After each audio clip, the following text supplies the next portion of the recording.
마이크를 테스트하겠습니다. 마이크를 테스트하겠습니다. 마이크를 테스트하겠습니다.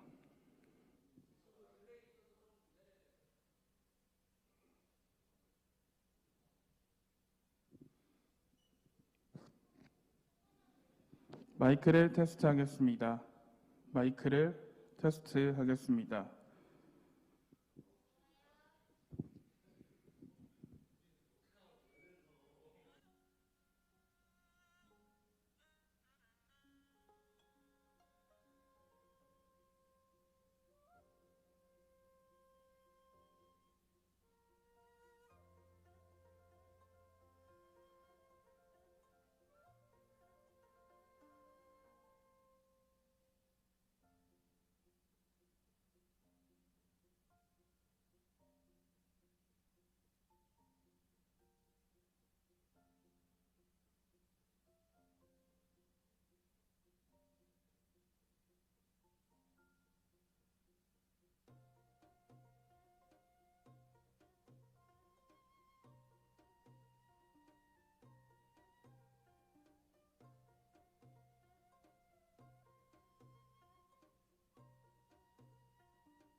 네, 우리 준비됐으면 한 번만 빠르게 돌려봐요.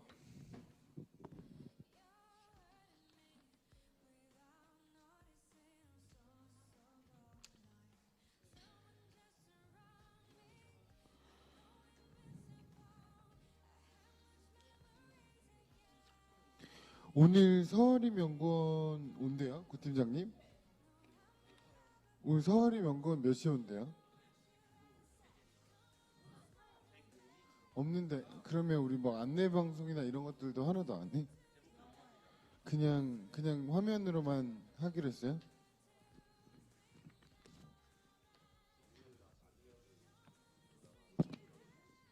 그럼 그냥 화면 타이틀도 없어? 8시 30분부터 내보낼 거? 그럼 그냥 우리 8시 30분부터 그건 해야 되지 않아? 그럼 우리 타이틀이랑 뭐 행사 안내 있잖아. 유튜브 채널이랑 뭐 코비드 관련된 내용 그것만 왔다 갔다 몇 번씩 해주면 좋을 것 같은데. 30분부터 그냥 중간중간 반복되게 돌려놓으면 좋을 것 같아.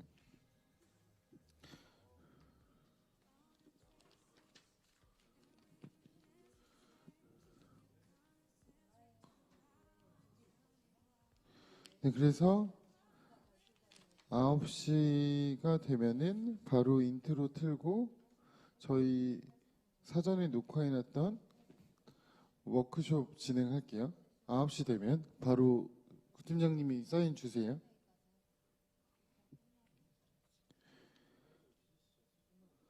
그러면 우리 워크숍 끝난 부분부터 할게요.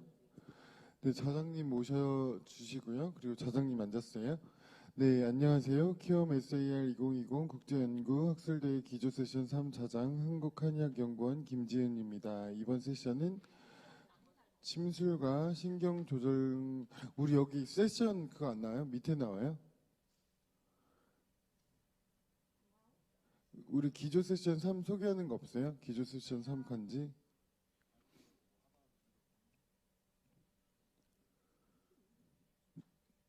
네, 본 세션 종료 Q&A가 진행될 예정이니 질의가 있으신 분은 공식 홈페이지 온라인 컨퍼런스 홀 맨 아래 댓글창에 질문을 남겨주시면 감사하겠습니다. 그럼 지금부터 기조 세션 3을 시작하도록 하겠습니다. 이때 첫 번째가 화상이에요. 그래서 화상 화면으로 바로 준비해 주시면 될 것 같아요. 화상 중간에 나온 거? 네, 요걸로 해가지고 저희 그냥 발표 그 틀에다가 맞춰주시면 되고 그 다음에 발표해주신 웬책님 감사합니다. 다음은 미국 뭐 파트너 어쩌고 저쩌고에서 누가입니다. 네, 박사님 준비되시면 발표해주세요. 그리고 이거 Q&A 때 말씀드릴게요. 네, 그래서 이것도 화상으로 진행해서 네, 화상으로 끝났습니다. 네, 발표해주신 벤 프레스님 감사합니다. 다음은 Q&A를 진행하겠습니다. 지금 홈페이지를 통해서 여러 개의 질문을 받았네요. 라고 하면 저희 Q&A 때는 그 양쪽 화면 쓰는 거잖아요. Q&A 때 이걸로 써요? 그러면 이걸로 쓰는데 우리 오늘은 그거 하기로 했어요. 자장님이 처음에 이제 Q&A 시작할 때 그 사람들 목소리 체크해주고 시작하기로 했거든요. 그러니까 누구 이제 들어왔나요? 뭐 말해보시겠어요? 그래서 다른 연사 누구 들어왔어요? 말해보시겠어요? 그러면 그럼 잘 됐으니까 이제 Q&A 시작할게요. 이렇게 가기로 했어요. 그래서 그게 좀 변경된 상황이라서 알고 계셔주시면 될 것 같고 네, 그 다음에 여기에 Q&A를 진행하고 Q&A가 끝났어요. 그래서 발표해주신 연사들과 참여해주신 모든 참가자분들에게 감사드립니다. 이상 기조 세션 3을 마치겠습니다. 감사합니다. 우리 막 이게 어제도 보니까 좀 막 시작하고 종료할 때 막 썰렁하지 않아요? 이럴 때 노래라도 좀 틀어주면 좋지 않나? 그런 생각 들어요. 막 이런 그런 세션 종료되거나 뭔가 뭐 안내하거나 막 이럴 때 노래 좀 그때 그냥 빠방하고 끝나잖아. 인트로는 그냥 빠방하고 끝나는데 그냥 너무 막 자장님 세션 마무리하거나 막 이럴 때 좀 그냥 뭐 하나 깔아주면 좋지 않을까 싶어가지고.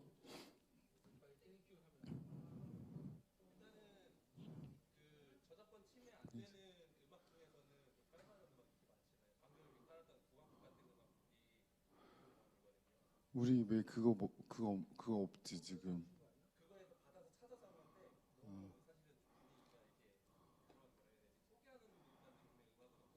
음, 네, 그러면 여기까지 3 들어갔고요. 그 다음에 안내화면 주시고 기조 세션 4 준비하는 화면 주세요. 그리고 네, 4가 시작하면 인트로 한번 다시 틀고. 네, 안녕하세요. 키움 SAR 2020 국제연구 학술대회 기조 세션 4의 자장을 맡은 경희대학교 한의과대학 최윤병입니다. 반갑습니다. 이번 세션은 총 3명의 연사께서 발표를 해주실 텐데요. 이때 기조 세션 4 화면 좀 주세요. 세 분의 발표가 끝나고 실시간 Q&A를 진행할 예정이니까 홈페이지 하단에 질문 남겨주시면 감사하겠습니다. 기조 세션 4를 시작하도록 하겠습니다. 먼저 화상으로 접속해 주실 건데요. 발표를 아니네요. 화상이죠. 첫 번째 발표는 대구 한의대학교 교수님의 발표입니다.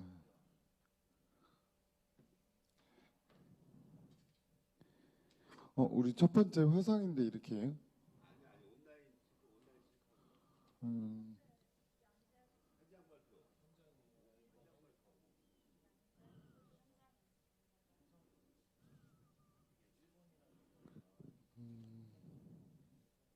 현장.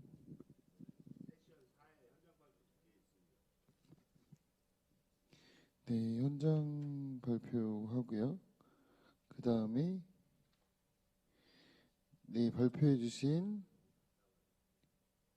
이영첸, 이게 맞나? 이거 아닌 것 같아요, 이게.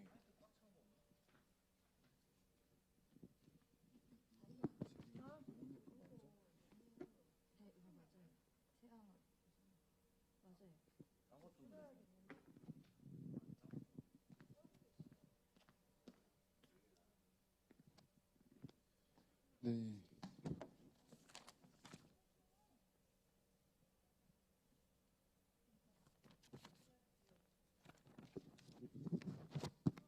네, 현장 화상 현장 있네요. 그럼 현장 했고요. 네, 네, 다음은 대만 교수님이시죠? 교수님 준비되시면 시작해 주세요. 그러면 중간 화면으로 네, 주시고, 네, 교수님이 말씀을 하셨고요. 네, 발표해 주신 누구님 감사합니다. 그 다음에 현장에 교수님이 오실 건데, 마지막으로 대한민국 경희대학교 한의과대학 교수님의 발표를 들어보도록 하겠습니다. 하면 네, 이렇게 주시고, 네, 다음은 Q&A 세션인데요. 발표를 해주신 누구누구님 감사합니다. 다음은 Q&A를 진행하겠습니다. 지금 홈페이지에 여러 개의 질문이 있네요. 먼저 첫 번째 발표해 주신 최하영 님께 질문입니다. 네, 이런 질문을 주셨어요. 답변 주세요. 네, 요거는 Q&A니까 이렇게 진행하고 발표를 다 진행하고 중간에 온라인 답변 한 번 있으니까 화상으로 답변 받는 거 한번 하시고요. 현장 두 분이랑 화상 한 분 있잖아요. 그러니까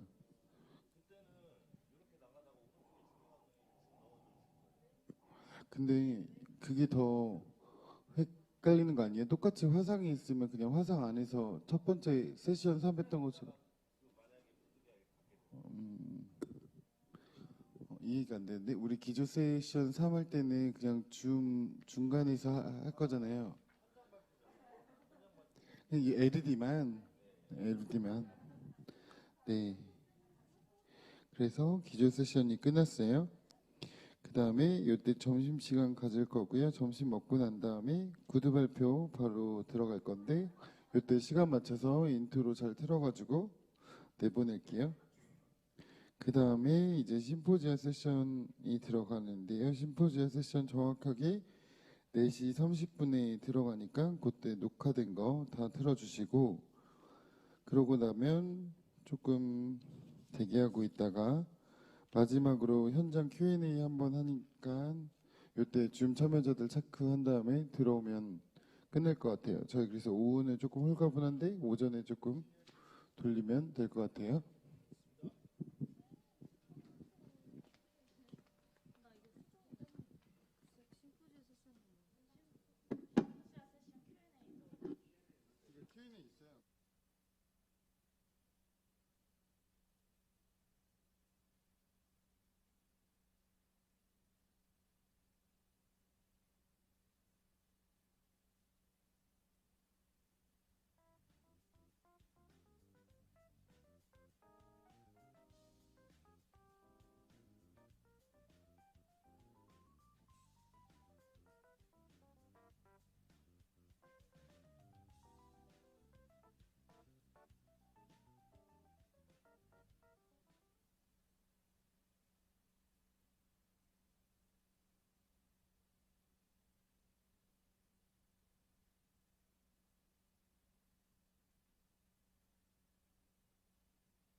마이크 테스트합니다. 하나, 둘, 셋.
네, 되네요.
Hello?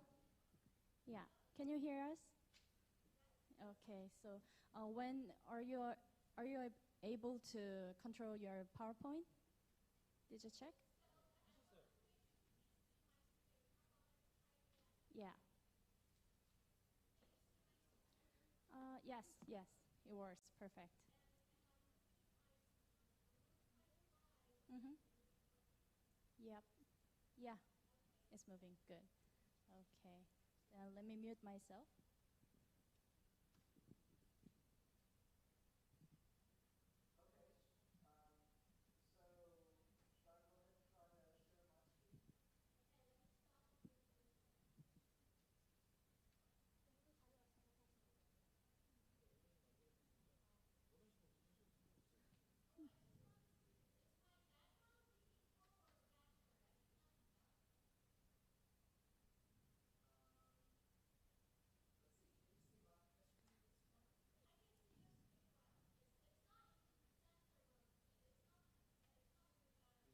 Yeah.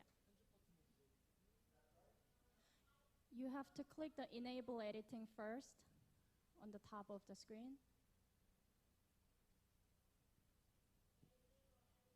Mm-hmm. Yeah.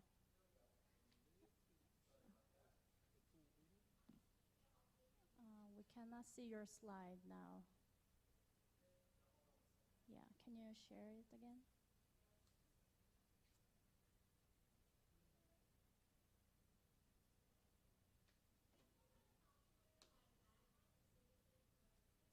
Yes, I can see your background.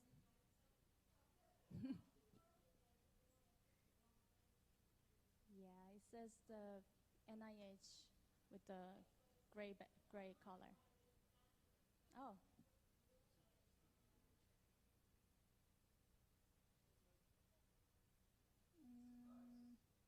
No.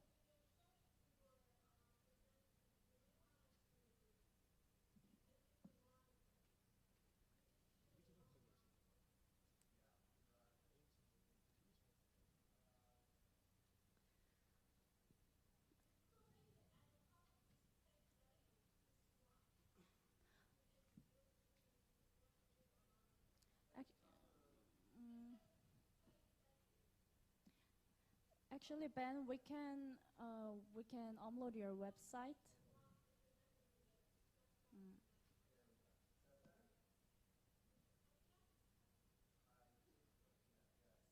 It stopped.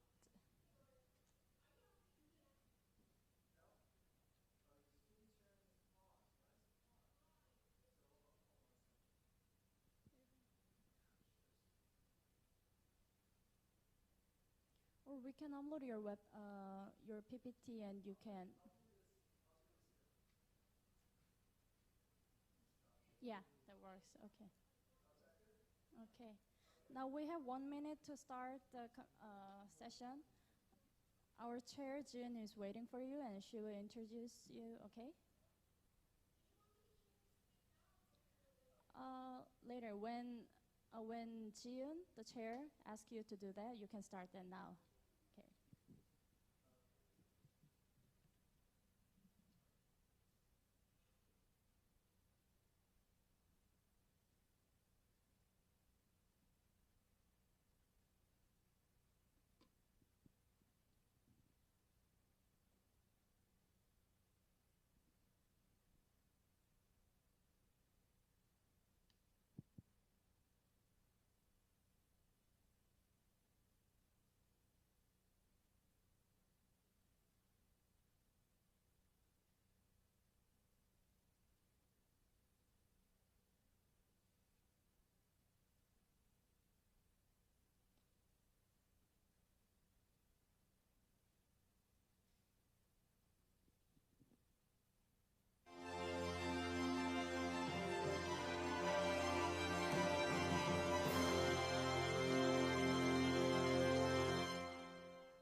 Good morning, I'm Jian Kim from Kiom, and it's my great honor to chair the plenary session 3 of Kiom SAR 2020.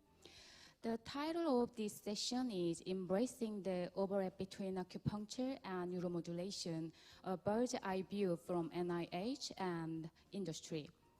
After the last presentation, we will have time for Q&A, so please go to the Kiom SAR website. When you scroll down the online conference hall, you can select the speaker and write questions. Now begin with the first presentation. Let me introduce Dr. Wen Chen.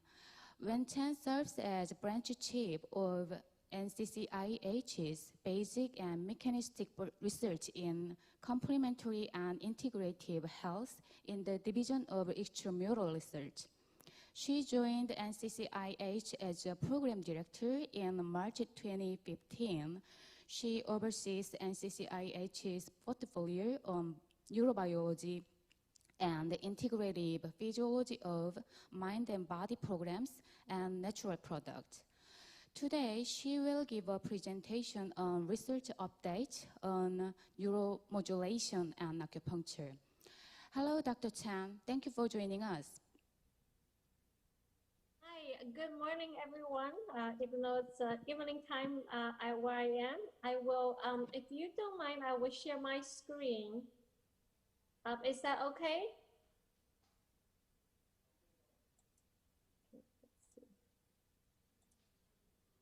See, does this work? Yeah, it works now. Okay, excellent. So thank you, first of all, for inviting me today. And I am very honored to have the opportunity to speak at the Korean Society for Acupuncture Research Conference. Today, I modified my title a little bit. It will be focusing on acupuncture-related research at NCCH and the NIH. I will begin with just a brief introduction of of NIH, in case people are not familiar with it yet beyond the United States. So NIH is the largest federal U.S. government federal funding agency to support research on fundamental knowledge about the nature and behavior of living systems and the application of that knowledge to enhance health, lengthen life, and reduce illness and disability. NCCH is a shorthand for National Center for Complementary and Integrative Health. It's one of the 27 institutes and centers within the NIH big umbrella. And we are we are actually the smallest within the NIH in terms of a budget and size. However, we remain the largest funding agency in the world, I believe, to support complementary approaches, research on complementary approaches. So today I would like to cover several topics. One is really an update about the NCCH AcuPoint database initiative. For those of you who heard my presentation last year at the Society for Acupuncture Research in Burlington, Vermont, I talked a little bit about this initiative and request for information. today I will give you a quick update about what we've learned through that request for information and where we are right now. Then I will give you a glimpse about the US government-funded research on acupuncture, followed by some of the new initiatives that we are pursuing and hope to support either currently or in the near future. So for those of you who may remember, last year at the Society for Acupuncture Research, I talked about NCCH had a workshop in collaboration with the National Cancer Institute on acupuncture. And one of the outcomes of that workshop is to really develop an effort that will standardize the anatomical and physiological ontology of acupoints. And we issued a request for information to the entire community, in fact, to the entire world. And today I really wanted to give you also a report about what we learned from that request for information. First of all, let me just say what are the key things we were considering in that request for information. We wanted to learn from the public and the research community about their view on the impact of a repository database that could have on the acupuncture-related peripheral stimulation research community.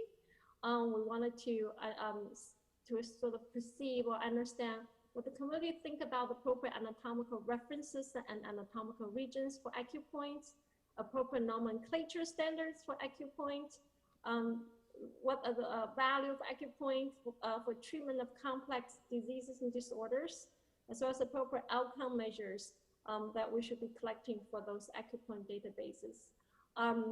And we also wanted to know about other types of transcutaneous peripheral stimulation method that should be included in such a database, as well as the desired features and functionality from different perspectives, including users, data contributors, and or research community.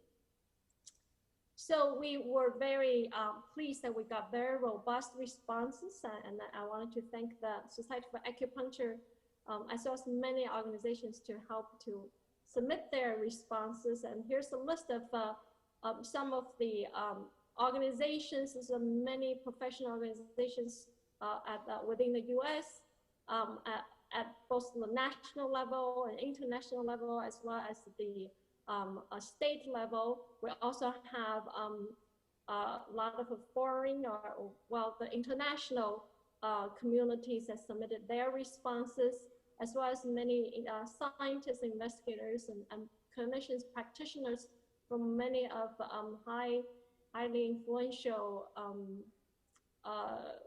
institutions, research institutions as well. And here's a list of them. And we also, within US, as well as, across the globe. So we're very pleased with the response. And here's what we really learned about from those responses. First of all, we were pleased to hear that about 75% of those responders feel that this database would have a positive impact for the acupuncture research community or acupuncture-related research community. About 16% were negative, and 9% of the submitters feel neutral about the potential impact. Most of them who feel positive about the impact really feel the biggest impact would be on the research, positive impact on research, and some also think it will have positive impact on clinical practice, and some will even hope that it will have a positive impact on education. Also, in terms of the anatomical references that we should be considering using for such an acupoint database, it's interesting that 44% of the submitters think we should use the Western anatomy or neuroanatomy reference only. Another 40-some% feel that we should use both the Western anatomy in combination with the Eastern acupoint references such as meridian. And only 15% of the respondents felt we should only use the meridian or the traditional Chinese medicine acupoint reference. Also, in terms of the nomenclature, we should follow the nomenclature standards. Most people suggest that we should follow both the English and the Chinese systems. And only a handful think we should consider only one of them. Or there are a few also feel that maybe we should develop new systems based on scientific evidence. In terms of the value for acupoints for treatment of complex diseases and disorders, 60% of responders think that acupoints are very valuable. However, there were 12% of them think that acupoints are not valuable at all, while a slightly about a third of the respondents felt we need more research to ascertain the value of acupoints for treating diseases and disorders. In terms of what kind of outcomes we should be collecting in the acupoint database, it's quite interesting. It's really quite an even split among 3 types. A third of the response that we should collect objective biological biomedical measures only. Another third think that we should collect only clinical or patient-reported outcomes. And then about a third of them think we should collect both. So that was quite interesting. Within the objective measures, that's suggested predominantly people thinking that we should be collecting biochemical measures, although there's also some suggestion about neural measures and even a suggestion about economical measures as an outcome for the acupoint database. And we also asked about what other types of transcutaneous peripheral stimulation methods that should be included. So here's the list of suggestions, including transcutaneous electrical nerve stimulation. This is really in the neuromodulation arena. So people really are very open to the peripheral neuromodulation methods to be included in the database. And here's another one. This is auricular-vagal nerve stimulation. And there are also suggestions about other various waveform subcutaneous stimulation, including infrared stimulation, electromagnetic stimulation, laser stimulation, or acoustic therapy. And there's other acupressure or tuina, gua sha, and there's a moxibustion, cupping, and point heating therapy, all mentioned as things we should be considered. I think some of the common things maybe if they're based on acupoints, or maybe they have relevance to it. Those are the ones we should consider to be included. Some of the key features in terms of the development and maintenance of such a database, people suggest that it should be led by lead experts in the field, should be partnering with the leading acupuncture or peripheral nerve stimulation organizations, should also be managed by the experts, curated research results to serve the research community. We should develop standardized language, common data elements, develop decision algorithm to select for high quality data from data contributors, and we should include clinical statistician as appropriate. And also, some of the desirable functionality and features of such a database were suggested. People wanted to be searchable by disease condition, acupoint, physiology function. Would like to have a notification update alert system, for instance, and would like to have open access. Would like to support bi-directional translational research. And there's suggestions that it should be compatible with other relevant NIH databases, such as the ones developed by the SPARC, which is the stimulating peripheral activities for chronic conditions, and the BRAIN initiative, which is the brain technology development. It's a presidential initiative in US. Also, would like to allow for annotation of safety issues and confounding factors with some practitioner utility. So those are sort of the features suggested by the responders. Based on all those input, we have gained support from the NCCH Advisory Council to move forward to develop a funding initiative, basically, that would hopefully support the development of an open access repository, a database for physiological and anatomical ontology of acupoints. And Specifically, we would like this resource to primarily serve the acupuncture research community, including the basic research and mechanistic clinical research. But we also hope it will become a scientific resource for practitioners. We will, based on this feedback, I think we will probably include both the traditional Chinese medicine and Western anatomical references and nomenclature systems. And we'll probably include those objective, subjective measures and outcomes. And we're hoping that the database will be developed by experts in the field in collaboration with the leading professional organizations as well as the NIH. And we would certainly hope the database would be searchable, open access, and compatible with other NIH or government supported databases. So that's sort of where we are with regard to this effort. We are ongoing in developing such a funding initiative. I hope people will stay tuned and look out for the opportunity in the coming year. And now I would like to transition to a sort of a very quick description about what NCCH has been funding on acupuncture research. And here's a list about what we call as basic mechanistic research, really trying to understand the fundamental science of how acupuncture may work. The purple ones really illustrate the topic areas using animal models to study acupuncture. And here are the list of really, I think many of them very prominent investigators in the field now, and very reputable. I won't name the names because I think I might run out of time pretty quickly. And then the blue ones are actually what we consider as a clinical mechanistic research. They're really looking at the brain mechanisms of acupuncture for pain management. How does our brain respond in various conditions? And we also now, as part of the NIH HEAL initiative, which is the help to end addiction long-term initiative. That's again another presidential initiative ongoing right now. NCCH, well, we've been administering, really funded by the HEAL initiative, 3 very large clinical trials, and many of them are pragmatic trials to study the effectiveness of acupuncture in terms of pain management and helping to stall the addiction epidemics as well. Also, I wanted to let people know that NCCH is not the only institute center within NIH to support acupuncture research.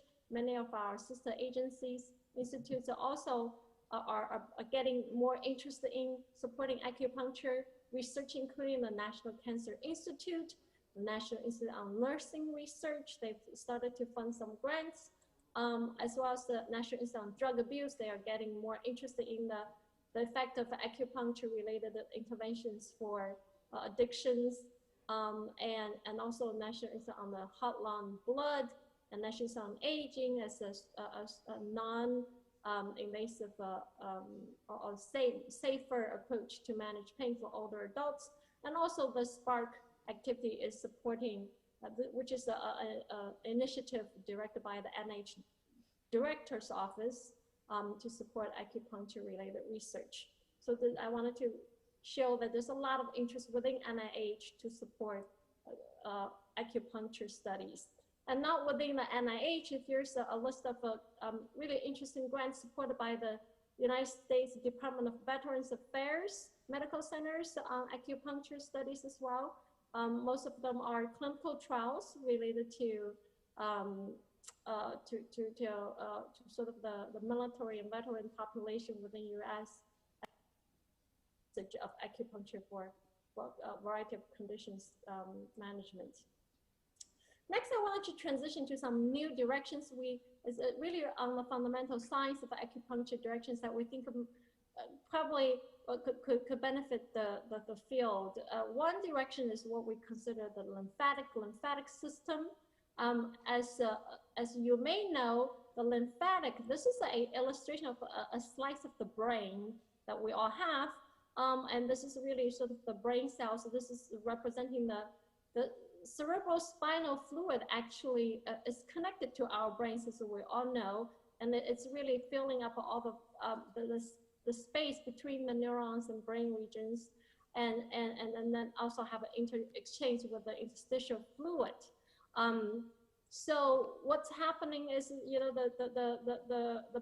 the fluid will come in through the cerebrospinal fluid will come into the brain and then sort of exchange with the tissues within the brain. And then in the parenchyma, I guess it's sort of a special term. And then the waste, that will basically sort of washing out the waste, metabolic waste from the neurons in the brain.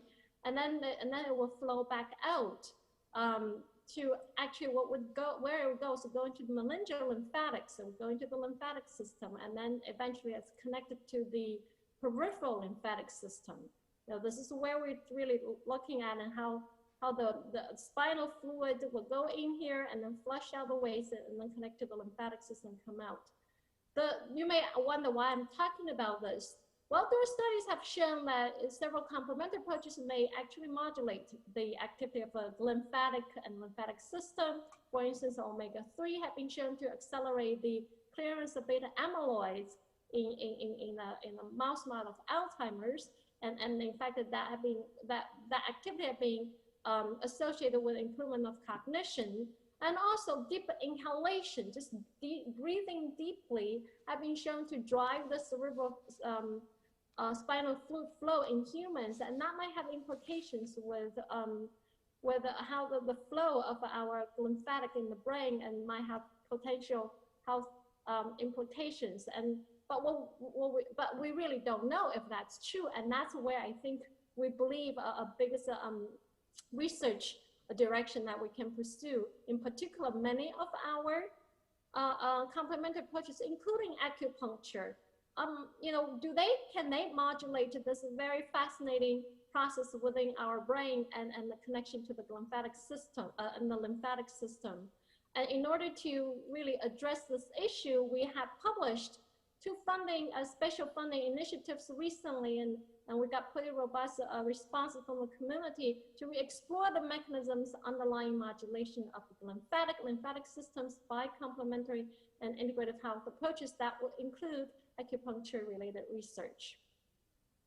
Another direction we felt could be really relevant to acupuncture research is what we call interoception. In fact, the NCCH was the lead institute within the NIH to organize a workshop on the science of interoception and its roles in nervous system disorders last year. You might wonder, what is interoception? Interoception is really, we're trying to define a little bit in broader terms after the workshop. And it's really, it's a process. The interoception really represent the processes by which our body senses, interprets, integrates, and regulates signals from itself, from within itself. It's really a representation and regulation of our internal world. We kind of use skin as a boundary to differentiate what's interoception versus what's exteroception, which is a representation of our external world, such as somatic sensation, vision, audition, olfaction, taste. So interoception is in contrast to that representation. We have actually just recently published a major funding initiative as of last week. It's an NIH blueprint for neuroscience research to delineate functional neural circuits of interoception.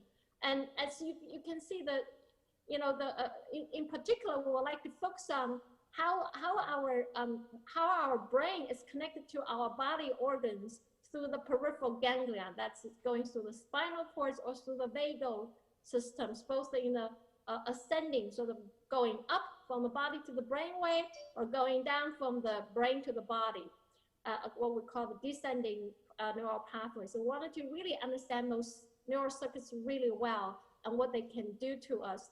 And you might wonder why, how's that relevant to acupuncture? Well, just last month, a very influential paper published by NCCH grantees lab, Dr. Chu-Fu Ma, in Neuron, about the somatotopic organization and intensity dependence in driving distinct MPY expressing sympathetic pathway by electroacupuncture. Basically, he found that if you deliver a high intensity abdominal electroacupuncture stimulation in the tummy, it would drive a spinal sympathetic activity Whereas if you deliver the low intensity acupuncture stimulation on the foot area, well, it's really the ST36 for the acupuncture specialists here.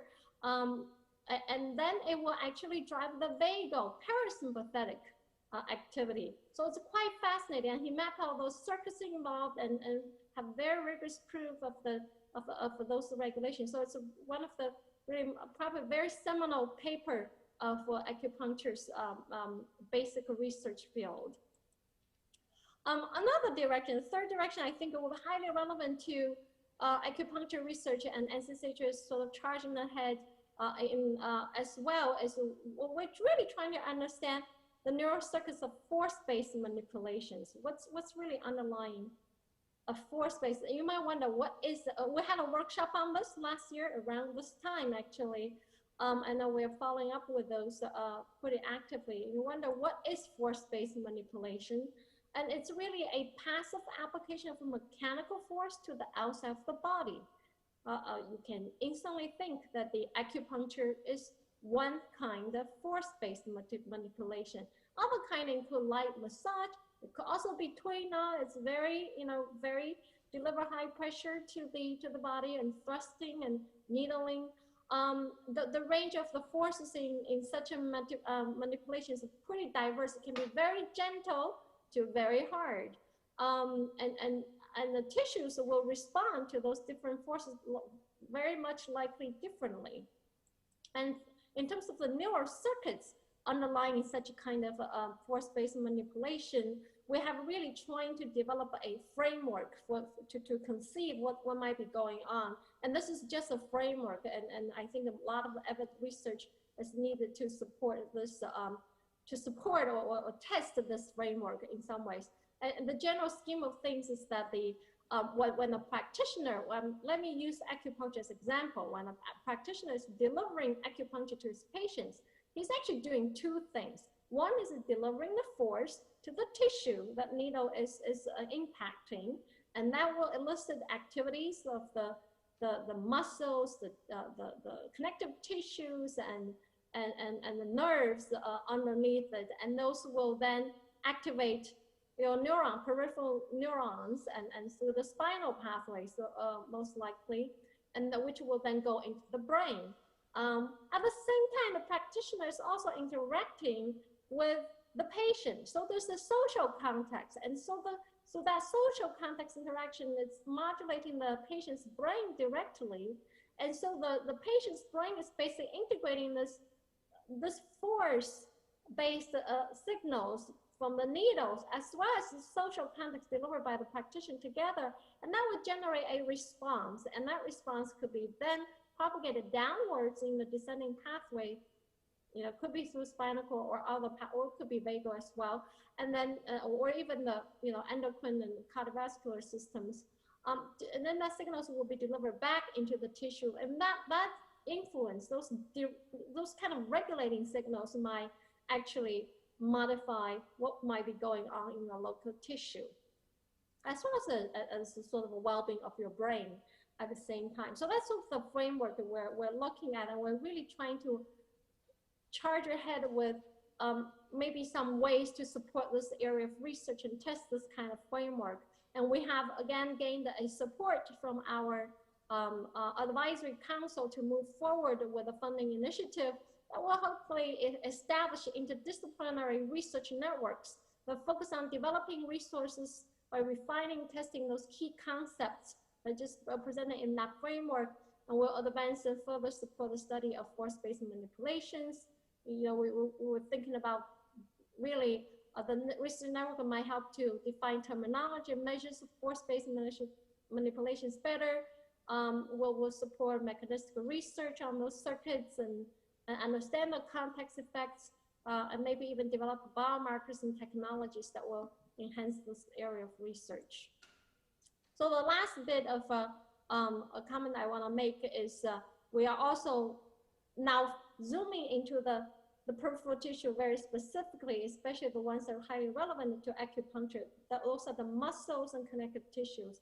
And they are really highly impacted And people who are acupuncturists are probably very familiar with a kind of pain condition called myofascial pain, and there have a trigger points, and really largely defined by the palpation of a very hardened nodule in the muscles and soft connective tissues, called this myofascial trigger points.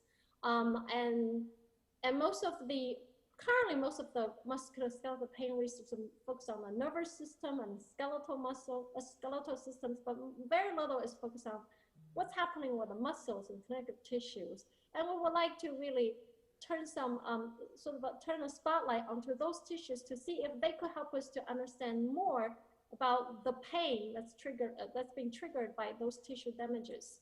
And this is we really consider those are our looking at those myofascial tissues may be one of the last unturned stones in the musculoskeletal pain research.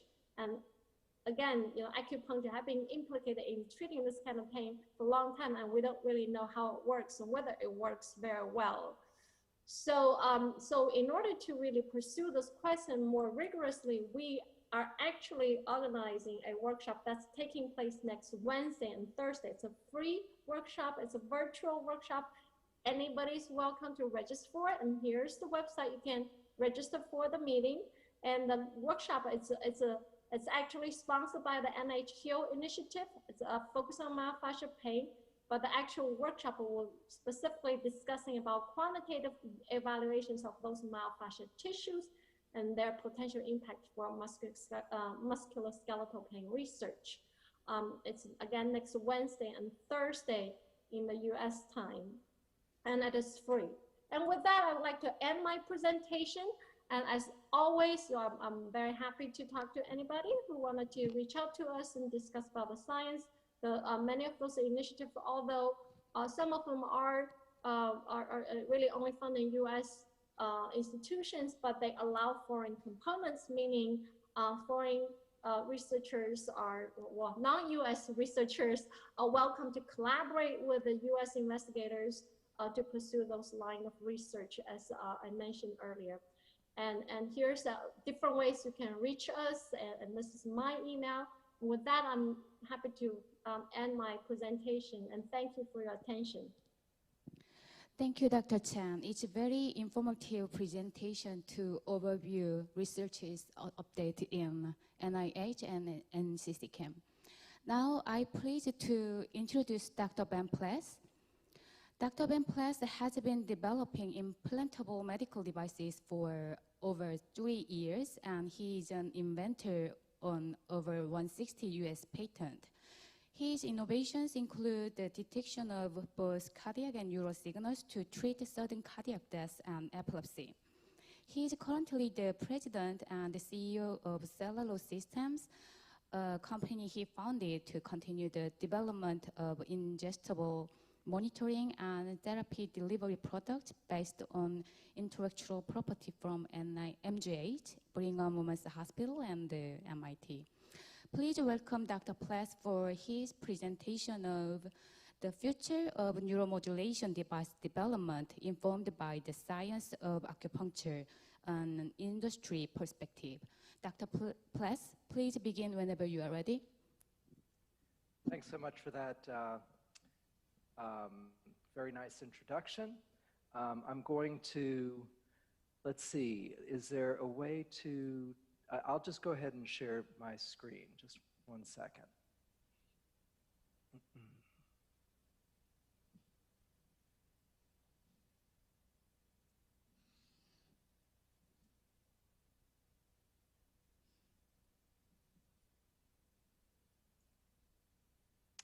Okay, can you see that all right, or is that the wrong screen? Can you hear me? Yes, Ben, I think it's the wrong screen. Yeah, oh, we can thanks see so now. much. There we go. Is that good? Not really. It's too big. Yeah, it's too big. It's too big. Hold on 1 second. Let's try. It's too big. When we did this in practicing, of course, it worked perfectly. Let me,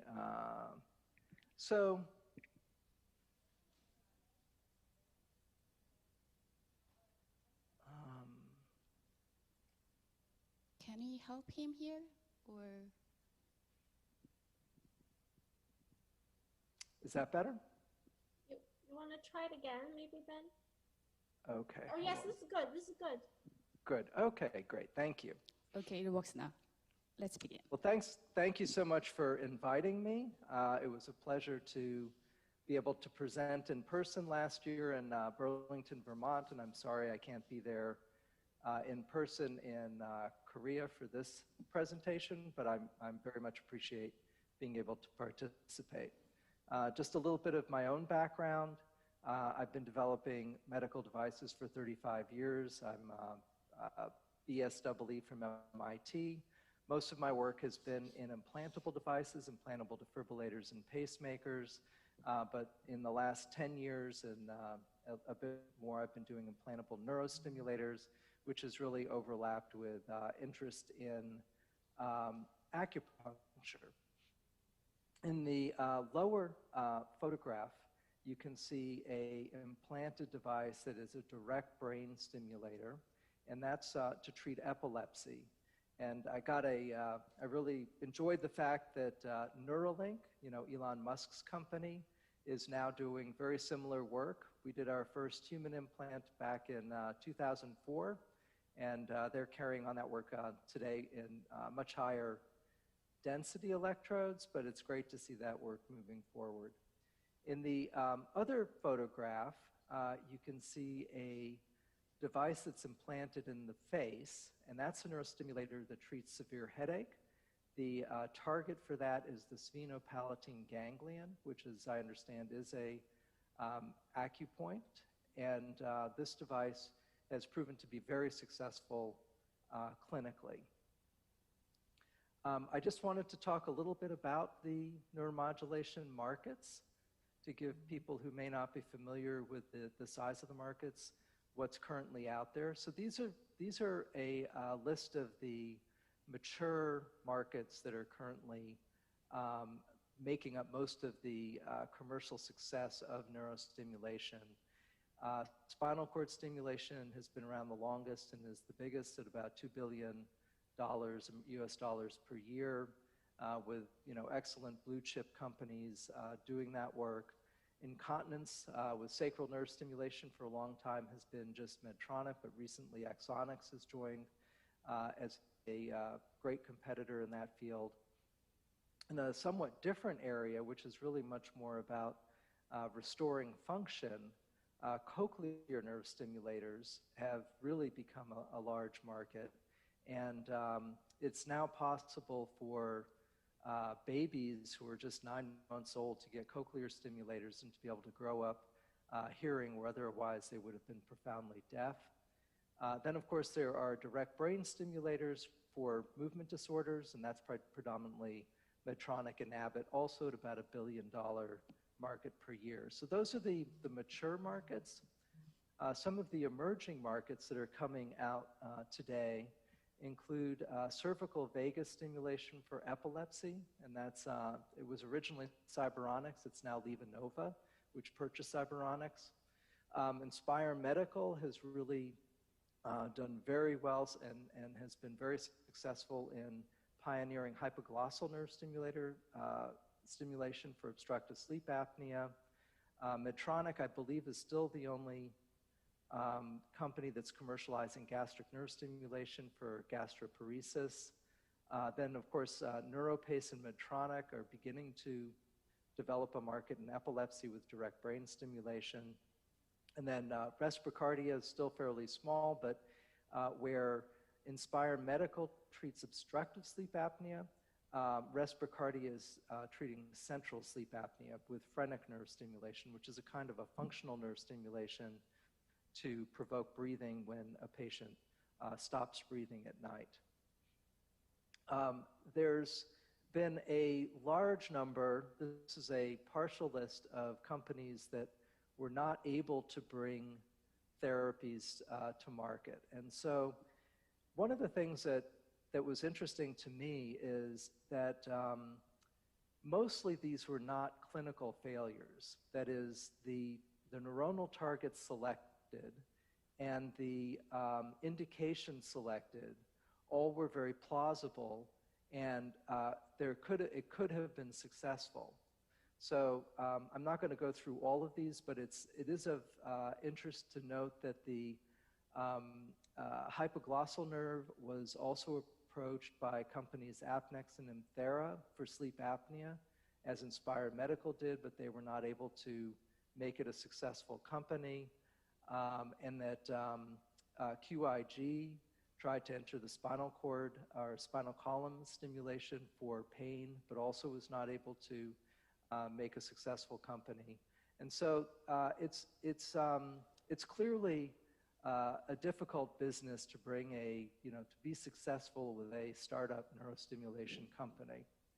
In fact, in my view, and I should say that everything in this slide deck really is my view, there are really only two commercially successful therapies that were pioneered by startup companies. So there have been startup companies that have been fast followers, that have developed therapies that really piggybacked on existing therapies, but really Cyberonics developing VNS for epilepsy, and Inspire Medical, who developed hypoglossal nerve stimulation for obstructive sleep apnea, to my mind, are really the only two companies that have succeeded in, as startup companies, in developing new therapies that treat disorders.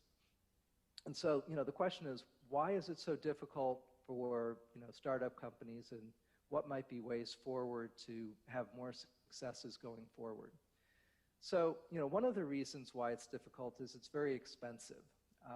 A typical startup company, and this is whether it succeeds or fails, often has to raise over $100 million to, over the course of like 6 to 8 years before they either are a success or are a failure.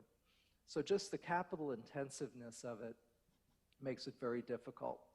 The other thing is that in the absence of really compelling clinical evidence, it's really difficult to change minds and to really change medical practice. And particularly for implantable medical devices, it's difficult to get reimbursement, that is, to have the medical system pay for the product, which of course is critical for the success of a company. If you can't get paid for your products, you really can't succeed. And then finally, there's failure of management and other business failures, and then just frankly, timing. If the timing is not good, everything else can fall in place, and a company may still not succeed. So what direction does this, at least in my mind, what direction does this imply that we might want to go in the future? I think that, one of the things that more and more companies are exploring is looking at doing less expensive therapies, that is, doing non-invasive neuromodulation, transcutaneous neuromodulation, instead of implantable devices. This clearly is a less expensive way to develop a product, but there are commercial challenges in being successful. So typically, for a company to go public, you'll want to be selling about $30 million worth of product and be growing per year. And it's actually easier sometimes to sell 1,000 devices for $30,000, which would be an implantable device, than to try to sell 30,000 devices for $1,000, which would be a non-invasive device. So there are different kinds of commercial challenges. It's a bigger scale if you're going to succeed as a non-implantable device. All of that said, in my experience, the acupuncture literature has provided really important avenues for industry to explore, particularly with clinical evidence, but also with new neuronal targets. Acupoints historically have provided targets for neurostimulation. On the right, you can see a device that treats headache by a company called Sept. That's a trigeminal nerve stimulator. And this is a device, or really a therapy, I should say. That is, this is an SP6 stimulator that's a tibial nerve stimulator that is for overactive bladder. This has been around now literally for over 10 years. It's now actually reimbursed by insurance companies. It's much more of a procedure. That is, this is typically done in office with in-clinic visits for 12 weeks and then maintenance for once per month. And this was clearly inspired by neurostimulation. This is clearly inspired by acupuncture. So there's a couple of new targets, some of which have been mentioned at this meeting previously that I think are very promising. One is the auricular vagus nerve. I will talk about depression and atrial fibrillation, although there are many other indications, but I think depression and atrial fibrillation have shown really good promise as development as a therapeutic approach. So first with major depressive disorder, MDD, the auricular vagus nerve can be found at acupuncture points C10, C11, C12.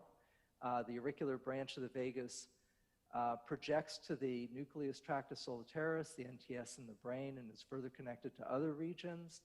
So this is a nerve target that gets directly into the brain, which is really important.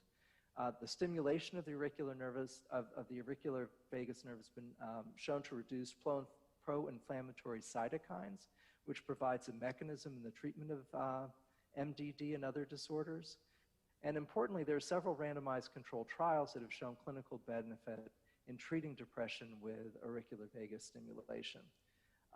What I hope will happen to develop the therapy further is that there will be more studies looking at the effect of parameters, especially the frequency of the stimulation, as well as confirming the clinical results. All of that said, as with any of these devices, it's going to take a long time before it becomes standard of care and before it can become a successful business. An area that I'm particularly excited about is atrial fibrillation. I started my career working on cardiac devices and then moved to neuromodulation devices. Atrial fibrillation is a very common cardiac arrhythmia, and its hallmark is rapid and irregular contractions of the upper chambers of the heart, the atria of the heart, contract irregularly, resulting in very poor blood pressure, a high rate and irregular ventricular rhythm, which can be quite uncomfortable.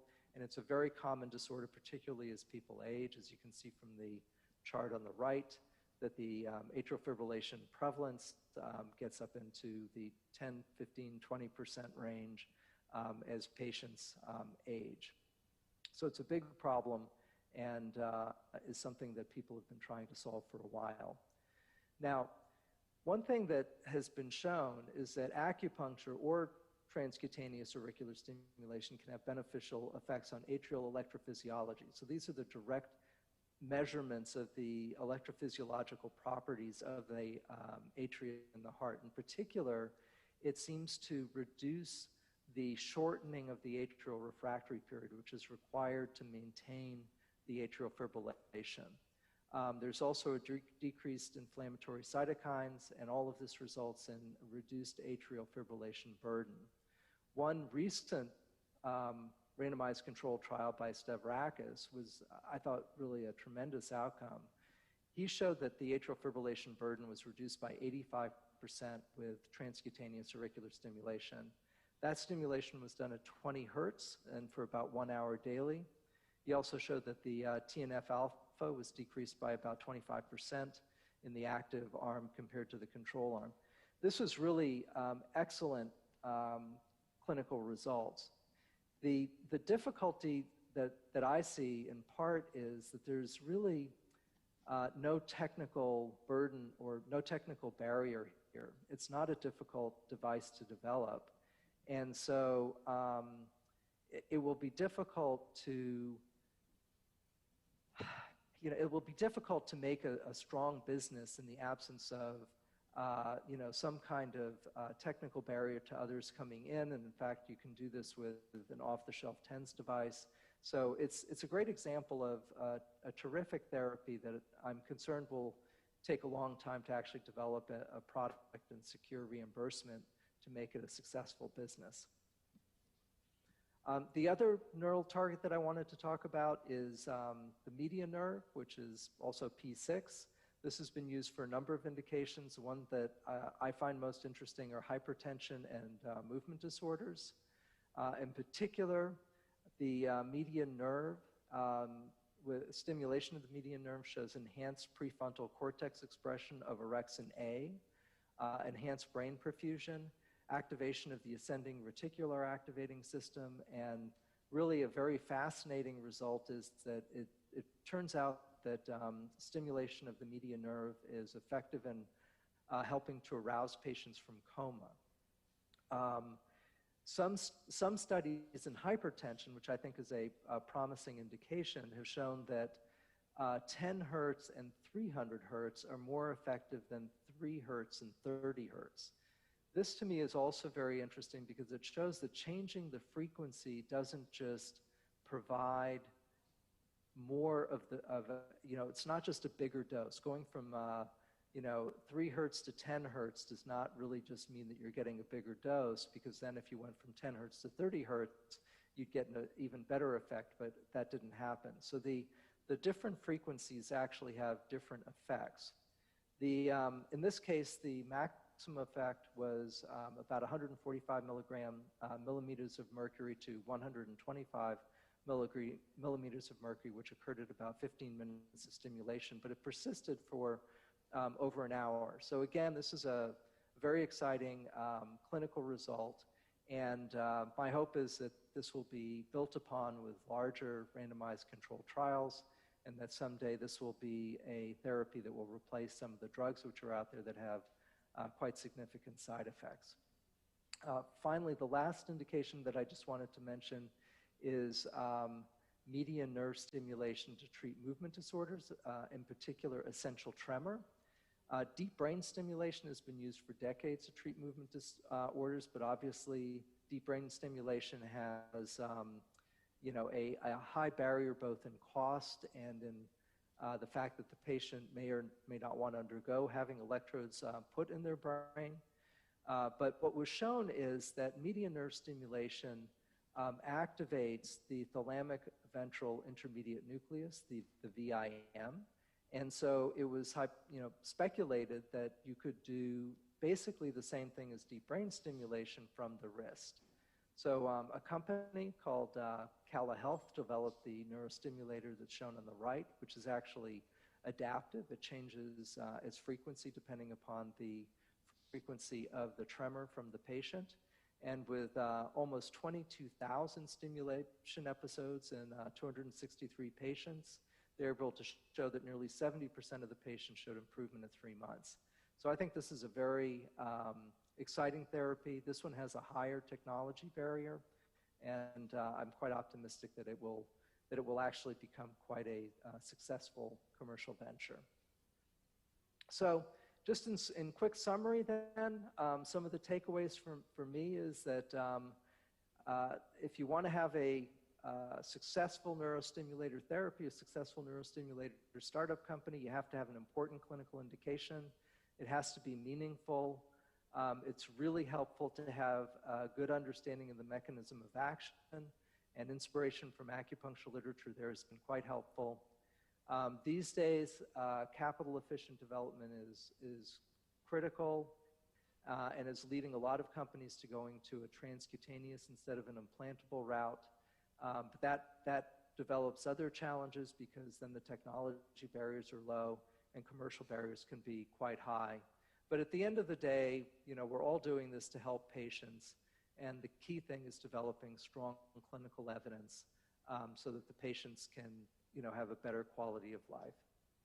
Thank you very much. Thank you, Dr. Pless. So now I'd like to have Q&A session. Our participants sent some questions through the website. First of all, I have a question for Dr. Chen. So yesterday, Dr. Hope in NCCIH mentioned the pain research there with various modality, hypnosis, natural product in addition to acupuncture. Can you please describe the portfolio on pain research in NCCIH? Dr. Yeah, Chen? Dr. Hop is a colleague of mine in my branch. He is actually an natural product expert. So within NCCH, our pain portfolio is it really covers both natural product and what we call as mind-body approaches. And acupuncture is one form of what we consider as mind-body approach. So natural products covers, we sort of put them in three different bins, like three types of natural products. One is the herbal products, and one we call as a dietary supplements, like cumin and fish oil, that kind of. And the third, we call them probiotic, microbial-based therapies. So those are really what we put all of them as natural products, and we are very interested in natural product research. We had a big workshop last year on natural product and pain. We're undergoing activities, pursuing a lot of activities and supporting finding new natural products that would relieve pain without the addictive properties like opiates. In terms of a mind-body approach, we also sort of put them into three bins. One we call it sort of like a brain-driven or psychological, primary psychological input or brain-driven activities, and such as meditation. It's really happening in your brain. You really initiate it there. And hypnosis is another example of what we call a brain or psychological input type of mind-body approach. And then the second is what we call a physical input-based or more body-based. Acupuncture, we kind of put acupuncture in the body-based interventions. Other examples are really chiropractic manipulation, massage, trainer, all the things that like manual therapy, things you do to your body. A lot of them probably are acupuncture related. So we call them a body-based or physical-based approaches. And then third kind is sort of you use your brain and body at the same time. One really good examples, meditative movement, such as Tai Chi, is a good example as a meditative movement. So use the brain and body, both psychological and physical input at the same time. Another one is yoga. It's a sort of physical stretching plus meditation. So those are kind of we study all of those effects on pain and how they can be integrated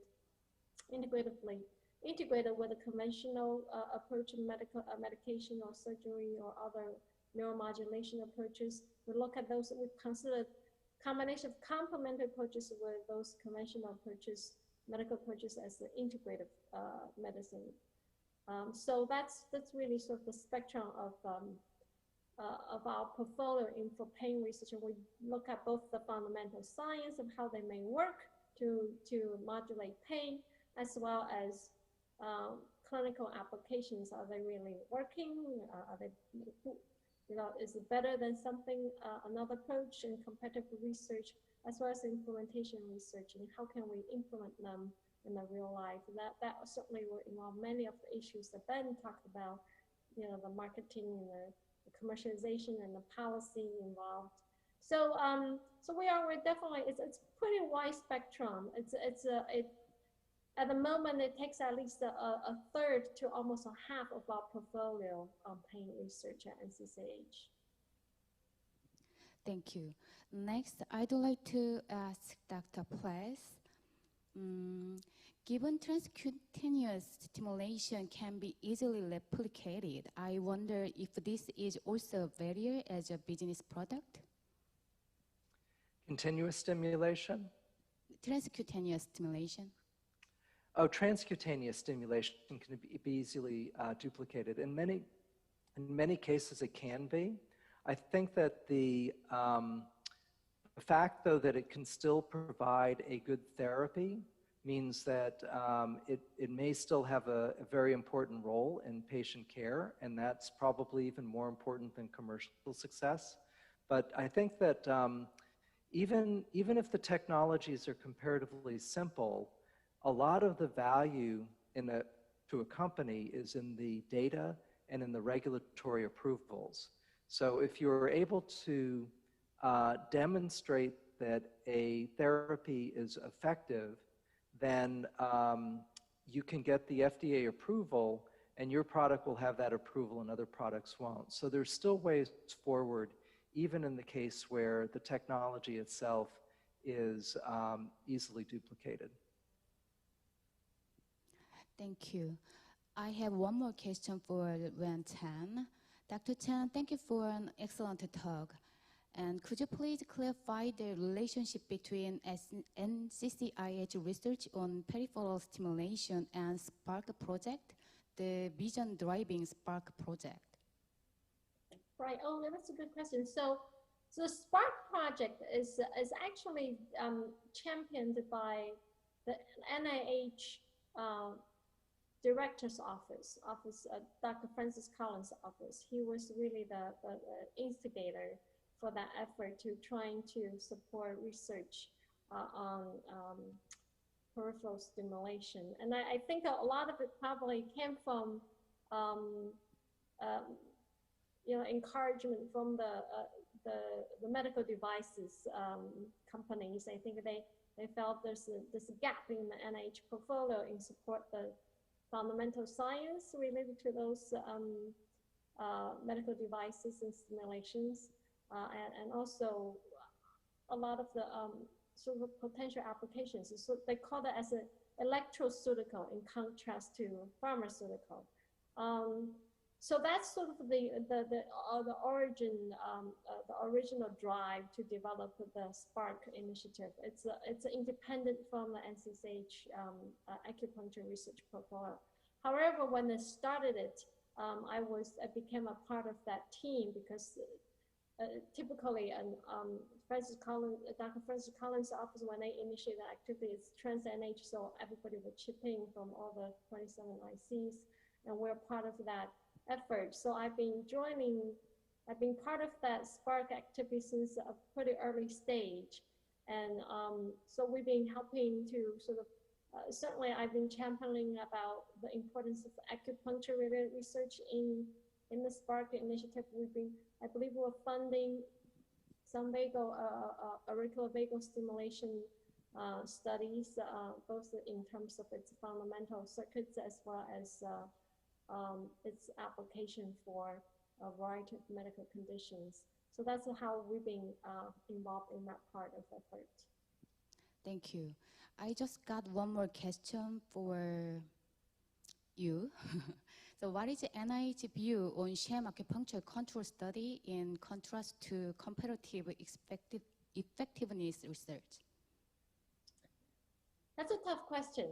Sham, I think it depends on, I don't really like the word sham, I could tell you that. I don't really know what it means when people say sham because there is different people use the word for different things. Sometimes they're controlling for whether you are penetrating the needle into the skin or not. Sometimes they're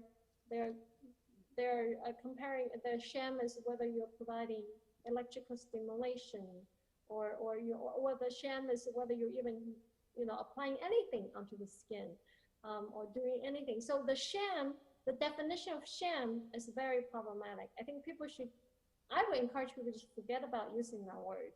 Just describe what your control group is and what you're controlling for. That would be my suggestion. As a basic scientist, I think that word is very misleading. For clinical trials, I think it also gets people into trouble when they just use the sham and without explaining what it really means. For comparative effective research, it's interesting. Depending on what the question is. If the question is whether acupuncture is helping the patient, then your control group is almost not that important as long as you have a control group to show it's not a natural recovery by the patient, like a time control.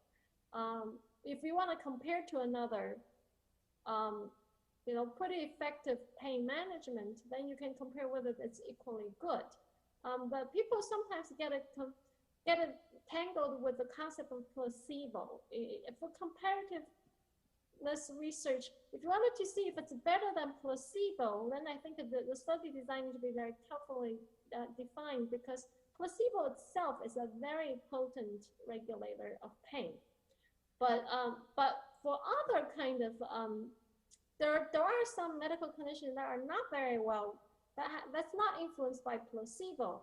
Then the placebo control is probably a really good one, because you can really indicate, you can demonstrate a real therapeutic effect of acupuncture. So your choice of medical condition or clinical outcome is quite critical, and you have to think about whether whether the particular clinical I'm looking at has been shown to be modulated by placebo effect or not. If it's not, then you should have a placebo control.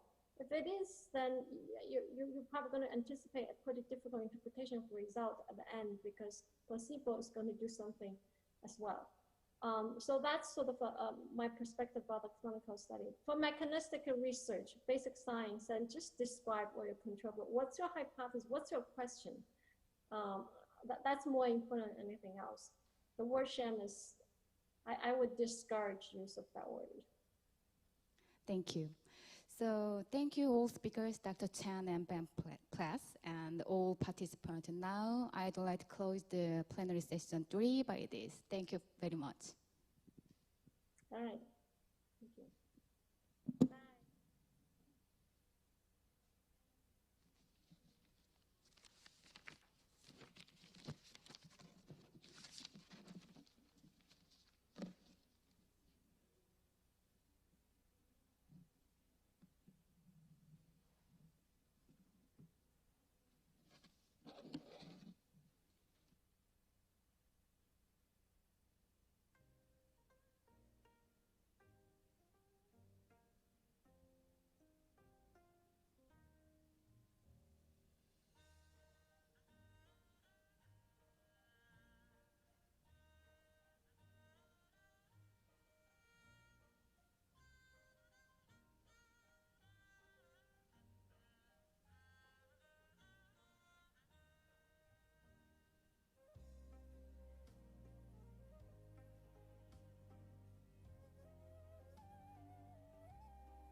We are ready to start.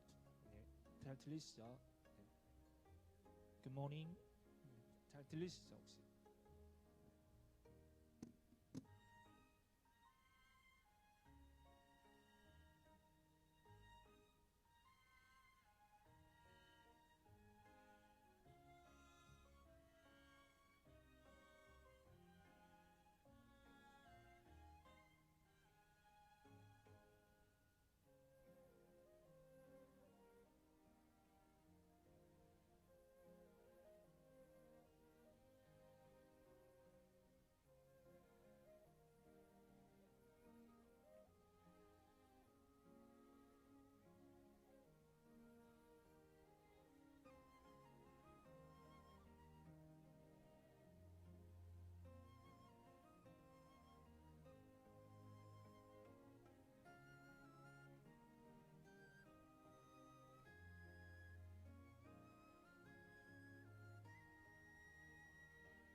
morning, everyone.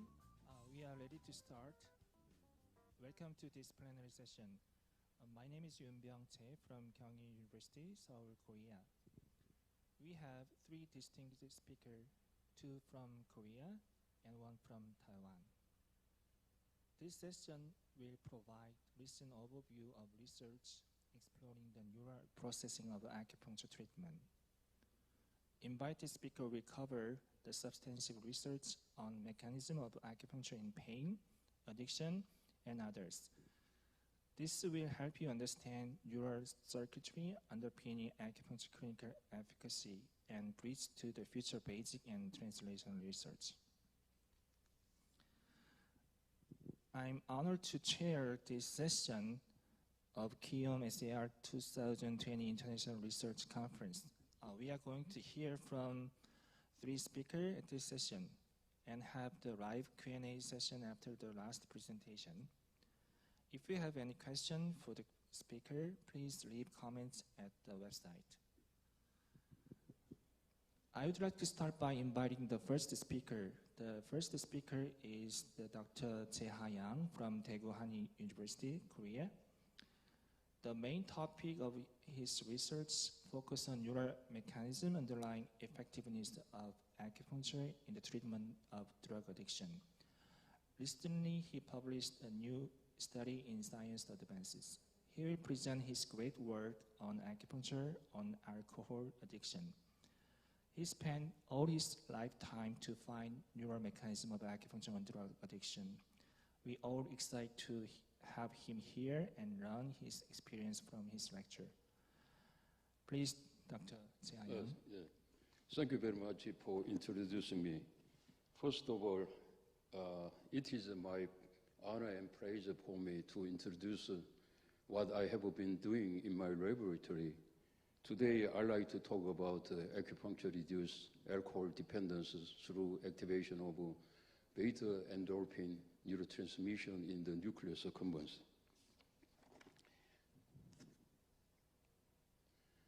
Alcohol dependence is a chronically relapsing disorder characterized by compulsive alcohol seeking and taking, and loss of inhibitory control in limiting alcohol intake, and a negative emotional state including dysphoria and anxiety and physical withdrawal syndrome, including tremor after withdrawal from chronic alcohol administration. According to opponent motivational process theory of drug addiction, including alcohol addiction, the effective response to alcohol is hypothesized to include the underlying A process and the opponent B process. The underlying process add together to produce the pleasant A state followed by small opponent unpleasant B state. We actually experience the initial pleasant A state.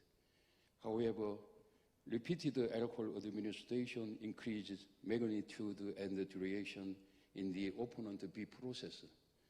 This eventually caused the unpleasant state during alcohol withdrawal. This withdrawal contributes alcohol taking to remove the pleasant state. This theory requires a neurobiological explanation. Specific neurochemical elements include decrease in reward neurotransmission, such as dopamine and opioid peptides in the nucleus accumbens, and the recruitment of brain stress system, such as corticotropin releasing factor in the amygdala. First of all, let me explain the mesolimbic dopamine system. This pathway originates in the ventral tegmental area and projected to the nucleus accumbens. Dopamine is believed by many to be directly responsible for the exhilarating rush that reinforces the desire to take alcohol in addicts. Alcohol activates beta-endorphin neuron in the arcuate nucleus and releases the endorphin, inhibits GABA neurons in the ventral tegmental area and the nucleus accumbens. This results in disinhibition of dopamine neurons, eventually causing dopamine release in the nucleus accumbens. In contrast, repeated alcohol administration induces the decrease in the activity of the mesolimbic dopamine system and the impairment of beta-endorphin neuron activity in the arcuate nucleus. This may represent the mechanism underlying the negative emotional state that accompanies alcohol withdrawal and might contribute to the intense craving experienced by alcoholics. Accordingly, it seems reasonable to propose that to restore alcohol-induced dopamine depletion in the nucleus accumbens might be a solution to providing the effective therapeutic intervention for alcohol dependence. Let me talk about the relevance of beta-endorphin and dopamine in the nucleus accumbens in acupuncture effects. It has been shown that acupuncture stimulates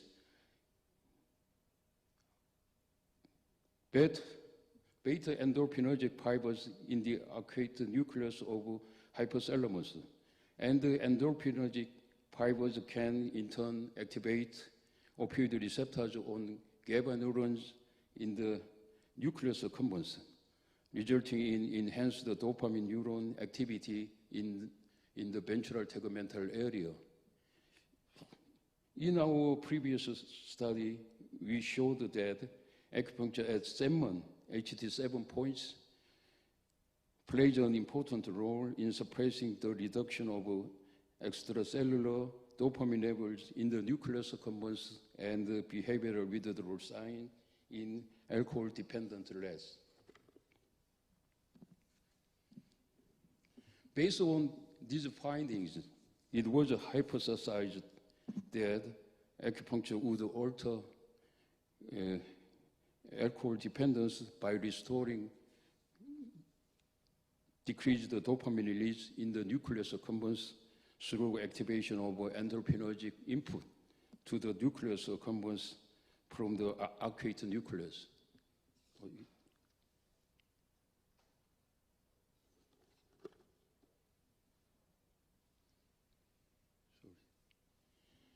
Importantly, our recent studies using animal models have provided evidence for sensory afferent mechanism underlying how acupuncture directly activates the mesolimbic dopamine pathway.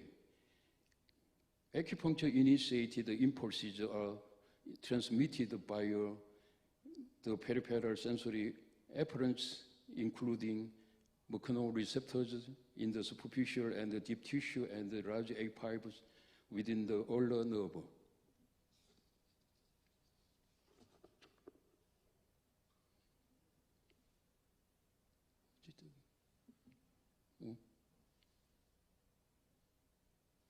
From now on, I'll briefly explain our experimental procedure. For induction of ethanol dependence, rats were exposed to 1 to 7% ethanol by gradually increasing ethanol concentration over a 7-day period and then maintained at 7.2% for 9 days. Control rats were fed isochloric liquid diet without containing ethanol. After 2-hour ethanol withdrawal, acupuncture or local injection of beta-endorphin into the nucleus accumbens was applied to rats, and then behavioral response, including tremor, anxiety-like behavior, and alcohol-seeking behavior were measured. To stimulate bilateral the bilateral segment points, we used the mechanical acupuncture instrument. This instrument was developed to mimic the vibrations produced by manual acupuncture stimulation.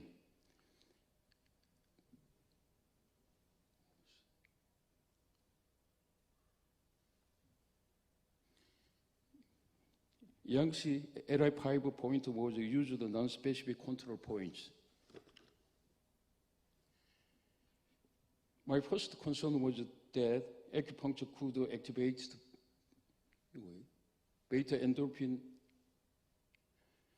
My first concern was that acupuncture could activate the beta endorphin neurons in the arcuate nucleus projecting to the nuclear circumference independent lead.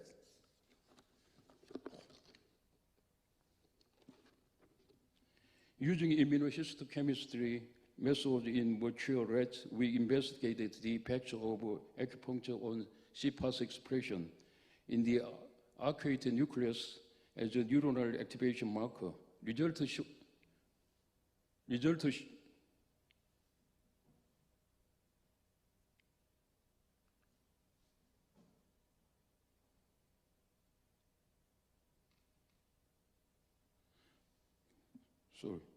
Results showed that acupuncture at 87 but not LI5 increased the CPAS expression in the arcuate nucleus. Although data not shown, we identified the dye labeled cell in the arcuate nucleus after we injected the retrograde tracer dye into the nuclear circumference. This suggests neural connection between the arcuate nucleus and the nuclear circumference. In addition, using extracellular recording independent lab, we assessed the effects of acupuncture on the putative beta endorphin neuronal activity. Basal neuronal activity in the ethanol diet group are lower than those in the control diet group. However, rats receiving ethanol diet show greater increase in neuronal firing rate than rats receiving control diet after HD7 acupuncture. Together, results suggest that acupuncture may activate beta endorphin neuron in the arcuate nucleus of the hypothalamus.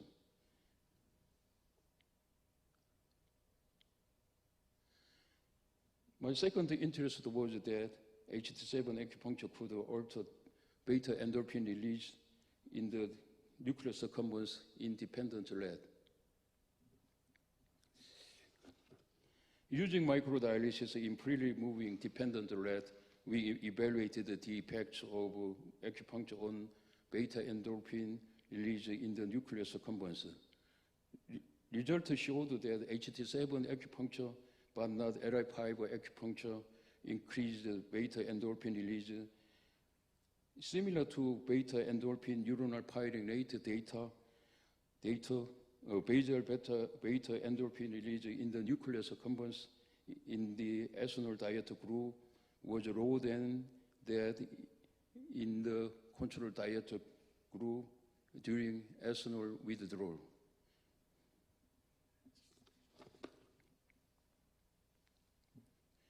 I move on the next concern that beta endorphin can increase the dopamine release in the nuclear circumference during ethanol withdrawal. Using immunohistochemistry in ethanol withdrawn rat, this study attempted to evaluate the effects of beta endorphin in the nuclear circumference on dopamine neuron activity in the ventral tegmental area. After local injection of beta endorphin,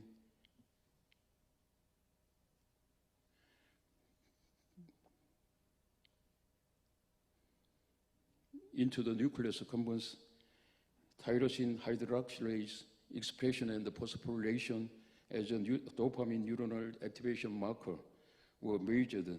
Results showed that TH expression and phosphorylation in the in the ethanol group were remarkably decreased compared with the control diet group, which was blocked by local injection of beta endorphin.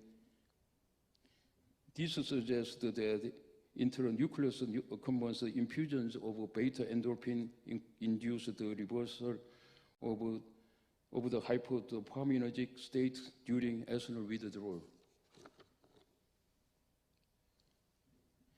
Interestingly, our previous study showed that acupuncture at HT7 prevented a decrease of dopamine release in the nucleus compounds in alcohol-dependent rats. Similar to beta endorphin data in alcohol-dependent rats, there was a significant decrease in extracellular dopamine levels in the nucleus compounds in the ethanol group compared to saline group. My first concern was that acupuncture could reduce ethanol withdrawal tremor through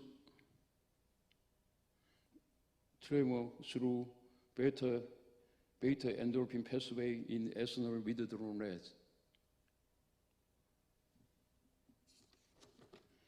Using a force transducer mounted on a plastic cylinder in dependent rats, we evaluated the effect of acupuncture on tremor activity.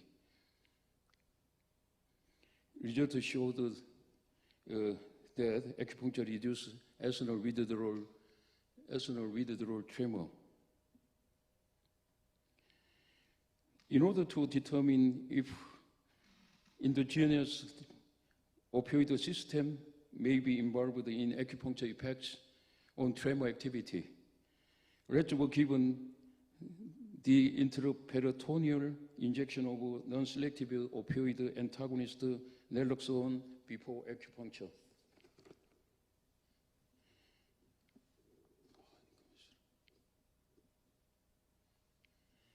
Results showed that HT7 inhibition of ethanol tremor withdrawal tremor was blocked by systemic administration of naloxone in support of this finding. Local injection of beta endorphin into the nucleus compounds reduce ethanol withdrawal tremor. This suggests that a combo of beta endorphin may mediate acupuncture's role in reducing ethanol withdrawal tremor.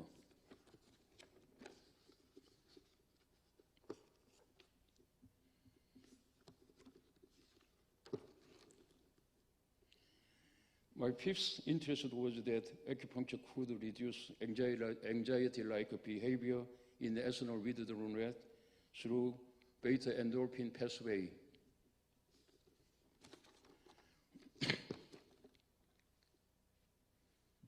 Using elevated plasmage test, this study was carried out in investigating the effects of acupuncture or intranucleus compounds infusions of beta endorphin on anxiety-like behavior during ethanol withdrawal. Although there was a significant decrease in time spent in open arm in ethanol diet group compared with the control group, acupuncture enhanced time spent in open arm during ethanol withdrawal. Similar to tremor data, this acupuncture effect was mimicked by infusions of beta endorphin.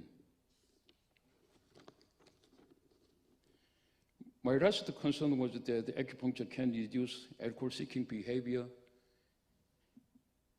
in ethanol withdrawal rats through beta endorphin pathway.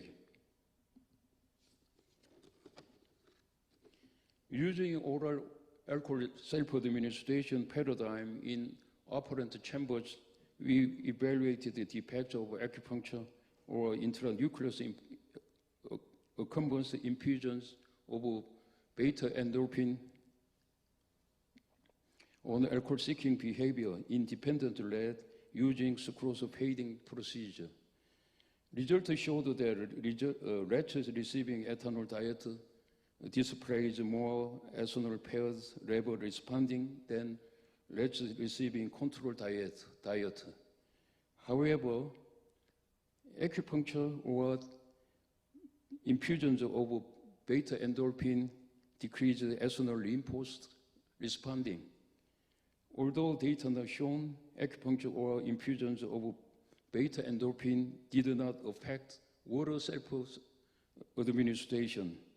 These results suggest that acupuncture or infusions of beta endorphin reduce alcohol-seeking behavior without affecting general consummatory behavior.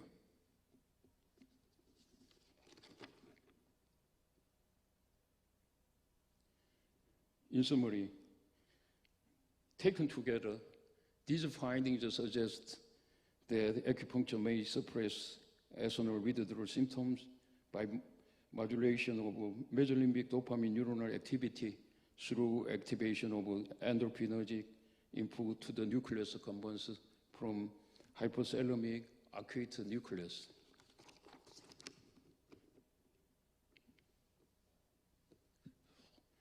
In more general sense,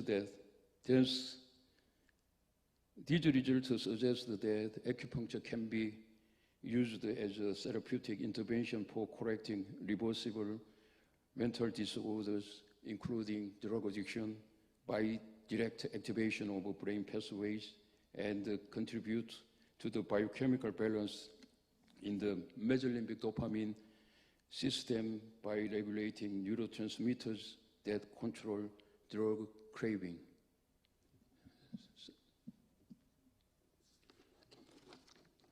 I appreciate my colleagues for our cooperation. Thank you very much for your attention. Thank you for your great talk. We can understand how acupuncture treatment can reduce alcohol dependence with evidence. Thank you again, Dr. Yang. Next, I would like to invite Dr. Yi-Hong Chan. He is a professor and associate dean at the Graduate Institute of Acupuncture Science, China Medical University, Taichung in Taiwan.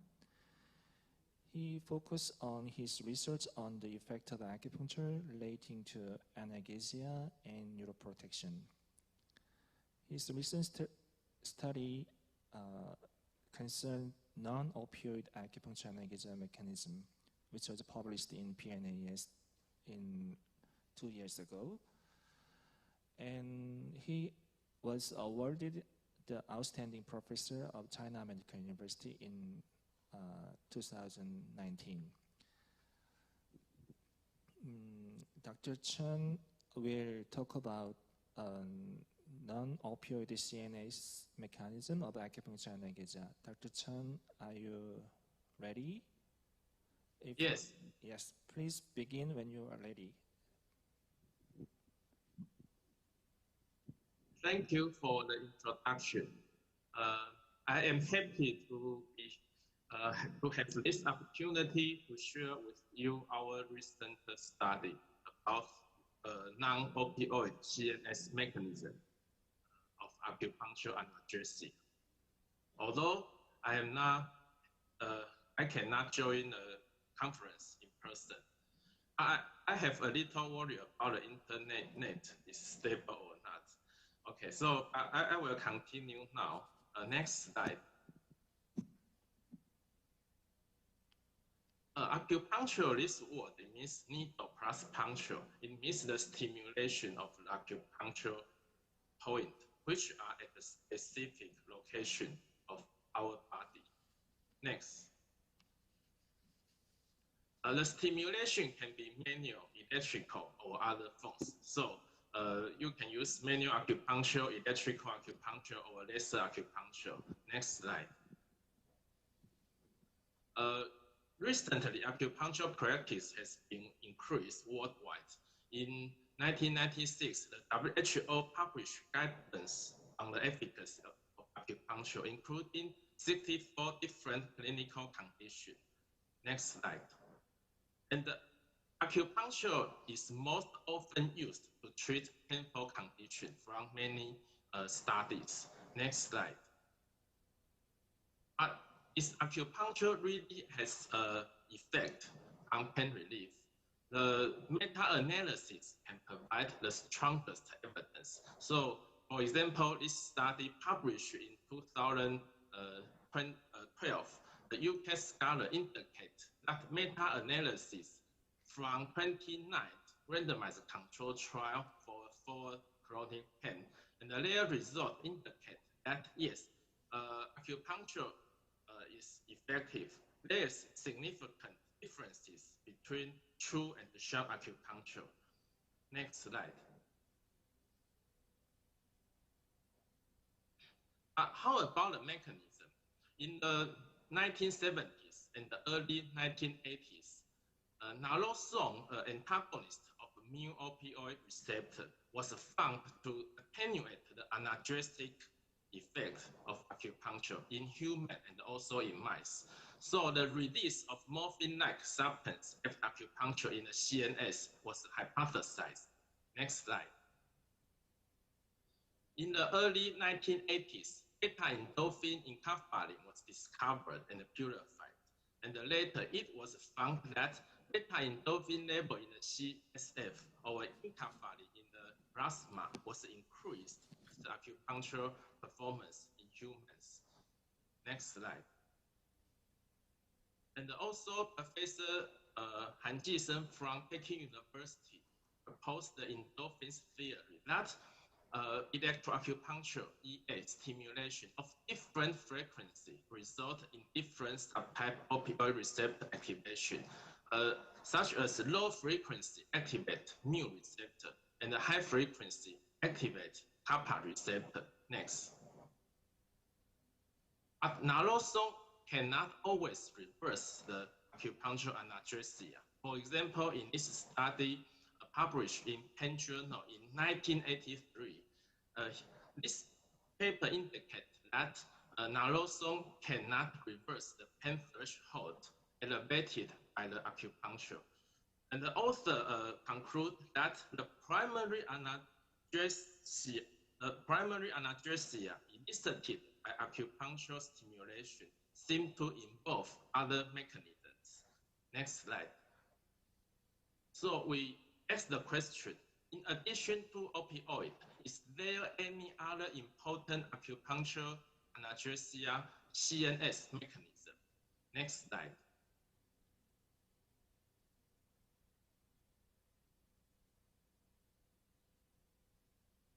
Okay, so we answered the question and we found that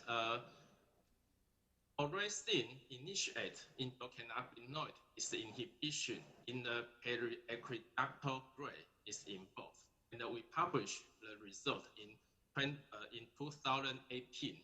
Next slide. Let me introduce orexin. Orexin was discovered in 1908. There is orexin A and orexin B, and the receptor is orexin OX1 receptor and the orexin OX2 receptor. Next slide. Next slide. The orexin neuron was located in the lateral hypothalamus and project to many brain areas. Next slide. And the physiological function of orexin is to enhance arousal and produce feeding effect, increase the craving of food, and the rewarding effect, and also involve the pain regulation. Next slide. Next slide. In 2012, in 2011, Professor Li Zhuqiu at National Taiwan University, she used electrophysiological method to propose a theory. She proposed orexin neuron from hypothalamus can project to PAG and release orexin in the PAG and act on the orexin receptor of the postsynaptic neuron and produce endocannabinoid 2AG to presynaptic cannabinoid CB1 receptor and decrease the GABA release. Because GABA is an inhibitory neurotransmitter, so less GABA release can activate the postsynaptic neuron and then activate the descending pain inhibitory pathway to produce pain relief effect. But this theory has not yet been validated in animals. Next slide. So we want to know if electroacupuncture analgesia is something to do with the orexin and the endocannabinoid mechanism. Because one paper mentioned that electroacupuncture EA at PC5 and PC6 can increase the GABA level in the PAG. So we decided to use PC6 as the acupoint. Next slide. We use heart rate test to measure pain threshold. The endpoint is the pole withdrawal latency. It's the time to link the hand pole to the thermal stimulation on the heart rate of 50 degrees. Next slide. So we perform heart rate before and after electroacupuncture at PC6. And the sample brain tissue was collected 2 hours after electroacupuncture. Next slide. We choose a non-acupoint. The non-acupoint is located in the middle of the lateral deltoid muscle. Next slide. So we perform electroacupuncture at PC6, EA at PC6 under isoflurane anesthesia. Next slide. So first, we test if we inhibit orexin OX1 receptor and the CB1 receptor can affect acupuncture analgesia or not. Next slide. And this is the result. After we perform acupuncture, electroacupuncture at PC6, pole withdrawal latency increase from before acupuncture is 15 seconds. After acupuncture, it go to 40 seconds, then gradually decrease. The acupuncture analgesia, EA at the PC6 analgesia lasts about 1 hour. And the control group has no effect. And the sham group is a needle, only needle, and no electrical stimulation, produce no effect. And the electrical stimulation at the non-acupuncture point, NAP, produce no effect. And the right figure is the AUC of the left figure. And you can see this is the acupuncture analgesia. And this effect can be prevented by IP injection of the SB334867. This is orexin OX1 receptor antagonist, and also AM251, the CB1 receptor antagonist. Next slide. If we inject the antagonist, the orexin OX1 receptor antagonist and the CB1 receptor antagonist directly to PAG, it produces similar effects. The injection reduces the EA at PC6 analgesia greatly. Next slide, please. Next slide. So if we inject the orexin to the PAG, it also produces analgesia. And this effect can also be reduced by orexin receptor antagonist and also CB1 receptor antagonist, but less affected by naloxone. Next slide. We also test the opioid receptor antagonist, naloxone and naltrexone, and we found the EAPC6 analgesia was not affected by naloxone or naltrexone, suggests that This EAPC6 analgesia is opioid independent. Next slide, please.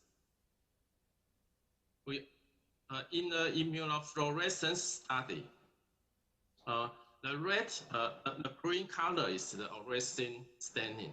The red color is the C-force. The C-force means the activated neuron. So the neuron co-express red, and the green is the activated orexin neuron. So after acupuncture, we found there are more activated orexin neuron in the hypothalamus. Next slide, please. And we also test the orexin A level in the PAG tissue. And we found after EA at PC6, there are more orexin A concentration in the PAG. And we also detect the GABA concentration, use microdialysis. And we found after after EA at PC6, the GABA concentration decreased about 20 to 40 minutes, and it recovered. And this effect can also be reversed by orexin OX1 receptor antagonist and also CB1 receptor antagonist. Next slide, please. And we also use the cannabinoid CB1 receptor knockout mice. And we found in this kind of mice, EA at PC6 can only produce very little effect compared with wild type. So this result suggests that EAPC6 analgesia is primarily induced by a CB1 receptor mediated mechanism. Next slide. We also want to confirm if EA at PC6 is a kind of median nerve stimulation, because PC6 is just right above the median nerve. So we perform the direct median nerve stimulation, and we expose the mouse median nerve and use 2 electrodes to perform electrical stimulation. Next slide. And we found the direct median nerve stimulation increased the orexin A level in the PAG compared with control and the shunt group. If we inject lidocaine to the median nerve to block median nerve, and we stimulate median nerve, and it produces no effect. We also perform the behavior study. So we inject lidocaine to the median nerve, and we do electroacupuncture at PC6. And we found at this time, EA at PC6 produced no analgesic effect. So the result suggests EA at PC6 is a median nerve stimulation. Next slide. And we ask, is the orexin pathway also activated in the animal with pain? So we perform a chronic constriction injury to induce mechanical allodynia. We ligate the sciatic nerve, and the mechanical allodynia develop gradually. Next slide. After the 7 days of the ligation, and you can see it, there are around 80% nociceptive response to a very light stimulation. And this nociceptive response can be reduced by EA at the PC6. And this effect can also be reversed. If you see the C figure, can be reversed by the O orexin receptor and the CB1 receptor antagonist, but not naloxone. So it means EA at the PC6 attenuate chronic constriction injury, induced mechanical allodynia through OX1 receptor and the CB1 receptor, but not opioid receptor. Next slide. So this is our conclusion. So when we do electroacupuncture at the PC6, it will activate the orexin neuron in the hypothalamus to release orexin to PAG, and the orexin act on orexin receptor and produce endocannabinoid to act on CB1 receptor in the presynaptic and decrease the GABA release. The decreased GABA release can activate the postsynaptic neuron and contribute to acupuncture analgesia. Next slide. The significance of our study is that we propose there are two major CNS pathways after electroacupuncture or acupuncture. One is the endorphin and the opioid receptor pathway, and then the other one is orexin and the endocannabinoid pathway. Because there are two independent pathways, so we assume that when people develop opioid tolerance, at this time, we can still activate orexin and the endocannabinoid pathway, and maybe by EA at PC6 to produce pain relief. Next slide. Thank you for your attention. Okay, thank you for sharing your great work, Dr. Chan. We'll have Q&A session at the end of this session. Please stay with us. Now, I'm pleased to introduce last speaker, Dr. Kiom Park. Kiom Park, he is working at the Department of Biomedical Engineering, Kyung University. He conducted his research in Martino Center in Boston over 3 years, and he conducted various neuroimaging experiments with health subjects and various clinical conditions, including low back pain, facial palsy, cognitive impairment, and functional dyspepsia.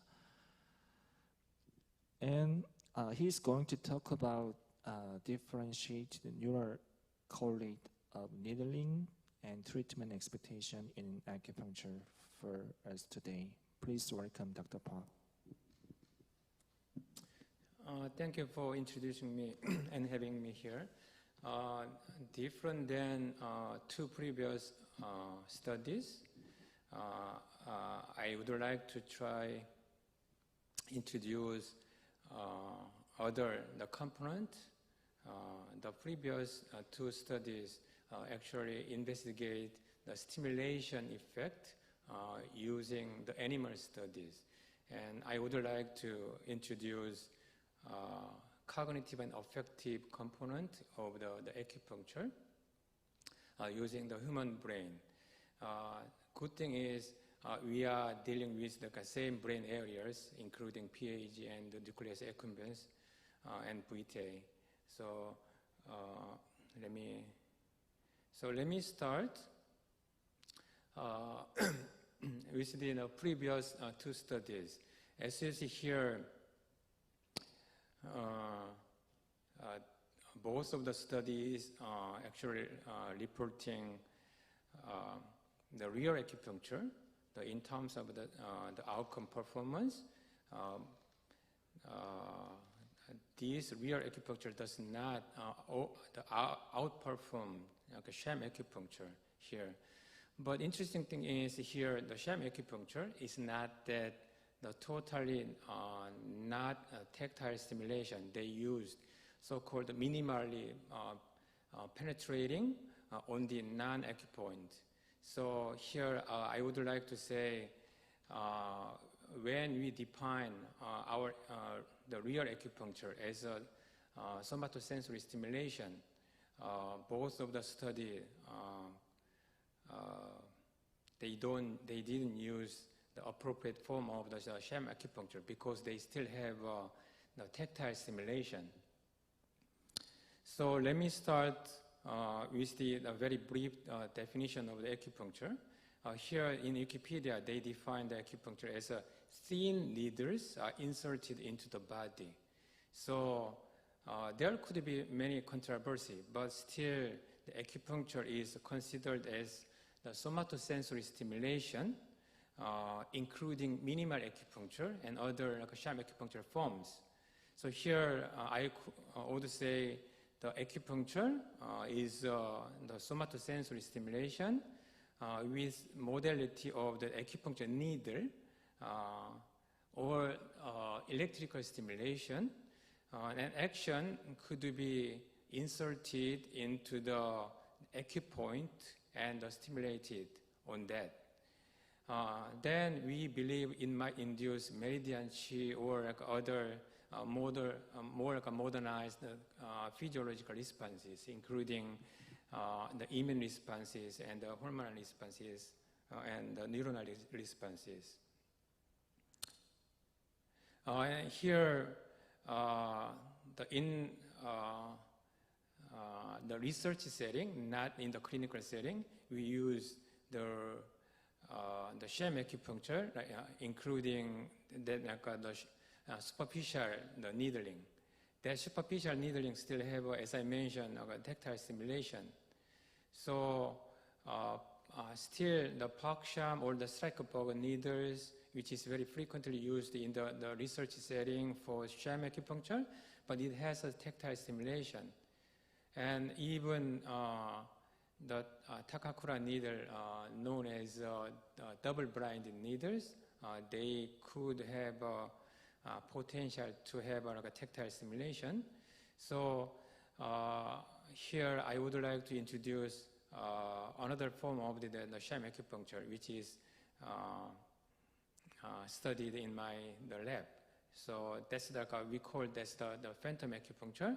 So it doesn't have any tactile stimulation, but still, as I mentioned here, as a human patient, they have to have a credibility. That means they believe they are having acupuncture treatment, because as you know, in clinical setting, always the patient, they have a belief that they will be recovered by acupuncture or other expectation. So I could say probably if you have a specific hypothesis, you have to choose one of them according to your hypothesis. So here, this is another form of the expression of the different devices. And here, I would like the credibility. So phantom acupuncture only have a credibility, but the other, the sham needles and including the real acupuncture, they have the somatosensory stimulation. So as I mentioned again, you have to choose appropriate the sham form according to your hypothesis, research hypothesis.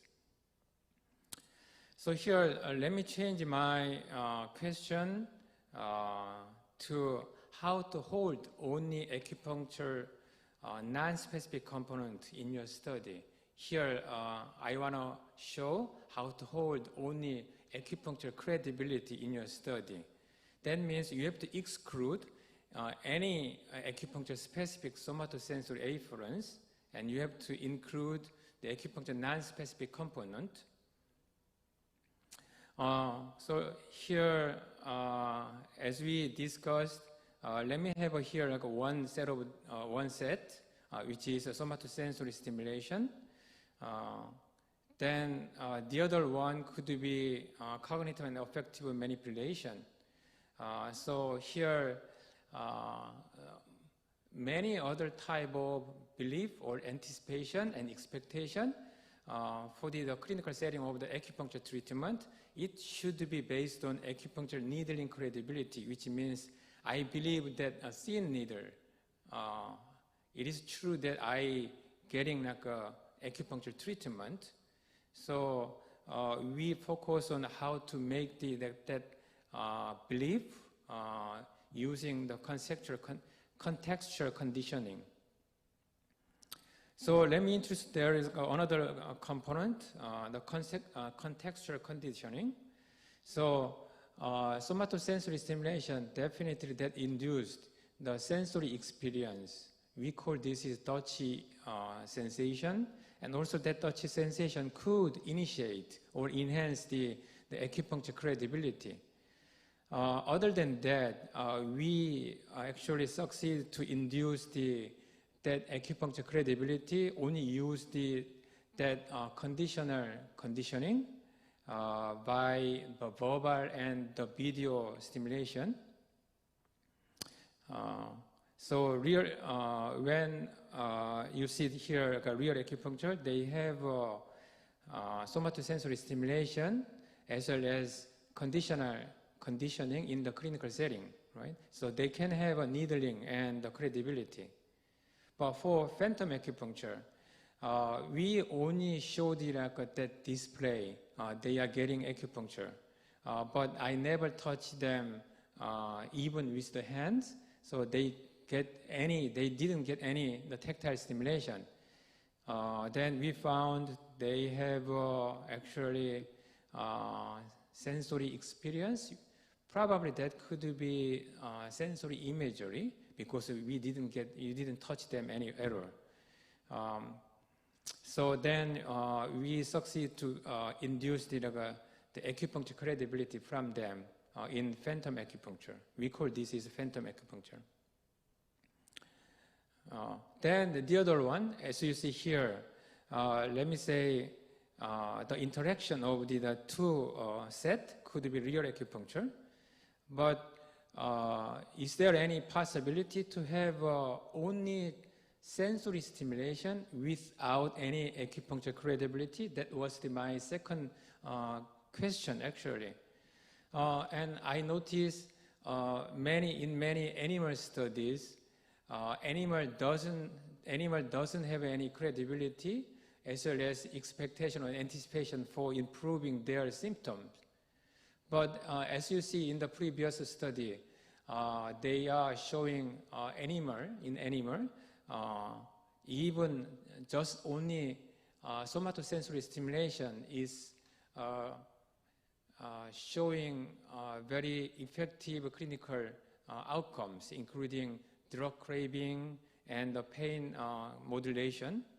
So why not? Not in the clinical setting, but in the studies research setting, you can introduce another form of the acupuncture, which means it doesn't have any acupuncture credibility, but it could have only just somatosensory afference. Right? So that's we call zombie acupuncture, because zombie, as you know, zombie doesn't have any a spirit or mind. So instead of saying to the patient, you are getting acupuncture, I just told them, you will have another one type of diagnostic procedure, which is nerve conductance study. Then they believe that.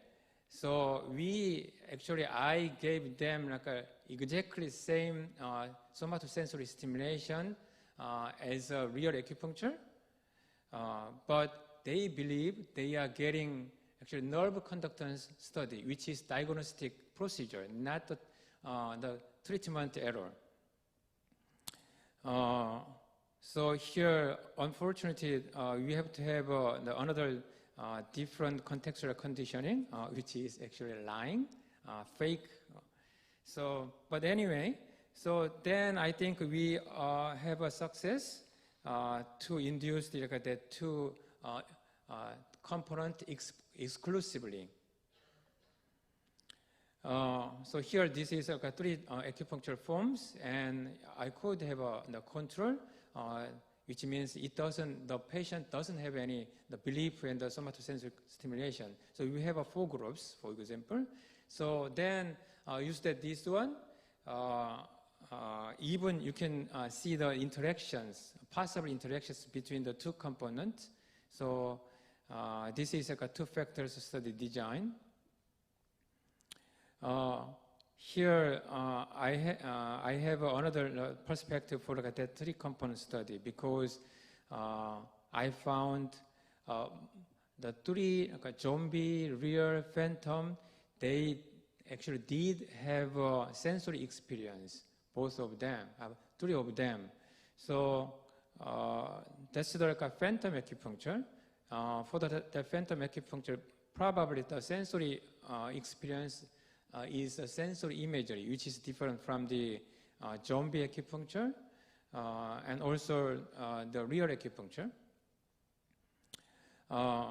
So why I introduced this study, the protocol, you could have another possible studies you could have. instead of like a zombie and real phantom, for example, you can have a different element in the different set of the sets.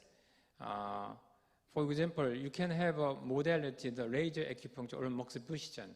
Moxibustion is known to be the thermal stimulation, and that thermal stimulation could have a exact same problem with the sham acupuncture.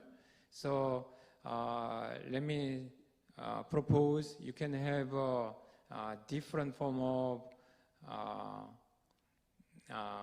like a sham moxibustion or like a sham laser acupuncture.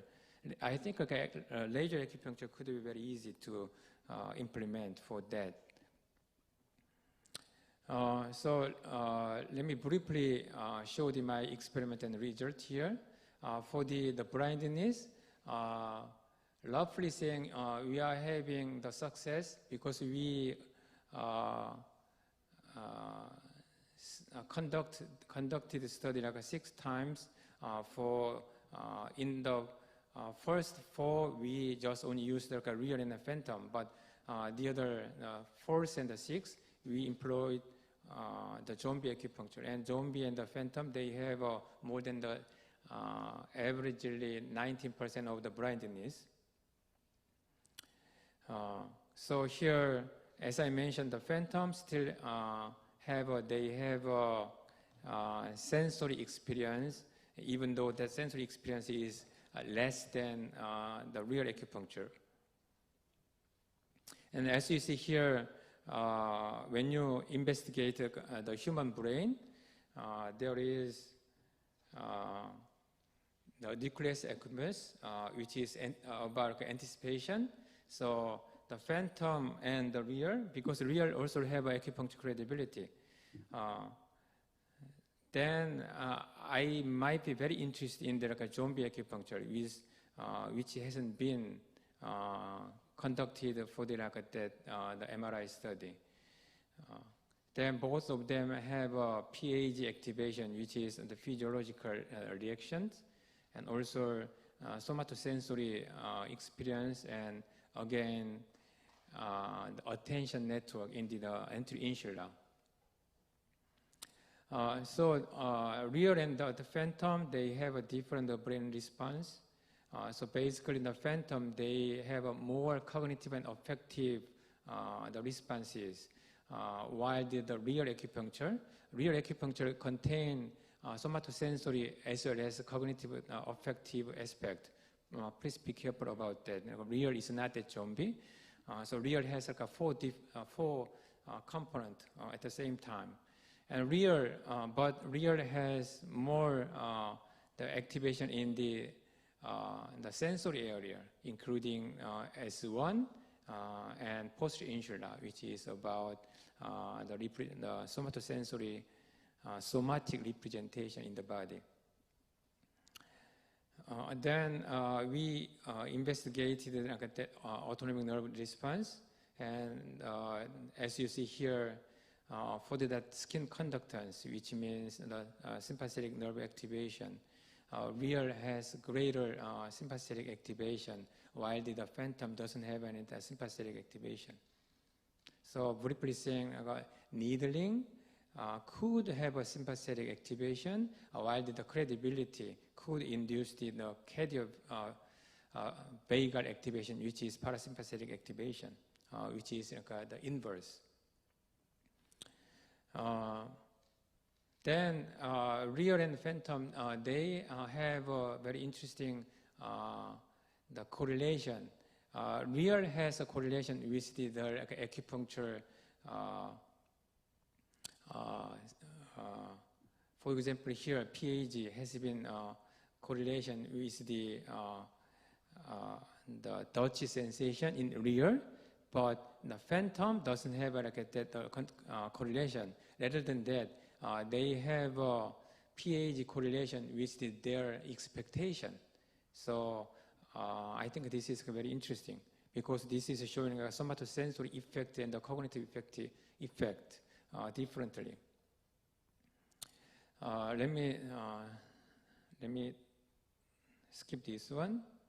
And we have a patient because the previous study, we employ just only the healthy subjects. This is the low back pain study. We employed like the low back pain model here. And as you see here, the reduction rate of the low back pain, real and phantom, they have efficacies.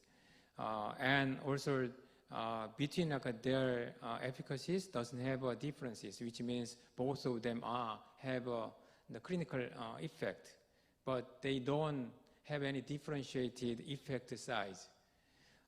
So as you see in my first part of my presentation, our result in terms of the clinical outcome, real and the sham have the same things, but still we investigated how their underlying mechanism different or not. So here, this is the low back pain brain. Then it is the same as somehow it is the same as the healthy subject. And here we found the real acupuncture and the phantom acupuncture. They have a different brain activation correlation with the pain reduction.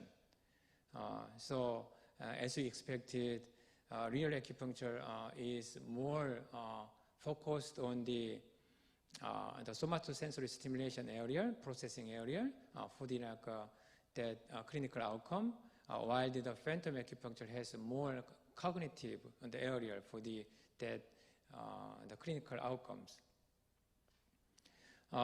Then interesting thing is here, as I mentioned, the real, when they have the decreased connectivity between the cognitive to the salience network, they could have a more better clinical outcome, while the phantom acupuncture, when they decreased the connectivity between the salience network to the somatosensory area, and they can have a better the pain reduction, which is very interesting. So still, we have been investigating the zombie acupuncture. So we are still waiting for the pure effect of the somatosensory afference, because I showed just real acupuncture and the phantom acupuncture result. So we have to employ the zombie acupuncture. Then I think the second part of this year and the first part of the next year, you can investigate the zombie acupuncture in the MRI. We already did the outside MRI study with zombie acupuncture, and this is very interesting because in terms of the sensory experience, touch experience, touch sensation, interesting thing is compared to the even real, zombie has a greater sensory experience. So I was a little bit surprised because I could say, I hypothesized that the anticipation or expectation of the needling could increase the somatosensory experience, but it's not. Zombie actually had a greater sensory experience than the real acupuncture, which is interesting. Okay, so let me have a final conclusion to the question. Definitely somatosensory and cognitive affective components of the acupuncture might have a differential influence. And for the underlying mechanism, so far, real acupuncture is more related to more physical aspect of the stimulation, while the phantom acupuncture have a more related to the attention focus to self, or like observing self, or like a viscous sensation. So I think first thing I have to say is the phantom acupuncture might be potential sham form you can use in the research setting. And let me wrap up my presentation with the last slide. So I introduced the acupuncture-specific somatosensory afferents, and I introduced the cognitive affective component as a non-specific component. But I don't think so, because for example, generic belief, including doctor-patient relationship, that could be like a non-specific. But when it comes to the acupuncture, or like when it comes to body awareness of like their body when they are getting the acupuncture, this is probably like the acupuncture specific another component. So I could say in another setting of the study, probably the cognitive and affective aspect also could be a specific component for acupuncture. So I'm very interested in like a body awareness, which is induced by acupuncture stimulation, but it should be differentiated from the like, somatosensory afferents, because this is from the top-down influence by belief and expectation. Thank you so much for attention. Thank you. Thank you for presenting about cognitive affective aspect of acupuncture stimulation. Now we have about 20 minutes this Q&A session. I checked the list of questions from the audience, and I'll deliver the question one by one. First one will be go for Dr. Jae-ha Yang. In acupuncture study, most important things are where do you stimulate and how do you stimulate. So you showed the effect of HD7 acupoint compared to LI5. So it might have point specificity, but maybe you did not explain the stimulation condition. So which parameter did you deliver to the lab using vibrator stimulation, and how do you determine the stimulation for this experiment? Like stimulation condition. Could you explain more?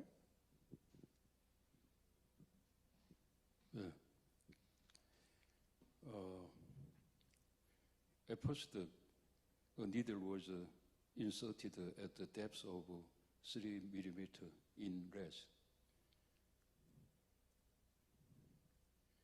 And this needle was stimulated for 20 seconds in duration and 1.3 meter per second square intensity by this mechanical acupuncture instrument to mimic the vibrations produced by manual acupuncture stimulation,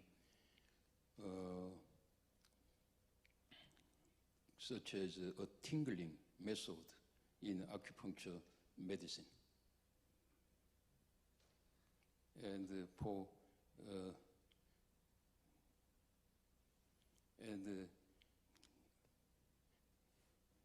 in a previous study, we confirmed this intensity and duration was able to acupuncture with this duration and intensity was able to affect, modulate acute cocaine-induced locomotion. So thus we chose these parameters of vibratory acupuncture. Thank you for your answer. And second question, maybe go for Dr. Lee Hong-chan. Can you hear me? Yeah, I delivered the question for you. Your study suggests that since it works through orexin mechanism, acupuncture can be used for pain control even when opioid drug does not work anymore. So would orexin receptor pathway work in patients who are opioid tolerant or chronic opioid user? So how do you, what do you think about this question? Would you please express your opinion on that? Yes. Actually, recently we performed a study. We inject morphine to mouse from low concentration to high concentration, and then the tolerance developed. Then we perform EA and PC6, and it still can produce analgesia effect, although morphine tolerance is developed. So I think, it supports our theory, our new result. Okay, thank you for your answer. Second question, go for Dr. Park.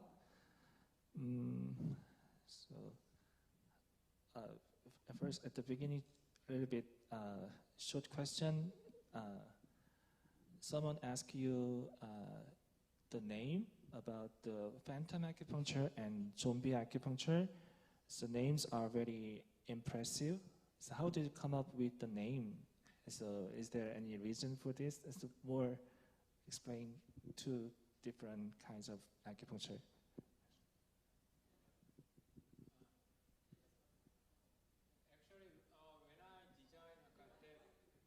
When I designed the study for phantom acupuncture, I didn't have any the name, but for publishing the study, you had to come up with the name, and discussing with my friend Vitali Napado. Actually, he suggests, what about like a phantom? Because as you know, the name, the title, the opera, the Phantom of Opera. So just I used the phantom acupuncture. And the other one, zombie, discussing with my students in the lab.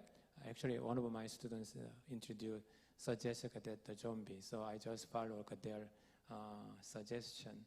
But still, I don't know if the names are appropriate for the acupuncture study or the purpose. Actually, the Professor Che, who is our chairman, it looks like he doesn't like the name zombie, because zombie has the somatosensory component, and which is the core unit of the acupuncture. But in terms of the impression of the zombie, it's not that positive. So actually, he suggests the change the name of that protocol, but still I don't have. So if you suggest more better the name, why not? Yeah, I would like to take the suggestion. Thank you so much. Yeah, thank you for your explanation. After I listened to your talk, I can understand that why did you call it a zombie. It's okay. Thank you. And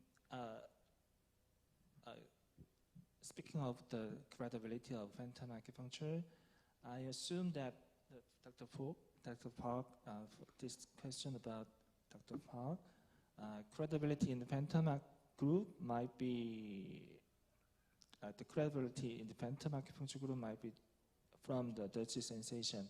So I was wondering how phantom group can have credibility even when they have very low dirty sensation in the low back pain study. So do you have any? In terms of the blindness of the phantom acupuncture, we have the systemic questionnaires, so including the touch sensation questionnaires. But the more important thing is that when they get the when they in the experiment, we actually focused on asking them what they believe in the study in that point. And so we have systemic and logical questions in the questionnaire. So when they believe, even though they could not believe that acupuncture is a real acupuncture after experiment, but we focus only just on how they believe, how they feel in the study.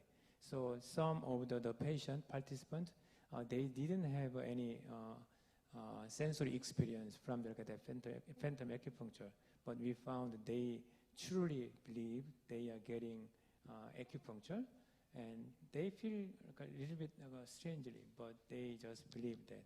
So it's really different from the experiencing the touchy sensation for phantom acupuncture.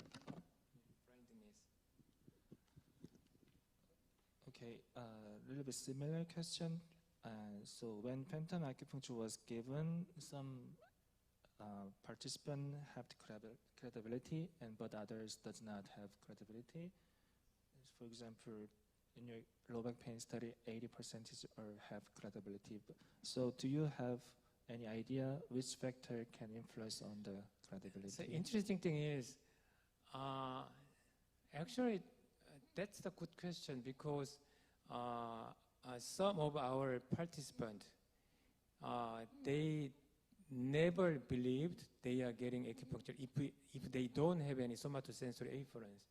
For example, especially, I think it depends on individual differences.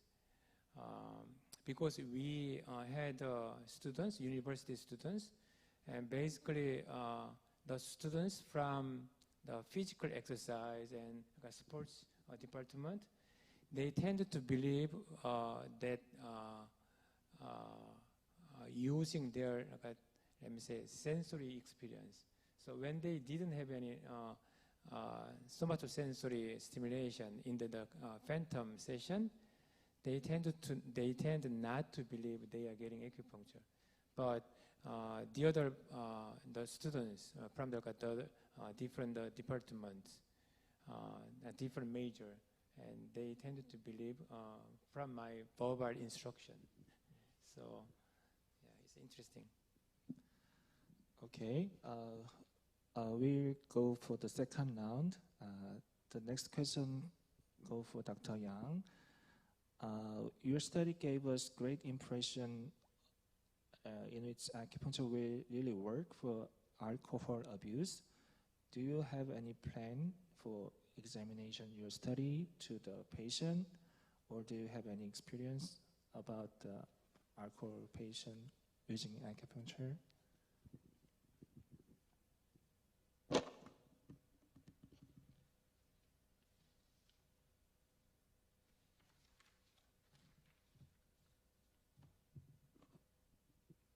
Yeah.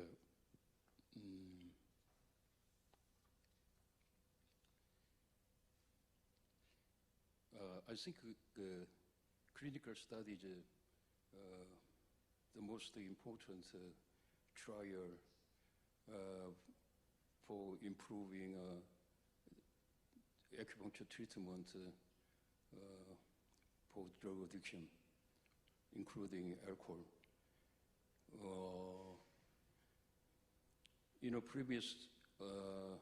Previous clinical studies showed that alcohol-dependent people have alcohol withdrawal syndrome during alcohol withdrawal, and are more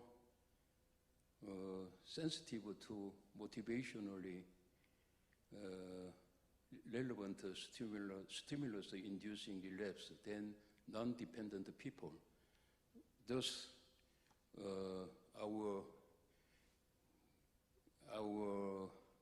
study using rat models of alcohol dependence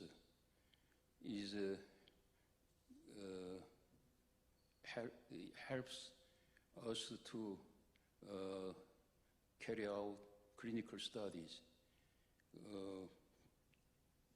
2 years ago, we carried out on social drinkers using fMRI and craving test. And our results have suggested that acupuncture at 87 points increased the activity in brain regions related with emotional self-control, including the prefrontal cortex, and significantly enhanced alcohol abstinence self-efficacy and by reducing craving in female, particularly in female. So based on these findings, we are preparing to carry out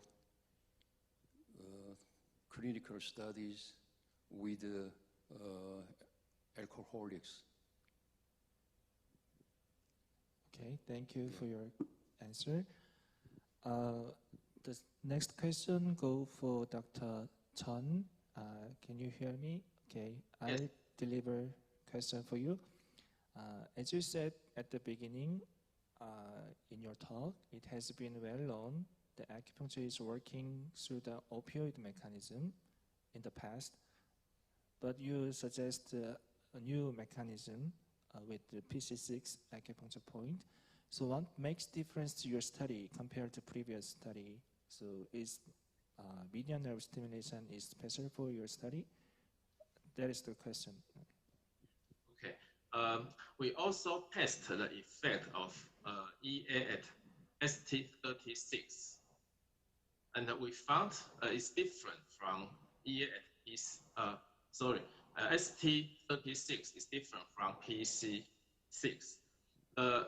EA at EA at 3里 ST36 is more naloxone dependent. Let me say again, maybe the internet not so stable. We test also the effect of ST36, and we found EA at 3里 ST36 is more naloxone dependent. However, the EA at LI4 is more similar to EA at PC6. It's more orexin and cannabinoid dependent and less naloxone dependent. So I think different acupoint maybe involve different components. And maybe the upper limb is more involved the orexin endocannabinoid system, and the lower limb is more related to naloxone dependent pathway. Because you know the early study, the acupuncture study start from the 3里ST36. So I think the opioid theory is earlier being reported. And so our future work is to identify the major acupoint which are more naloxone dependent and which are more orexin endocannabinoid dependent. Okay, another short question for Dr. Chan. There are other functions of orexin, such as arousal and food intake. So did you find any other behavior change related to those features after median nerve stimulation? That is the question for you. Okay,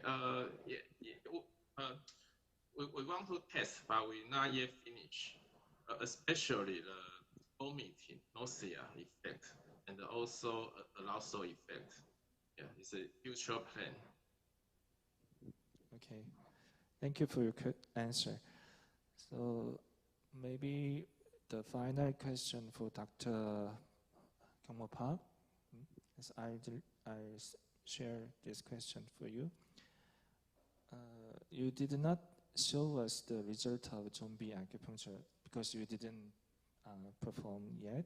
So, but do you have any hypothesis of neural mechanism of zombie acupuncture or do you expect any specific results for that? Yes, I have a specific hypothesis, but let me say first,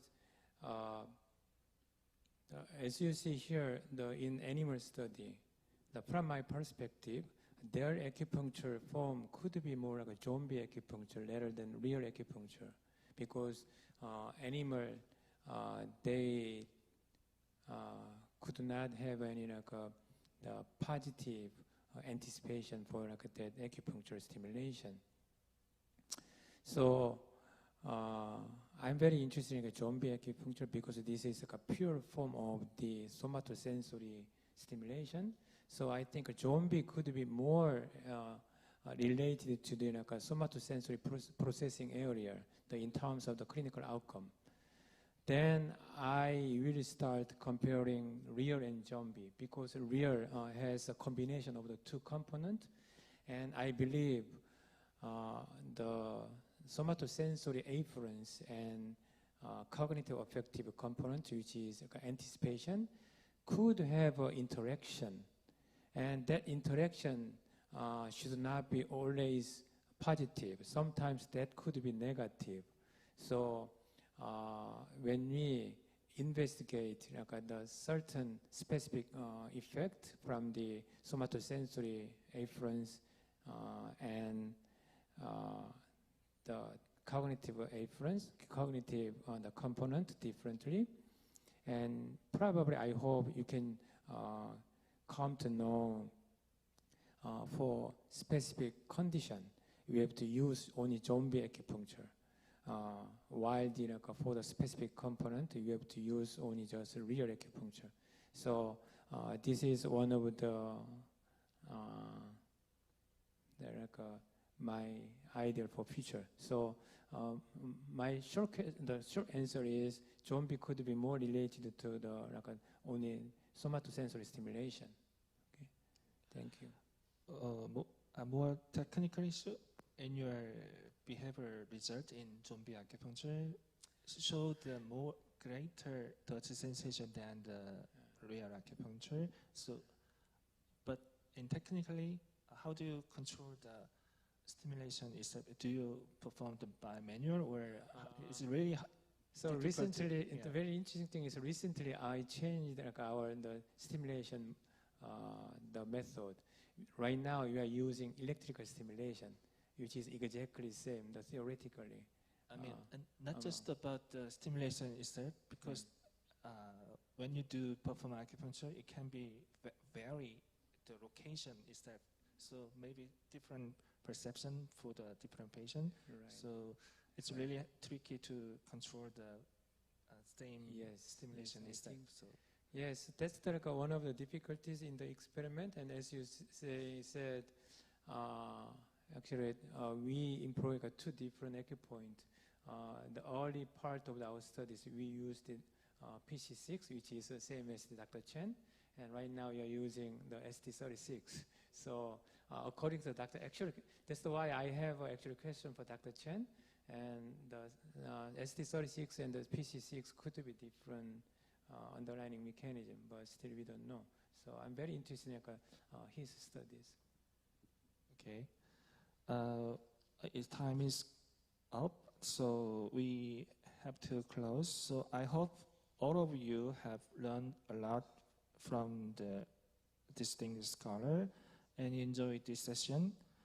I want to thank everyone who contributed this session. I close this session. Thank you.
Hello, this is Dr. Vincent Zhong from the Chinese University of Hong Kong.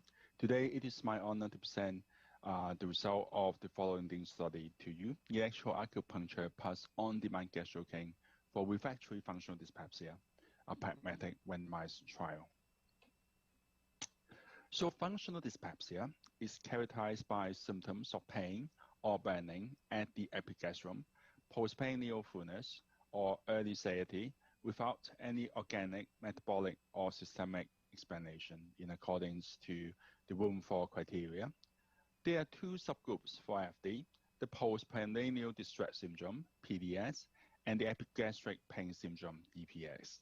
As defined by the Room 4 criteria, PDS is characterized by postprandial fullness, plus or minus early satiation, more than 3 days per week. And for EPS, the main symptoms will be epigastric pains, plus or minus epigastric burning, more than 1 day per week. And these symptoms need to be there in the past 3 months with symptoms onset and at least 6 months before the diagnosis. So this is a chronic condition.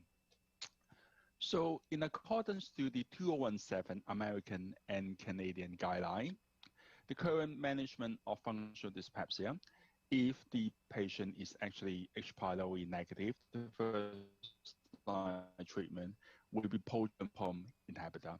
If the patient is not responding, then a second-line tricyclic antidepressants will be prescribed. If the patient don't respond to that, apokinetics will be used as the third-line treatment. So for those who are H. pylori positive, it is recommended that the H. pylori needs to be eradicated first and see whether the patient actually responds.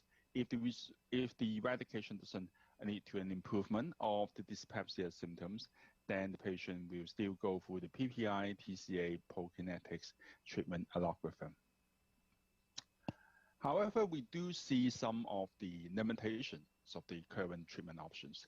This is an important topic because it is one of the most common GI disorder in clinical practice.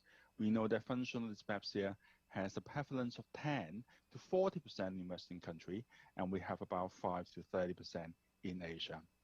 About 50% of these patients will remain symptomatic after 5 years, and the effectiveness of PPIs and prokinetics are known to be inadequate. Where we have PPI, in PPI we have a number needed to treat value of 10, which means that whenever you prescribe PPI to 10 patients, there will be only 1 patient responding to PPI, whereas you have 9 remaining patients not responding to PPI. And even for the third line prokinetics, the NNT is only 12.5. And for the second line treatment, TCA, patients often opt out of the treatment due to the actual or potential perceived adverse events. And many are indeed refractory to these treatment, PPI, prokinetics, and TCA. And therefore, refractory FD actually impacts on patients' quality of life as well as creating burden to our healthcare system.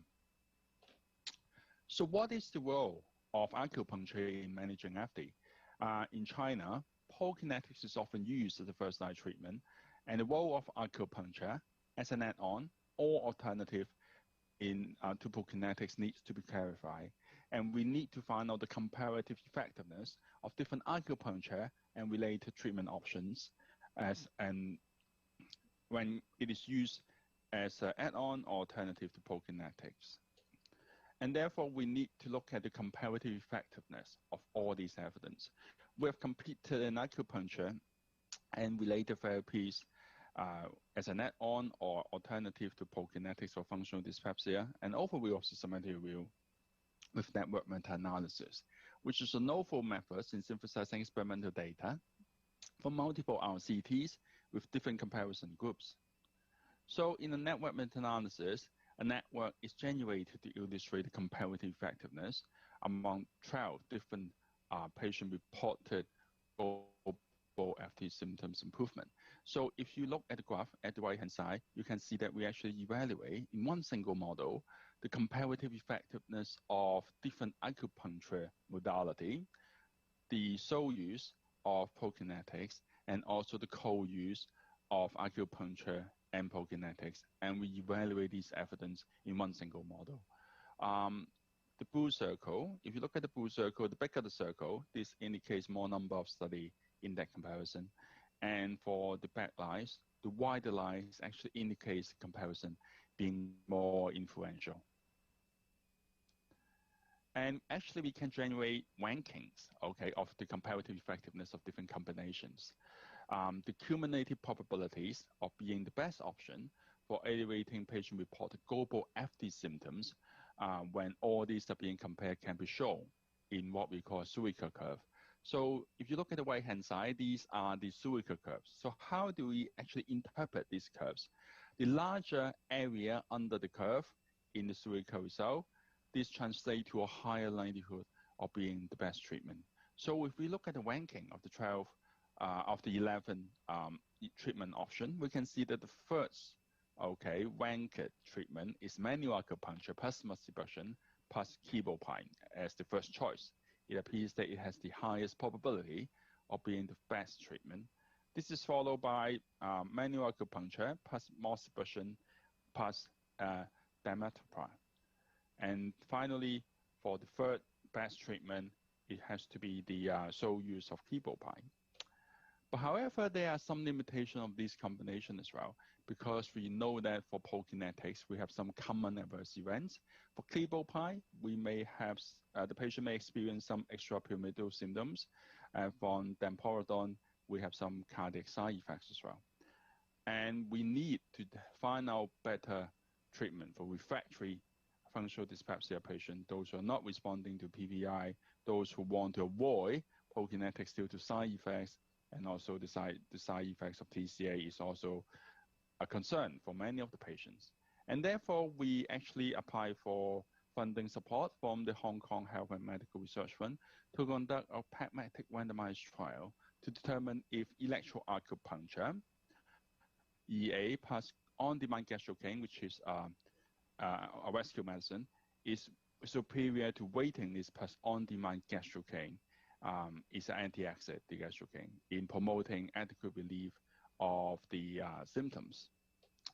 So this is a prospective randomized parallel group pragmatic trial conducted over 12 weeks. We recruited through advertisement and public secondary care GI clinics, newspaper, and also social media.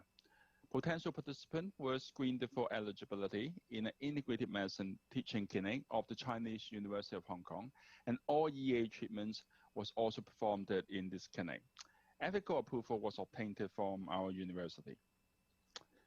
So for the inclusion criteria, the patient needs to provide records of a normal OGD result with negative H. pylori findings from the past 5 years, or if the patient is tested positive for H. pylori, but if he or she has completed medication for course for eradication, he or she is still eligible.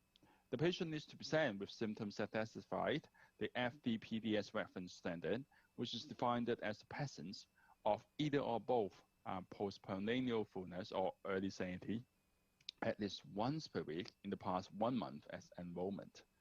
The patient needs to voluntarily discontinue all conventional FD pharmacological treatment, including H2 antagonists, PPI, or prokinetics, 2 weeks prior to enrollment due to perceived ineffectiveness. And therefore, we can define these patients as refractory because they are not happy with their pharmacological treatments, and they have to be permanent resident of Hong Kong, aged 18 to 70 years, providing informed consent.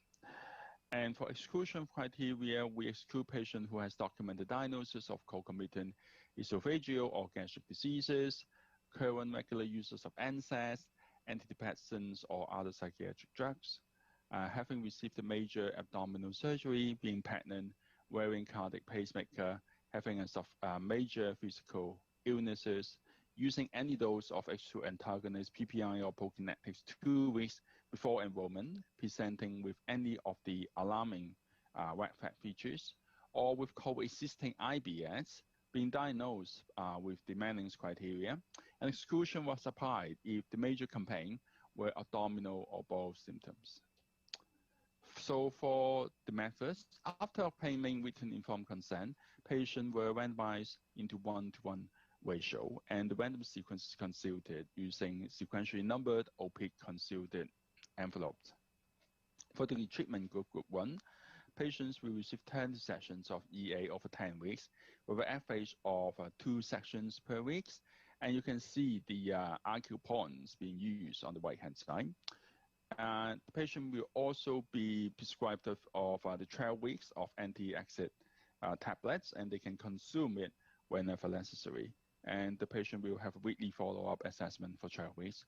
And for the control group, the patient will only be prescribed the gastrocane, and they can use it whenever necessary, and they will have the same follow-up assessment. And they will be provided with the EA treatment at 12 weeks and a compensation when they have completed all the assessments. So for the primary endpoint, it will be a binary weekly assessment of adequate symptoms relief. This is a primary outcome recommended by the Room 3 Design of Treatment Trials Committee, and this constitutes of a weekly questions of, in the past week, have you had adequate relief of your upper abdominal pain or discomfort? So the patient can actually answer yes or no. Patient with a yes response for 50% or more, and the 3rd to 12th weekly follow-up assessment will be considered as a responder. So for the secondary endpoints, we evaluate the changes in patient reported global symptoms, individual PDS symptoms, other symptoms, health, disease-specific health-related quality of life as measured by the Nepean Dyspepsia Index, NDI. We have included a relatively objective functional outcome, the Neuquin Jane test, and we also assess the mental health status of the patient using relevant questionnaire. For depression, we use the PHQ-9, and for anxiety, we use the GAT-7. We measure these 2 symptoms because these are very common comorbidity amongst functional dyspepsia patients. And we also monitor the adverse event related to EA and gastrocane on a weekly basis. With a sample size of 132, we test the hypothesis that the intervention group will be superior to the control group by a minimally important difference value of 20%. Excuse me. And this is estimated through expert consensus in providing adequate relief of symptoms. We will follow an intention to treat analysis principles. And for missing data, they will be imputed with multiple imputation approaches. We will also conduct complete case sensitivity analysis of all outcomes. We have additional worst case scenario sensitivity analysis for the primary outcomes. The association between baseline characteristics and outcomes evaluated using regression analysis, and this includes age, symptom duration, gender, and BMI. So we assessed more than 500 patients. Eventually, 132 is being randomized into 2 groups, and each of the groups we had 66 patients. We have very, very high follow-up rate, and eventually we analyzed the data in accordance to ITT principle. There were only 7 dropouts in total, 6 from the treatment group and 1 for the control group, and we successfully published the result in the Journal of Gastroenterology in Hepatology. In the table below, this actually illustrates the primary outcome. So no matter it is the multiple imputation, complete case analysis, or worst case scenario, the analysis showed that actually treatment group is superior to the control group, and the effect size is within the range of 3 to 3.5 in correspondence to relative risk measurement.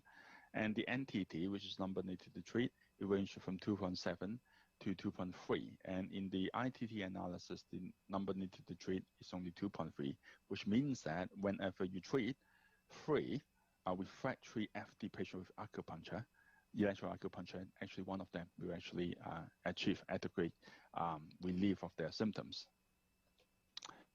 And for the secondary outcome, we do see many of the positive results, which are statistically significant. We see significant improvement in global symptoms, postprandial fullness, early sanitation, reduction in epigastric pain, and also postprandial nausea. but we do see some negative result as well. We do not see any significant reduction, okay, in depression score or anxiety score. And for quality of life improvement, the benefits is confined to symptom reliefs only, and we do not see any significant improvement in other aspects of quality of life specific to functional dyspepsia.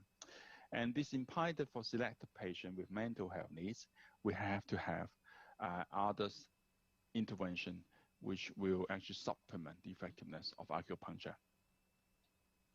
So in conclusion, refractory FD patient receiving EA has a significantly higher likelihood in achieving adequate symptom relief with a clinically relevant small NTT of 2.36.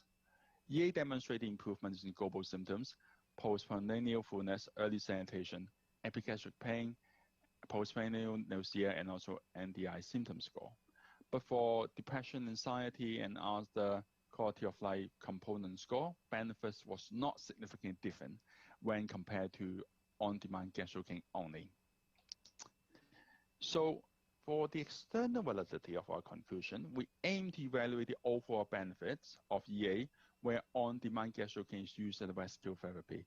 And therefore, we are looking at the specific effect from the EA plus the non-specific effect of the whole care process. And therefore, we did not choose to use a sham control group. And the non-specific effect of EA is demonstrated in the patient-reported outcome, and it may be interpreted as a treatment effect instead of bias.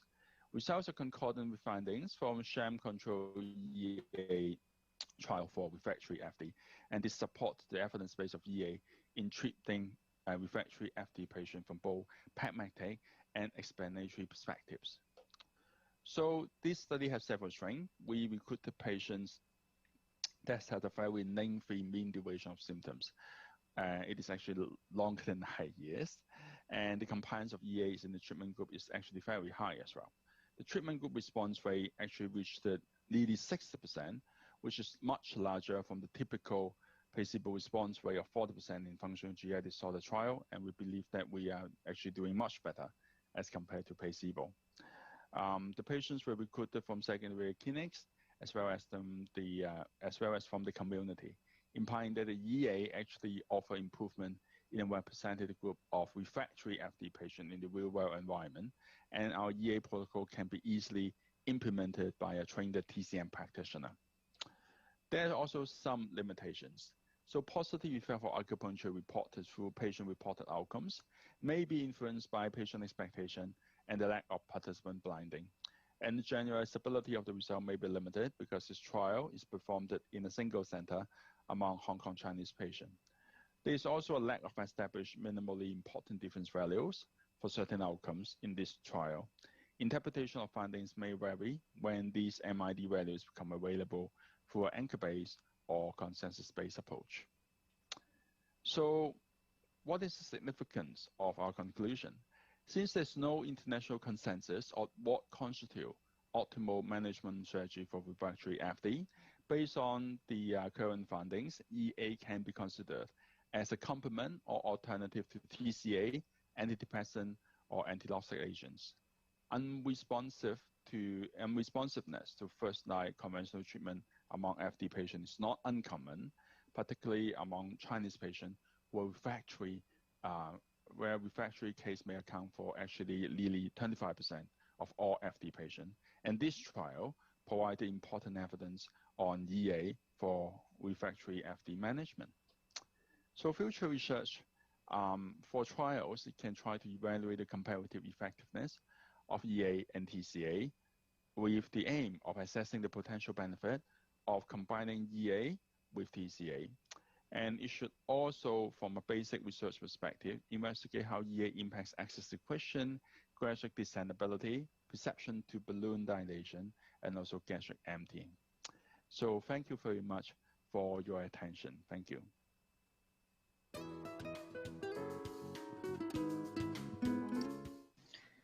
Hello, I'm Choi Tahyun from Kyung University. Today I'm going to introduce my laboratory's work. The title of the presentation is Open Label Placebo, Pill and Needle. Let me explain a little bit about placebo and open-label placebo. Placebo is a substance with no effect that a doctor gives to patients instead of a drug, and is originally a Latin word meaning to please. There are many types of placebos, but often patients do not know whether they've taken a placebo. However, open-label placebo means honestly prescribed placebo. Its notion was developed in 1965 when placebo faced ethical issues in the post-1960s. Unlike traditional placebo, it can be understood as certainty of uncertainty, and previous research claims that logical explanation is important when using it for patients. Let me introduce the recent research related to open-label placebo. Recent studies have shown that open-label placebo is effective, and studies have shown that it is effective in various diseases, such as irritable bowel syndrome, chronic low back pain, cancer-related fatigue. But very little is known about the analytic effect of the open-label placebos.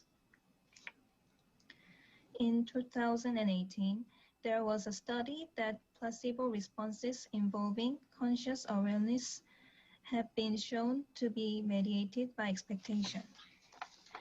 And in another study in the same year, there was an assumption that placebo responses may be more frequent in placebo acupuncture than in placebo pills because patients are more likely to perceive the placebo acupuncture as more active treatment than the placebo pill. Now, we are going to look at the mechanisms of the open-label placebo. First, let me talk about conditioning.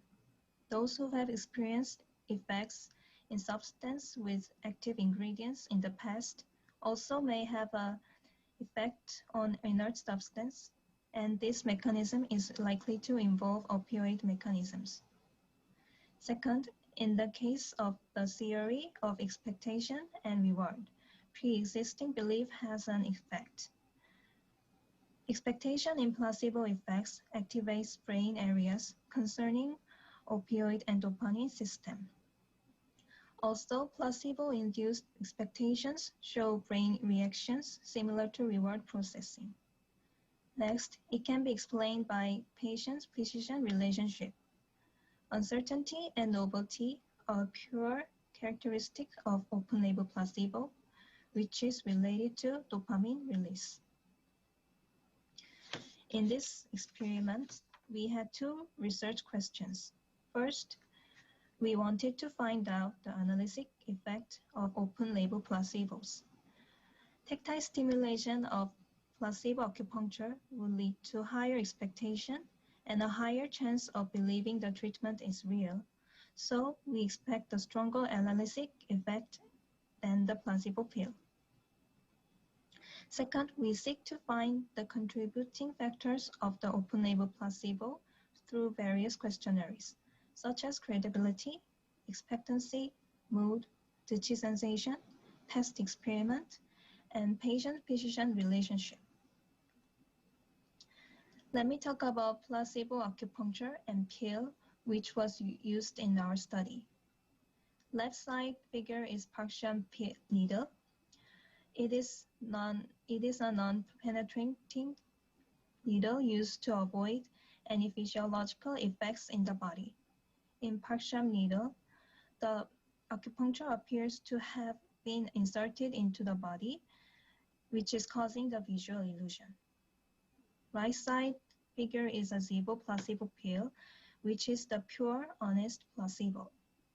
It composed of inert substance like microcrystalline cellulose, gelatin, without any direct effect on physiology. Healthy right-handed volunteers participated in the study. The participants received written informed consent and filled out a set of questionnaires. We explained the open-label placebo to the participants as follows. You will receive placebo needles which will not penetrate your skin, and placebo pills without any active ingredient. However, the placebo effect is powerful. For instance, pain ratings decreased 30% in previous research with irritable bowel syndrome and migraine patients. The body may automatically respond to placebos like Pavlov's dogs, who salivates when they heard a bell after explaining the classical conditioning theory. Also, a positive attitude may be helpful for the placebo effect, but it is not necessary. Participants received 3 different treatments on 3 separate days in random order. It was open-label acupuncture, open-label pill, and no treatment. Painful heat stimuli were applied before and after the treatment on their right fingers, and pain tolerance, intensity, and unpleasantness were measured after each stimulation. Also, mechanical pain using pinprick was conducted, but I'm not going to report in this presentation. There was a 6-minute resting session for HRV recording before and after treatment session. Pain tolerance increased significantly in placebo groups, but not in the no treatment control group. Open-label placebo treatment for heat pain are effective both in increasing pain tolerance and reducing subjective response. First figure is a comparison of heart rate of each group before and after treatment. Heart rate decreased significantly in every group, including control group. This is probably because there was also a 6-minute resting time in the no treatment control group. In the LF-HF ratio, reflecting the overall balance of autonomic nervous system, no significant difference were seen in all groups. This table summarizes the regression analysis for heat pain tolerance and questionnaires. Among various factors, only acupuncture sensation scale was a significant result from the placebo acupuncture group. The right side of figure shows correlation between the effectiveness of placebo pill and placebo acupuncture. Although it shows such a tendency of positive correlation, it was not a significant level. Open-label placebo effect was valid in placebo acupuncture. Both OLP acupuncture and OLP pill had a decrease in heart rate, but we couldn't find a relationship with the analgesic effect. The Chi sensation was the only direct contributing factor to the open-label placebo effect in acupuncture, but other factors are predicted to contribute by interaction. This was first studied to examine the open-label placebo effect in placebo acupuncture, and we tried various questionnaires and HRV to determine what factors contribute to the open-label placebo effect. However, all participants were healthy subjects, so it would be difficult to perceive the study environment as a treatment. Also, it can be hard to attain a patient-patient relationship similar to the clinical field. Also, only HRV data was collected as physiological indicator. In future study, another physiological indicator should be performed. In summary, I want to highlight 2 things. Both open-label placebo, acupuncture, and pill has an analgesic effect.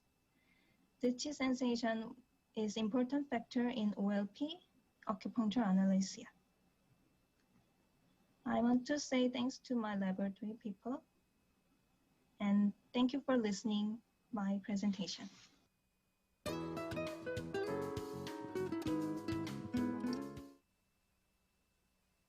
Hello, my name is Ji Won. I am a PhD student at Kiom University. Thank you very much for having me at Kiom Sar 2020. Today, I will tell you about the impact of sham acupuncture information disclosure in participant information leaflet on participant blinding and trial outcomes under the setting of a randomized controlled trial. These are table of contents for today. Let's get started. Blinding in randomized controlled trials, ICTs, is essential. Blinding reduces biases and thus enables researchers to measure true efficacy of testing interventions. Placebo or sham controls that mimic testing interventions without active ingredients of them serve as methodological tools for ICTs. Sham controls, comparators of non-drug ICTs are considered to be more difficult to fabricate than placebo for drug ICTs. Moreover, blinding care providers is not feasible in most of non-drug ICTs, in our case, acupuncture. And these things can compromise the blinding of participants. Thus, special measures are sometimes adopted in non-drug ICTs. Blinding study hypothesis is one of the strategies. Providing information of sham acupuncture partially is a way as well. For example, in a sham acupuncture controlled ICT, participants can be provided with sham acupuncture information as follows. You will be randomly given another kind of acupuncture, which is frequently used in ICTs as a comparator to experimental group acupuncture. Participant information leaflets, pills are key documents for a process of informed consent. Pills are supposed to deliver adequate information, including study background, aims, and possible risks and benefits. Information in pills accordingly helps volunteers' decisions on participating in clinical trials. While ethical standards require full disclosure of placebo-controlled information in pills, some acupuncture trials have provided partial disclosure (PD) of sham acupuncture information due to various reasons such as concerns about breaking blinding of participants and difficulties in recruitment participants. Ethics can be described as follows. You will be randomly given a fake acupuncture which is similar in appearance of a real acupuncture but does not penetrate the skin. Nevertheless, there is a dearth of data whether PD really affects participant blinding and direction of trial outcomes. In this context, we aim to investigate the impact of sham acupuncture information disclosure in pills on participant blinding and trial outcomes. The protocol of this study was approved by IRB of Kiom University and registered at clinicaltrials.gov. Between October 2019 and December 2019, 89 health adults were recruited via web advertisement. In the advertisement, this study was informed that we aim to investigate the efficacy of acupuncture on delayed onset muscle soreness, DOMS, instead of informing our genuine study hypothesis. Participants were randomized into one of the following four groups: venom acupuncture and FD of sham acupuncture information in pills, venom acupuncture and PD of sham acupuncture information in pills, sham acupuncture and FD pills, and sham acupuncture and PD pills. Participants read different written descriptions of sham acupuncture in pills according to their assignment, provided written informed consent. DOMS was induced in the non-dominant arm by repeated eccentric exercises using dumbbell-weighted 1 repetition maximum of each participant. After induction of DOMS at the first day, 15-minute acupuncture treatment was performed. As 2 more acupuncture sessions were added once daily, there was a total of 3 acupuncture sessions for 3 consecutive days. Though both of acupuncture were performed in the non-dominant arm, verum acupuncture was given on 4 acupoints that are frequently used for treatment of DOMS. On the other hand, charm acupuncture, non-penetrating Pakshan needle, was performed on the 4 non-acupoints. Pain and discomfort, which are commonly used outcome measures of DOMS trials, were measured before DOMS induction and each acupuncture session. Pain was assessed with pressure pain threshold, PPT. By PPT, we can measure the pressure value the participants started to feel painful. Discomfort at flexion and extension of the non-dominant arm was measured with visual analog scale. BUS, 0 value of BUS indicates no discomfort, and 100 indicates the worst imaginable discomfort. Degree of participant blinding was calculated using Bang's blinding index, BI. After all acupuncture treatment sessions, participants were asked to guess their acupuncture. Options were experimental group acupuncture, control group acupuncture, and do not know. BI was categorized into correct guess when BI value is more than or equal to 0.2. Random guess when BI is between 0.2 and minus 0.2, and opposite guess when BI is less than or equal to minus 0.2. As 3 BI categories of verum acupuncture can be combined with 3 BI categories of charm acupuncture, 9 blinding scenarios are possible. Credibility test, a 4-item self-report on a 6-point Richter scale, was used to evaluate the credibility of acupuncture treatment at the beginning and end of the study. Higher score of the test correlates with more credibility to the treatment. Items included in credibility test are as follows. Number 1, how confident do you feel that acupuncture can relieve your pain? Number 2, how confident would you be in recommending acupuncture to a friend who suffered from pain? Number 3, how logical does acupuncture seem to you?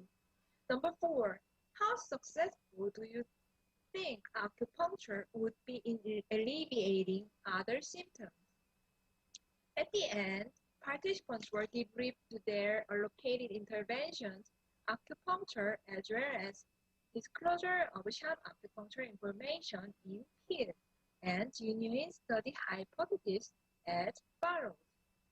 We would ask for your understanding on not providing full research information at the beginning, because we aim to investigate the impact of placebo information disclosure in PIL under the setting of standard informed consent process. One concern is that if you knew about the real study hypothesis at the beginning, you could have scrutinized the contents of the PIL, alike to the standard informed consent process. After being disclosed, participants were also asked to decide whether they would accept the study design and would give consent to use their data of 3-day participation.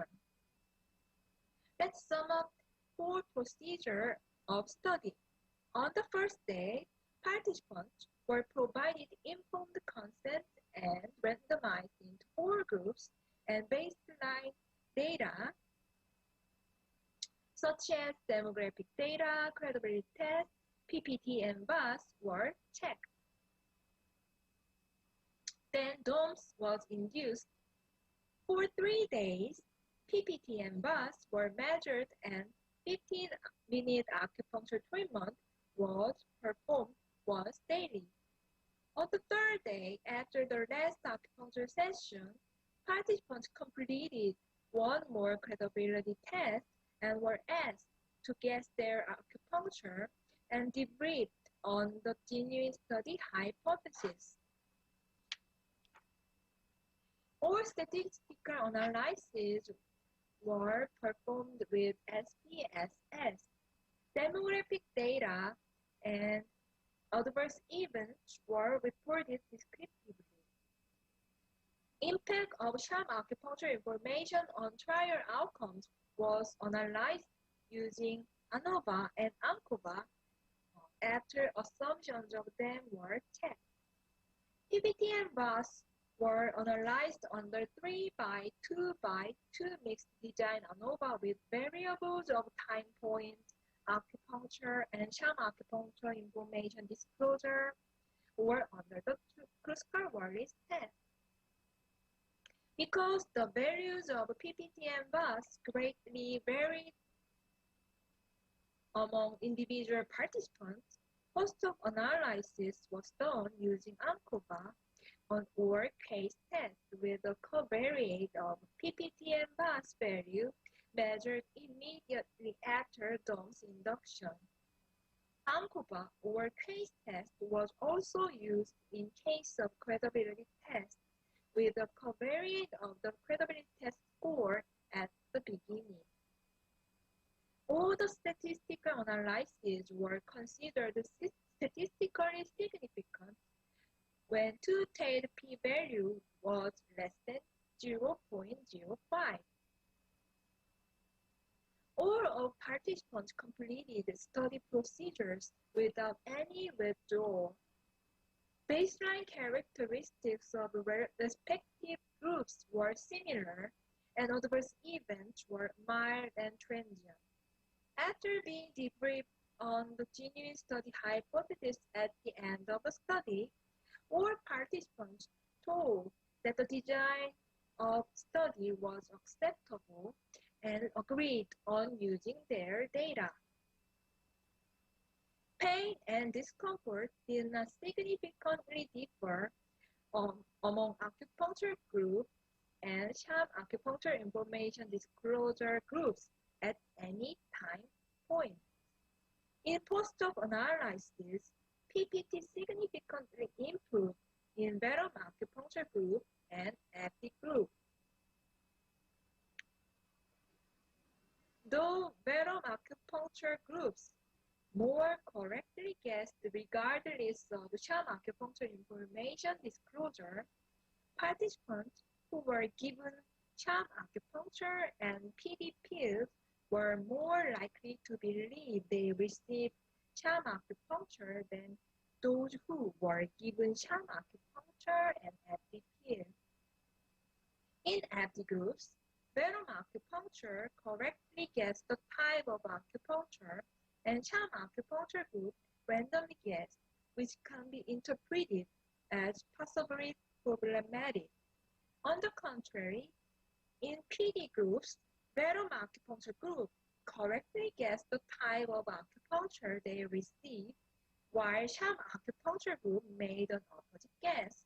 It can be interpreted as ideal, which is assumed to be reflecting reciprocal thinking of participants in the sham acupuncture group.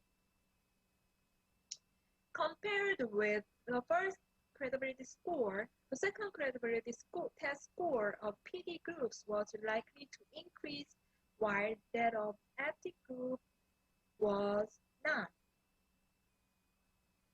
But this result did not reach statistical significance. Strengths of our study. As far as we know, this is the first study that directly compared the impact of placebo information disclosure in pills on blinding of participants and trial outcomes under the setting of standard RC design. PD seems to augment blinding of participants who were given sham acupuncture without affecting direction of the trial outcomes. Limitation of our study. We only included the healthy participants whose education level was relatively high. All of them were undergraduate students or had bachelor's or higher degree. And experimental induced DOMS, which spontaneously disappeared within 10 days, was not so severe condition. And compared with standard RCDs, duration of this study was relatively short. These conditions made participants to be influenced by information in pill more easily and to think that this study design and PD of placebo information were acceptable. Take-home message. FD and PD of placebo-controlled information in pills may lead to different blinding scenarios, while its impact on trial outcome could not be determined in our DOMS model. The impact of degree of disclosure of placebo information in pills needs further investigation. Thank you for listening. If you have any questions, please email me. I hope you enjoy the remaining conference and stay well wherever you are.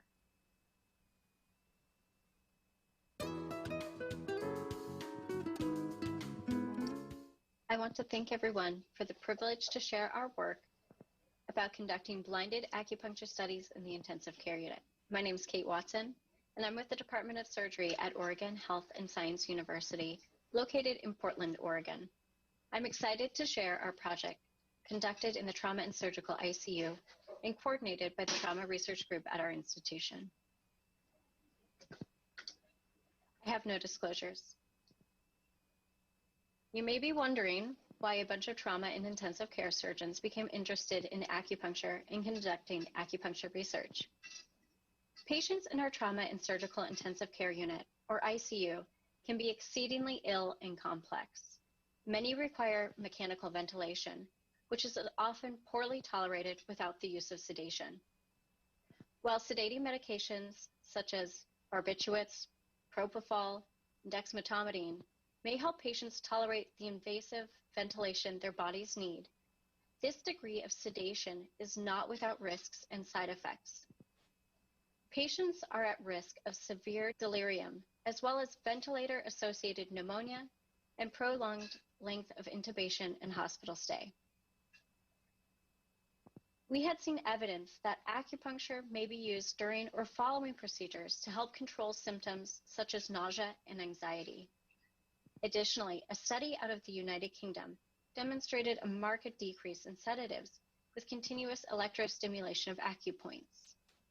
We were therefore very interested in understanding if acupuncture could be applied to our population to reduce sedative use in mechanically intubated patients. This is what originally drew our interest to acupuncture for our surgical patients. However, we wanted to study the effect this intervention may provide our patients through a blinded, randomized trial. Our patient population is uniquely amenable to study blinding given their need for sedating medications. However, the ICU has some unique challenges when it comes to conducting a blinded acupuncture study, particularly the high level of care these patients require, including almost constant nursing attention. Because of this, we felt it important to have a very convincing placebo for our control group.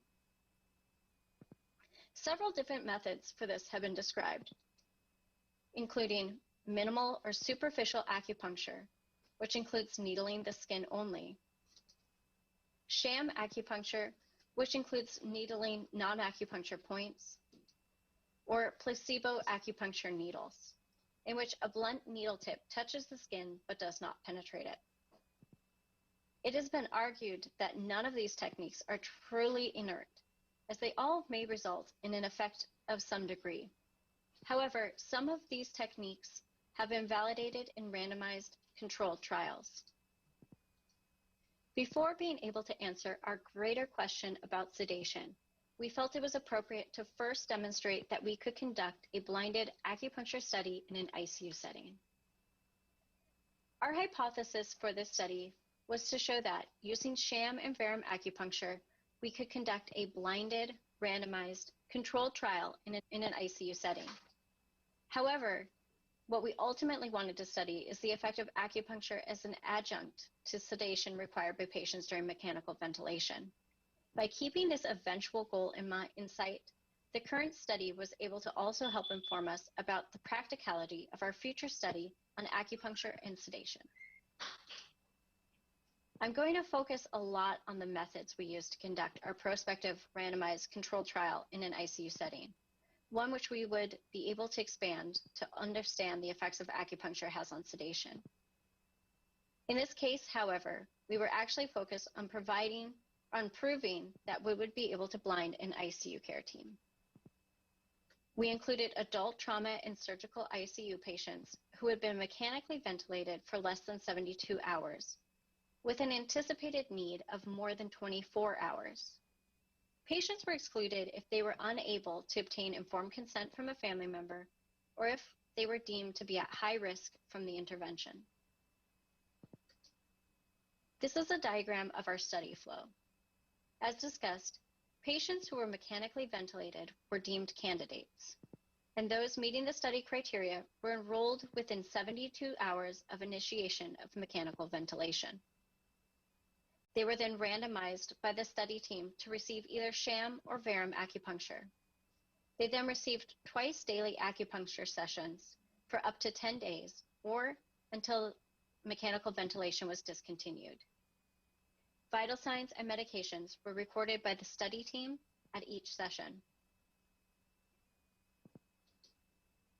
The points selected for our blinded study are the same as we intend to use in the subsequent study on sedation, all selected to help calm the patient and reduce sedation requirements. Patients in both groups received treatment, either verum or sham, to the prescribed points by a licensed acupuncturist.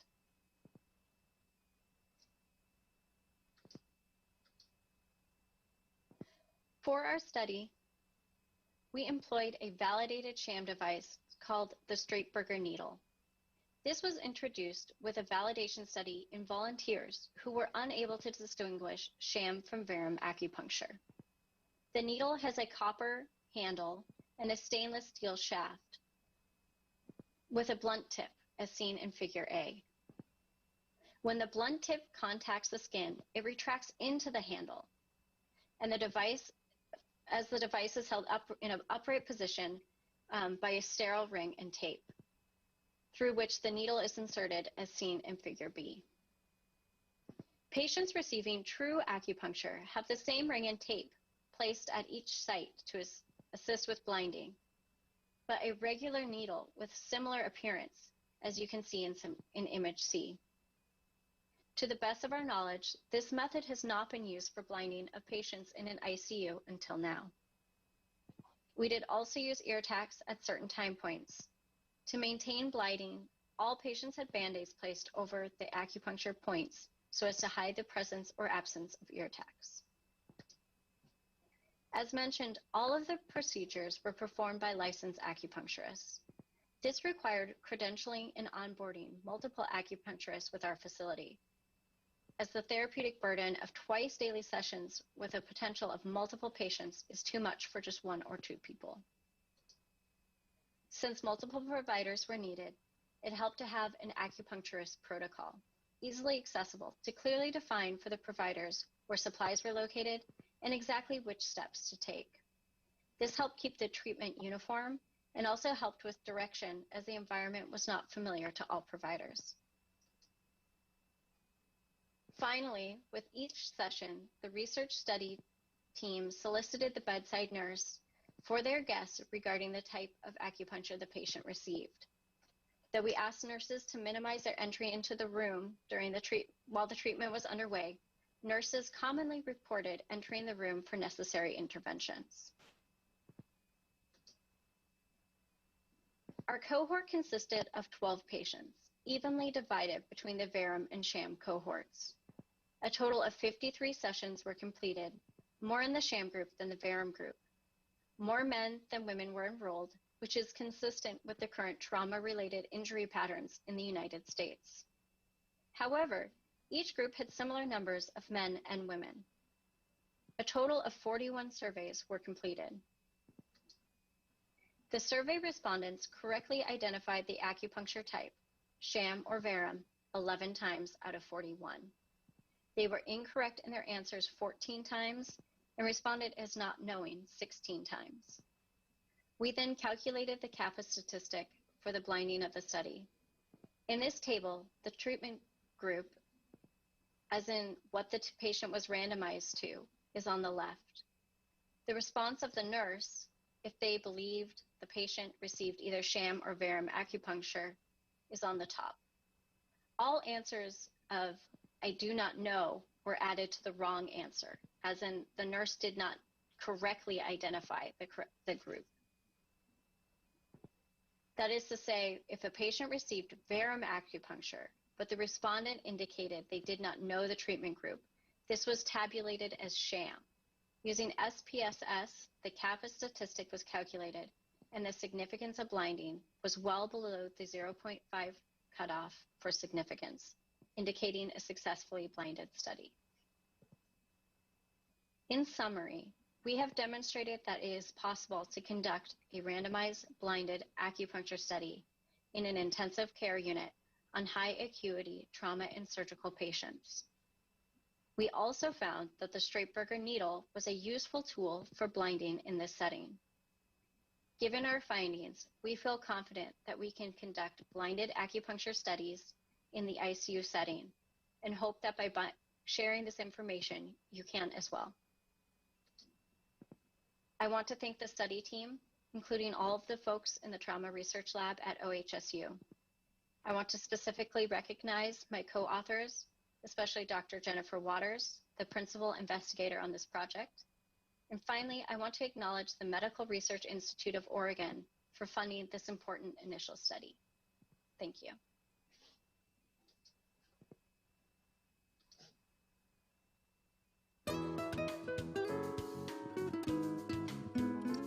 Hello, I'm Eugene Choi, working at the Korea Institute of Oriental Medicine. Let me introduce the result of an electroacupuncture trial for mild cognitive impairment. It was designed as pilot randomized controlled trial. Mild cognitive impairment is a transitional state between normal aging and early dementia. It is defined by a noticeable decrement in cognitive functioning that goes beyond normal change seen in aging, but that does not interfere with the everyday activities. MCI is clinically important in that it elevates the risk of progression for dementia. Acupuncture-related treatment, including electroacupuncture, is reported to have the potential to improve cognitive decline in animal studies and clinical trials. There are various cognitive domains, and cognitive function decline can occur in various domains. For example, change in memory can be presenting by having problems subtracting days and appointments.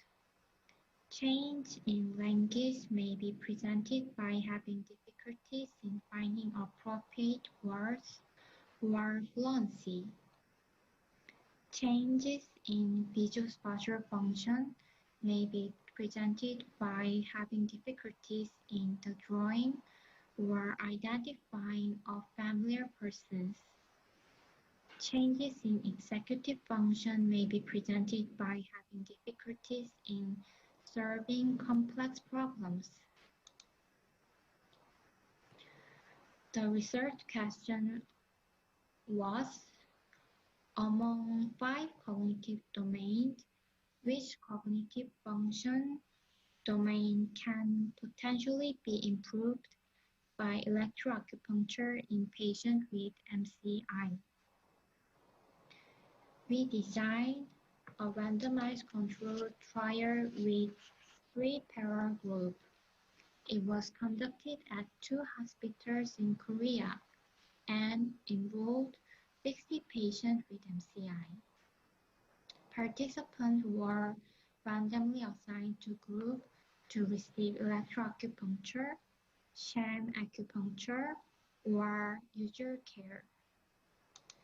How to define MCI was an important issue, and in our trial, we followed the Peterson's criteria of MCI, and objective evidence of cognitive impairment was judged by MOCA K with score less than 23. Electroacupuncture and sham electroacupuncture were applied for 24 sessions for over the 12-week period from qualified Korean medicine doctor. Acupuncture were inserted into 14 acupoints. These acupoints around the head are frequently used for degenerative brain disease. Also, electric stimulation with frequency of 3 Hz for 30 minutes was applied in 2 acupoints in the forearm. They were used in previous clinical trial for vascular MCI. This acupoint in ankle was reported to be effective for improving cognitive function in previous animal studies. In sham electroacupuncture group, placebo needle that does not penetrate the skin were used, and sham electric stimulation was applied with light and sound stimulation at a frequency of 3 Hz and without current flow. For every 3 groups, education brochures to enhance cognitive function were provided. The main outcome measure of the study was Seoul Neuropsychological Screening Battery Version 2. It provides the T-score of 5 cognitive function domains: attention, memory, language and related function, frontal executive function, and visuospatial function. It composed of various cognitive tests, including disease span test, Ray complex figure test, and Boston naming test, and so on. The outcomes were measured at the baseline, post-treatment, and follow-up assessment. Here's the outcome of our trial. Firstly, participant flow. Of 166 participants assessed for eligibility, 60 participants with MCI were enrolled, and they were randomly allocated to EA group, sham EA group, or usual care group. These are the results of T-score of 5 cognitive domains at the baseline, post-treatment, and follow-up assessment. The dark blue line is the result of electroacupuncture group, and blue one is the result of sham electroacupuncture group, and gray one is the result of user care group. At the post-treatment, there was no significant difference between EA group and user care group, except visual-spatial function T-score. LS mean difference in T-score of EA group and user care group was 5.16. When compared to user care group, T-score of EA group was higher at post-treatment. However, there was no significant difference between T-score of EA group and sham EA group. Also, the effect of electroacupuncture was not observed as follow-up assessment. For the discussion, at the post-treatment assessment, the potential effect of electroacupuncture compared to user care on visual-spatial function was observed. However, there was no significant difference observed between electroacupuncture and sham electroacupuncture group.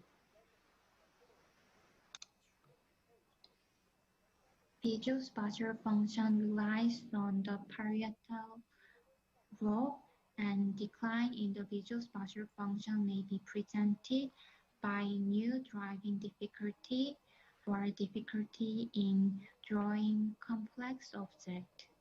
The representative task for visual-spatial function is clock drawing test.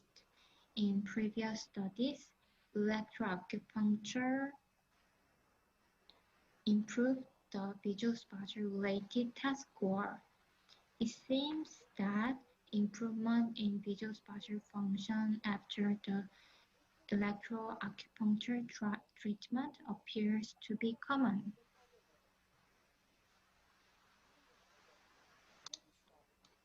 In this study, there was no difference between electroacupuncture and sham electroacupuncture.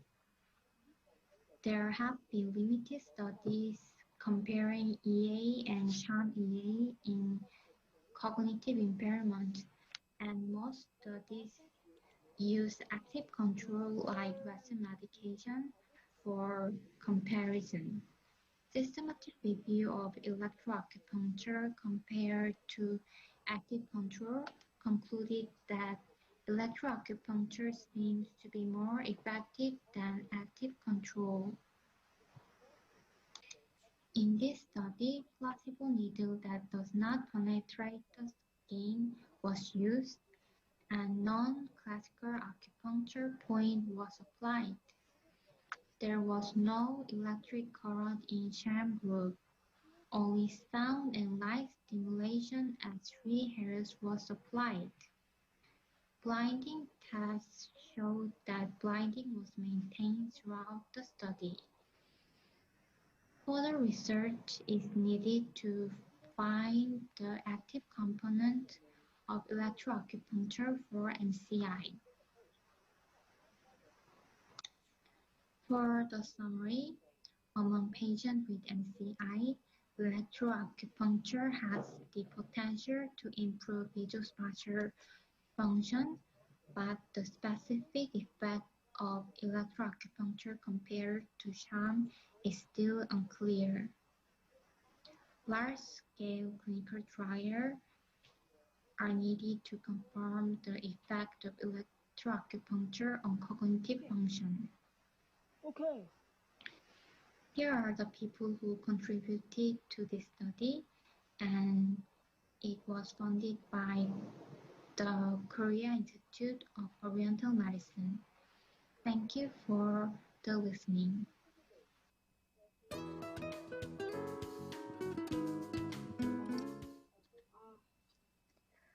Good afternoon, everyone. My name is Yesul Lee, and I'm here to present to you my study titled Reporting Quality of Placebo Needles in Acupuncture Trials, a Systematic Methodological Evaluation. As you all know, acupuncture is a therapeutic intervention performed by inserting one or more needles into specific sites on the body surface for therapeutic purposes. Placebo needle has been used as a measure to verify the efficacy of acupuncture treatment in acupuncture studies. And for that, it must be indistinguishable from real acupuncture needles without producing any physiological therapeutic effects. To this end, non-penetrating needles have been used as placebo controls for acupuncture trials over several decades. Interestingly, several studies have shown that the effectiveness of placebo needles is similar to that of real acupuncture needles. Whether placebo needles are valid controls in acupuncture research is subject of an ongoing debate. Due to the nature of placebo needles, the reporting qualities of the description of placebo needles may impact the interpretation of the therapeutic effects of acupuncture. Now, this discussion does not only pertain to acupuncture needles, but in placebo device in general, and a recent study stated that characteristics of the placebo device may influence the apparent effectiveness of the active intervention, and that adequate description of placebo device is part of the solution. Now, this leads to another research question, which is, what is the reporting quality on the placebo needles in acupuncture trials? In this study, we conducted a systematic methodological evaluation of the reporting qualities of placebo needles. And for this, existing guidelines were collected, including Consort, Stricta, Tidier, and Tidier Placebo. So for selection of papers for the evaluation, it was based on previous papers which systematically evaluated the impact of Stricta and Consort on quality of reporting acupuncture trials. And these are the two papers, and selection of time periods were based on these two previous studies. If you look at these time periods, 2010 was the publication year of the current version of Consort and Stricta. And the first study by Preti et al. Used two time periods between 2009 and 2010 and between 2013 and 2014. And the second study by Svenkerd and McPherson used two time periods as well. Now, in our study, we used these two time periods for enabling comparability, and also use another time period, a more recent year of 2017 and 2018, to gain more information on the recent works of placebo acupuncture studies. To include studies for this evaluation, studies published in PubMed, Medline, and Cochrane database were selected using the following searching terms. After removing duplications and initial screening, a total of 144 studies were randomly selected from 3 time periods. And after abstract screening and full text reading, 117 studies were included in the final analysis. This is the flow chart starting from the identification of the records, which were in total 2,953, and after removing duplications and screening from title, abstract, and full text reading, the finally included studies were 117, 38 studies between 2009 and 2010, 40 studies between the year 2014 and 2015, and lastly, 39 studies between 2017 and 2018. To select the items to use for the evaluation, these are the items that correspond to stricta, to be more specific, consort extension for acupuncture needles. And these are the items that also correspond to tidier guidelines. Now, these items are not found in any of the aforementioned guidelines, but were actually created by us, the authors, from the literature which discuss the doctor-patient relationship from the interactions between practitioner and patients, and also from further information affecting the placebo effect, and also by using the term placebo or sham, and also using the idea of blinding. And lastly, based on the reference that discusses the differences in the settings between treatment and control groups, which lead to different effects. These are the description of the selected items by categories. The first is the type of placebo needles, followed by details of sham needling, location of sham needling, followed by treatment regimen, practitioner, and protocol and settings. This depicts the protocol that we took for the evaluation of the 117 studies. First, two reviewers, A and B, assessed the studies independently, and a third reviewer, C, compared the two evaluations and checked the differently evaluated items. Then reviewers A and B returned to the evaluations and discussed the differently marked items until they reached an agreement. Meanwhile, reviewer C assessed the studies independently, and once the evaluations were agreed between A and B reviewers, reviewer C compared the evaluations again and checked the differently evaluated items. The agreed evaluations among reviewers A, B, and C were selected as the final mark of each item.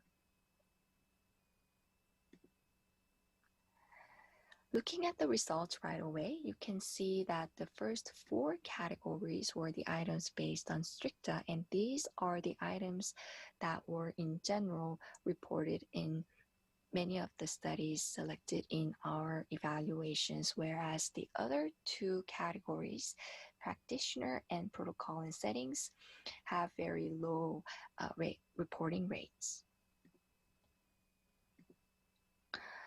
Looking more closely by items, I know this is a bit hard to understand because the letters are very small, but we will look at this by slide in more detail in the next slide.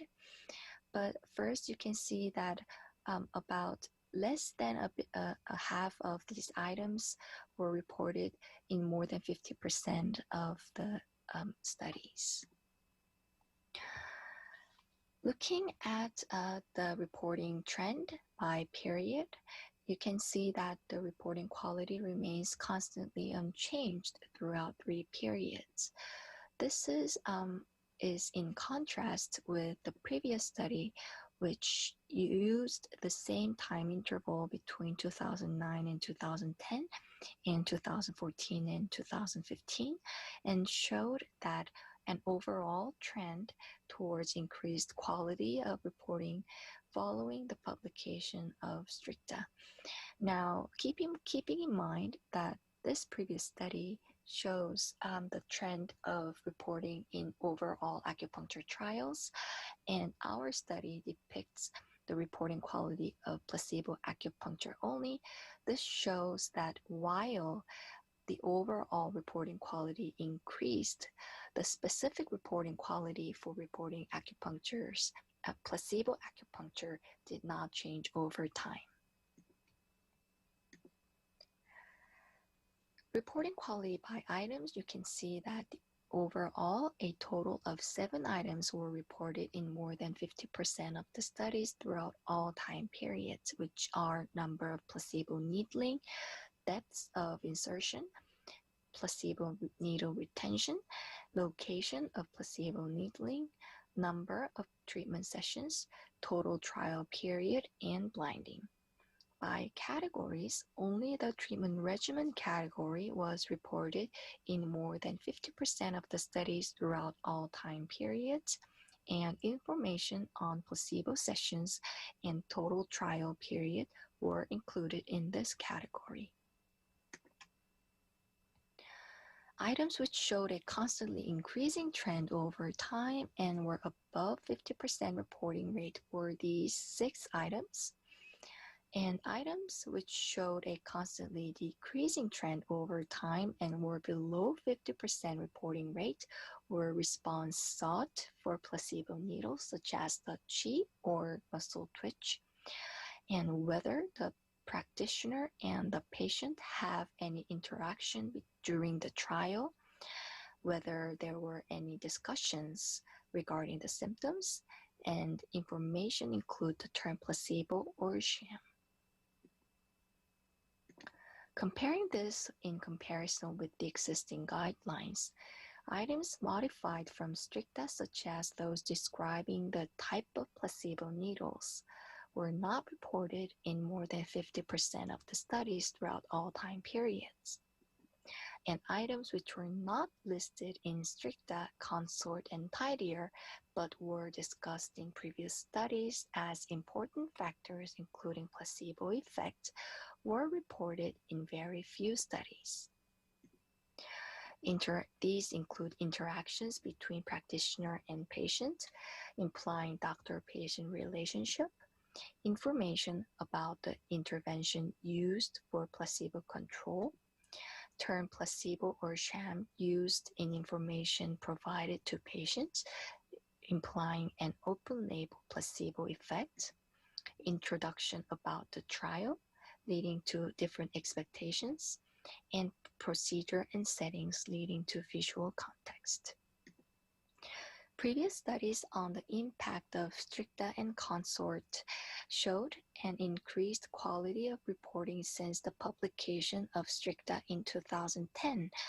Although this was the case, it was not the same for placebo needles. In contrast, this study illustrates that reporting quality on placebo needles did not improve over time. In conclusion, this study showed the reporting qualities on placebo needles in 3 different time periods. In contrast with previous studies on reporting qualities of acupuncture trials, the general trend of reporting quality on placebo needles remained constant. Item 6 of STRICTA 2010 states that if sham acupuncture or any other type of acupuncture-like control is used, provide details as for items 1 to 3 above. These items 1 to 3 correspond to category A to D of this checklist that we use in this study, of which 6 out of 14 items showed less than 50% reporting rate. The low reporting rates of the items used in this study may indicate an inaccurate interpretation of the therapeutic effects of acupuncture. Reporting placebo needles in acupuncture trials is an important step in understanding the effectiveness of acupuncture treatment, and further study on the evaluation of the items selected in the study is necessary and is currently being conducted.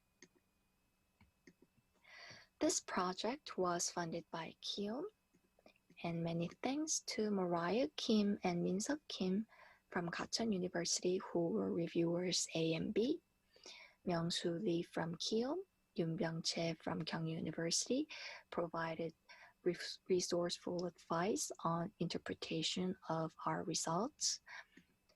And I would like to pay a special tribute to Hugh McPherson, who is not with us today, but who was the leader of the development of Stricta. Thank you and stay safe. And if you have any further questions, contact me at this email address. Thank you.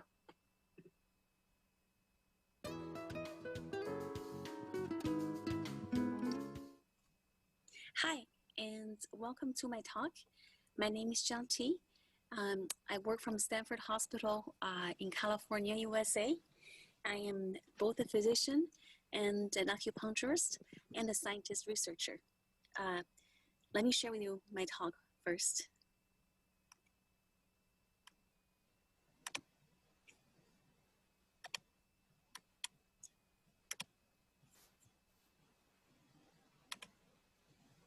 Okay, today's talk's topic is predicting clinical response to acupuncture in chronic low back pain, development and external validation of a prediction model via machine learning. Thank you for being here. So as we all know, chronic low back pain is the most common cause of global disability. It costs a lot of money, both from lost work days and unsuccessful medical care. About 20 to 50% people respond to treatment, and there's often adverse effects related to medications and blocks. The current standard care is multidisciplinary care, including rehabilitation and physical therapy. Surgery is not known to work. Without further ado, however, there's increasing evidence that shows acupuncture may be effective in treating chronic low back pain. The best evidence came from Vickers et al. From their 17,000 patients meta-analysis, which showed effect size about 0.2 to 0.5 Cohen's d. That was published in 2012 and again in 2018 for confirmation. Because of that, in America, our College of Physicians and Surgeons recommended the same level of evidence using acupuncture as multidisciplinary care with slightly higher effect size.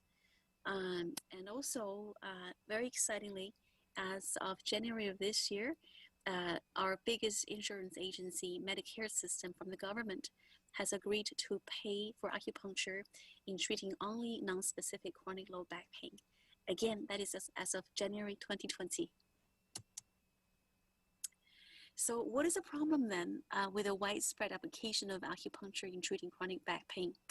Again, it's the same facing most other treatments in chronic pain, and that is not everyone responds. Only about 40 to 60% individuals respond based on large clinical trials done in the West. For example, on the left-hand side is a 600 patient trial done by Churkin in 2009. As you can see here on the left-hand side is a response rate, and over here is weeks lapsed since randomization.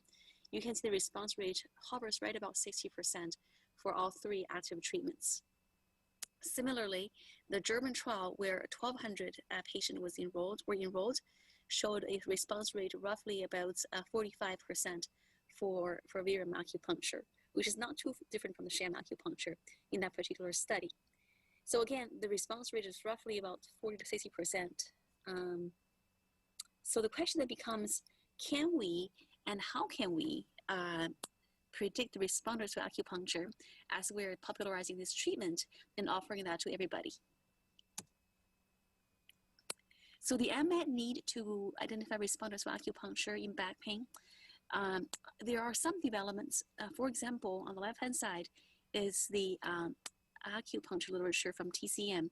We know that demographics as well as baseline pain and function predicts pain and function outcome at the end of the treatment, as well as expectation. there's some preliminary evidence that traditional Chinese medicine diagnosis might also work. But with all of that, we currently still have very limited prediction power, about 5, at the most 10% of variance. There were better results recently as of 2019 by a Harvard group. However, by Tu et al. Actually. However, this was a very small study without external validation, and importantly, they used functional MRI, which is not always available in the clinical setting. On the right-hand side, however, is classical pain research. As a pain researcher and pain physician, we were all taught, I was taught that pain can be interpreted as a multidimensional disease involving bio, psycho, and social spheres. Specifically, bio refers to genetics, sensory testing, serum biomarkers. Psycho reflects patient's emotion, cognition regards to pain specifically, as well as mood and sleep, anger associated with the pain condition. Last but not least, social. More and more evidence have shown that your demographics, your socioeconomic status, and your family play a huge role in the intensity and experience of pain. So we know in the pain literature that the biopsychosocial predictors such as sensory testing, psychological functioning and expectations, as well as social demographics can have a huge impact on long-term pain outcome, and in certain cases, short-term outcomes with interventions. So then what did I do was, again, face the problem of currently limited capacity to predict outcome to acupuncture in treating back pain.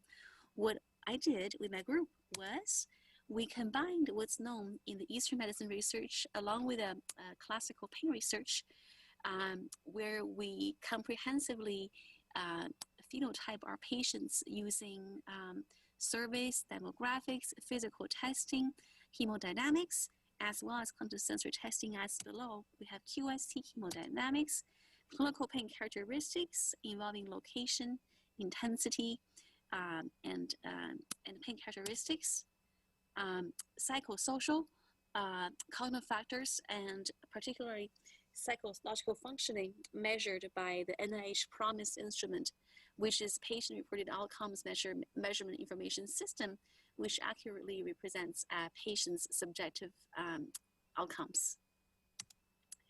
And based on what we know from the acupuncture literature, we did comprehensive demographics assessment, as well as TCM diagnosis, which there actually has been quite a bit of work in the TCM world about how to diagnose TCM basis for chronic back pain, and we use that as well in our study.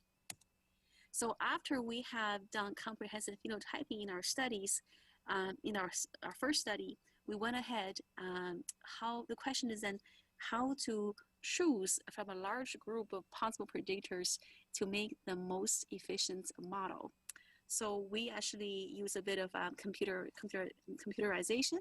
We use machine learning, which is pretty common and getting hotter and hotter these days in medical research. So the one we use is actually fairly straightforward. It's a linear machine learning model, which is called least absolute shrinkage and selection operator, where it optimizes prediction and minimizing prediction error, as well as the number of predictors used. They found a happy medium. And it's actually very helpful for our study because it's most suitable, the lasso, the machine learning method, is most helpful when you had to sift through a lot of predictors for a relatively modest number of participants. And most importantly, what distinguished our study from previous studies was that we were able to, once we built this model on the first set of data, we validated our model in the second independent study, as I will detail to you below. Okay, so we have two studies. The first study on which we analyzed and built our prediction model was a training set. It was a clinical trial evaluating the mechanisms of acupuncture using functional MRI and QST, or quantitative sensory testing. We enrolled participants with non-specific low back pain, chronicities at least 6 months, with pain at least 4 out of 10. We offered twice per week of electroacupuncture or sham electroacupuncture for 8 weeks, total 16 sessions. The main outcomes were 1 for function, the Roland Morris Disability Questionnaire, 24-item questionnaire, with 0 being no disability and 24 means worse disability. And then we use the PROMIS pain interference instrument as our pain measurements. This is a PROMIS measure T-score, where 50 is the US population mean and 10 is the standard deviation. These outcomes were measured 2 weeks before and after the interventional period. We have put in our model a total of 62 predictors, as I outlined in the previous page. These predictors were,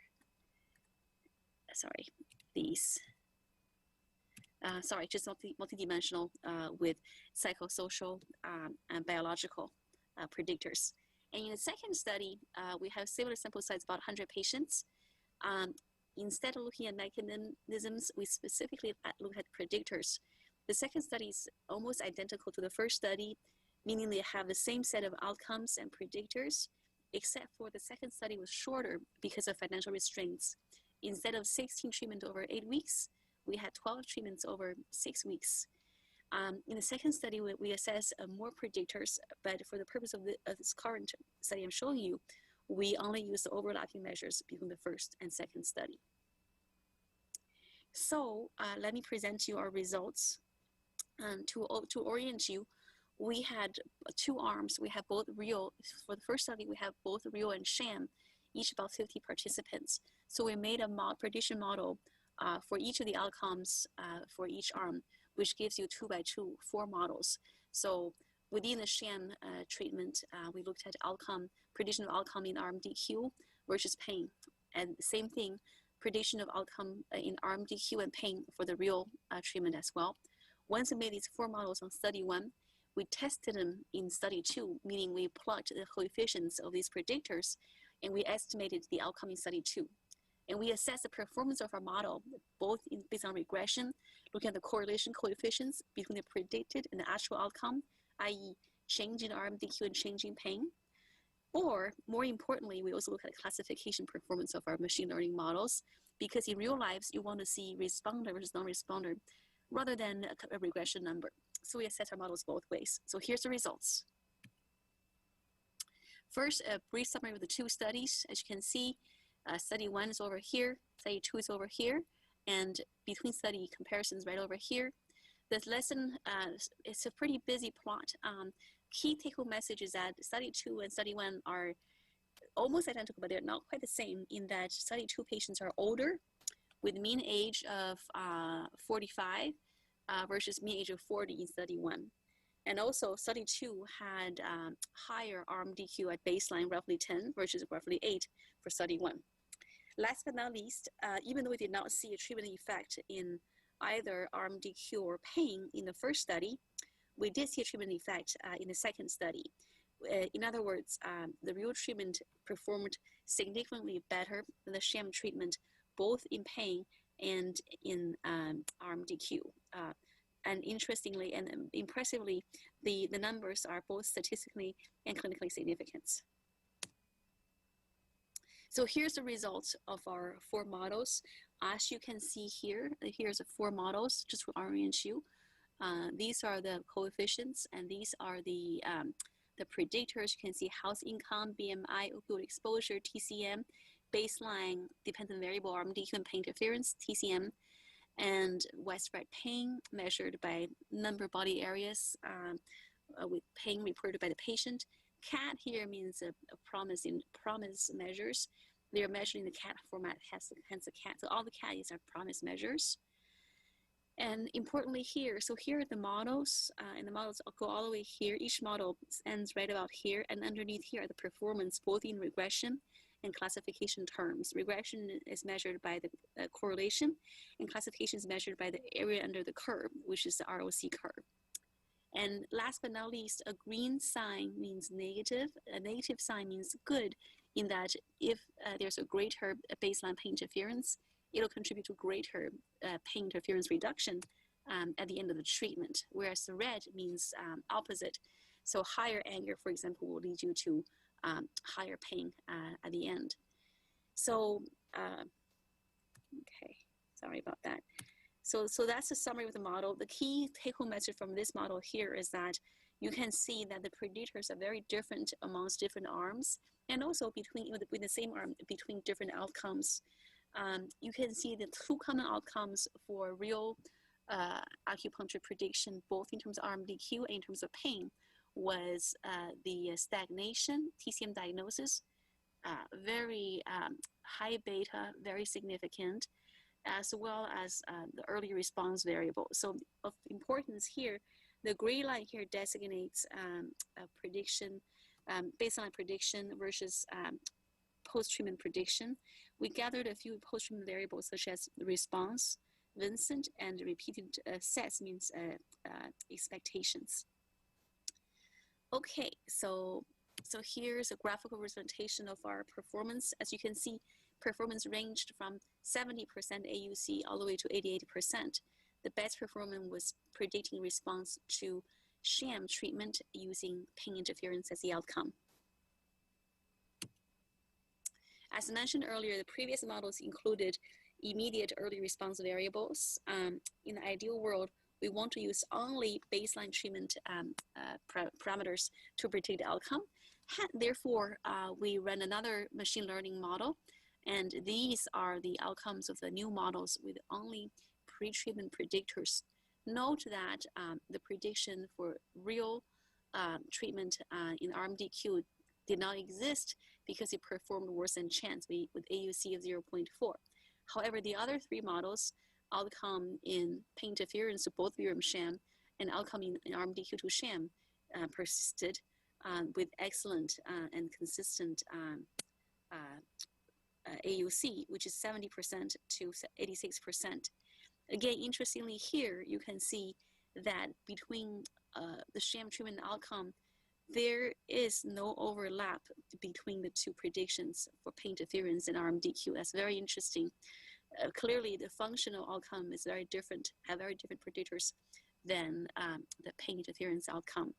And importantly, this is the first time we see actually, and this middle arm here is the most important outcome, in that we were able to predict outcome to real acupuncture treatment in pain interference with 70% area under curve, and we have identified multiple new predictors, again including the stagnation diagnosis from TCM, and then pain involving the hips. First expectation questionnaire question, positive expectation specifically, household income greater than California median income, as well as previous opioid exposure. So most of these predictors are fairly new in our study. We have not seen that put on previous studies. For example, opioid exposure, stagnation, and pain involving the hips are pretty new.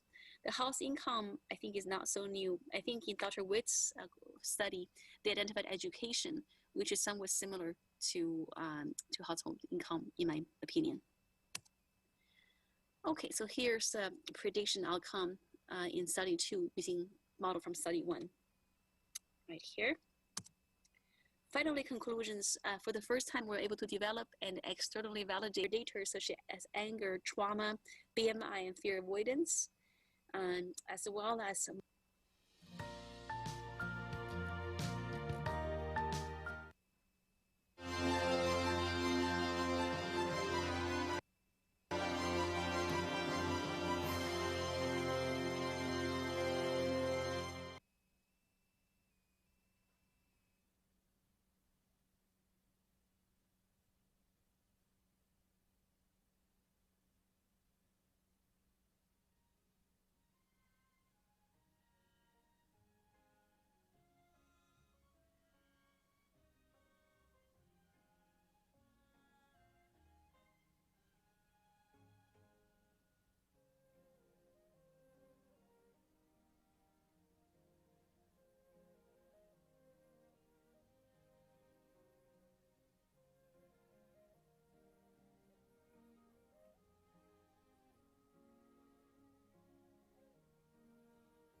Korean Medical Medicine Clinical Trial Center at Gyeonggi University Korean Medicine Hospital in Seoul as a randomized controlled single-blind study.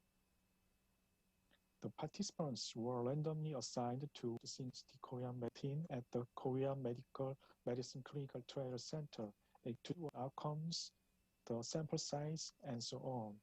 Written puncture on the symptom of demo and confirmative clinical trial.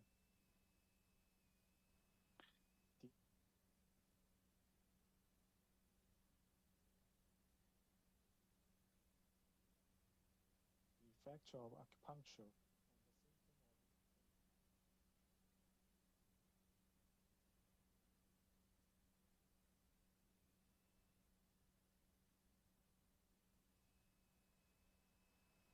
Are the main two research questions. Firstly, is it feasible to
Good afternoon, ladies and gentlemen.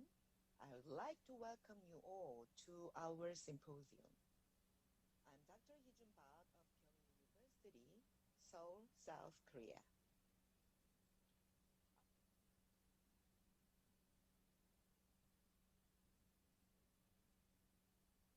From different countries, and they will discuss management of atopic dermatitis using evidence-centered acupuncture and patient-generated health data. As you know, atopic dermatitis, AD, is a chronic relapsing inflammatory skin disorder with a wide range impact on the quality of life of the patients and their families. The main symptoms of AD are dry skin, eczematous inflammation, and intense itching.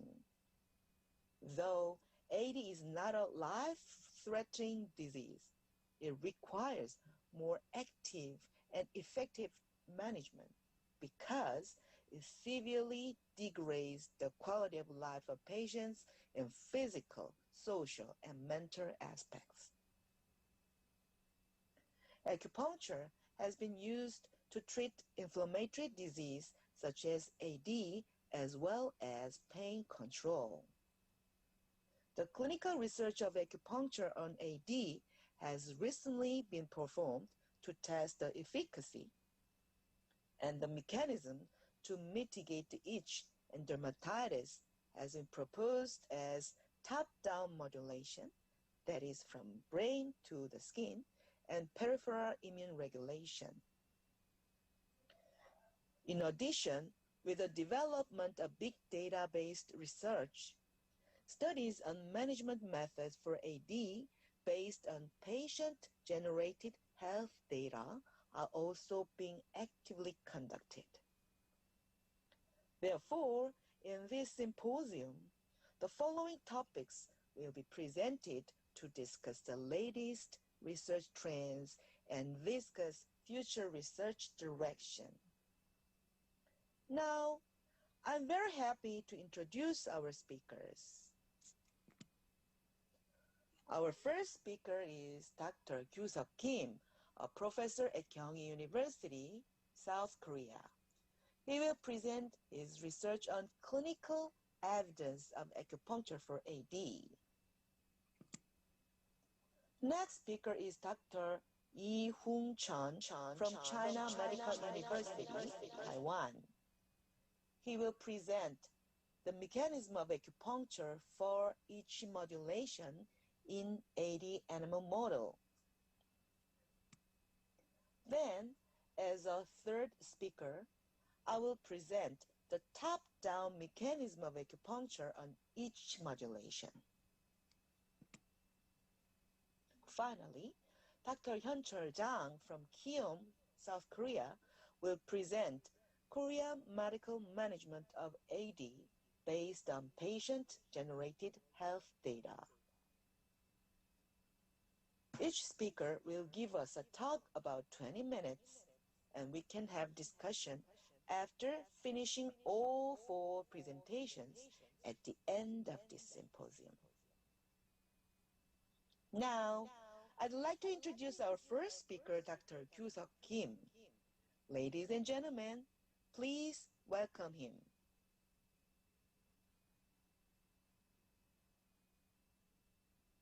Good afternoon. It's a great honor to have the opportunity of giving a talk to you in Kiom Sar 2020 International Research Conference. Thank you for sharing your time. I wish you a very enjoyable and productive time. My name is Kyu-Seok Kim from Kyung University, Seoul, South Korea. My major is dermatology.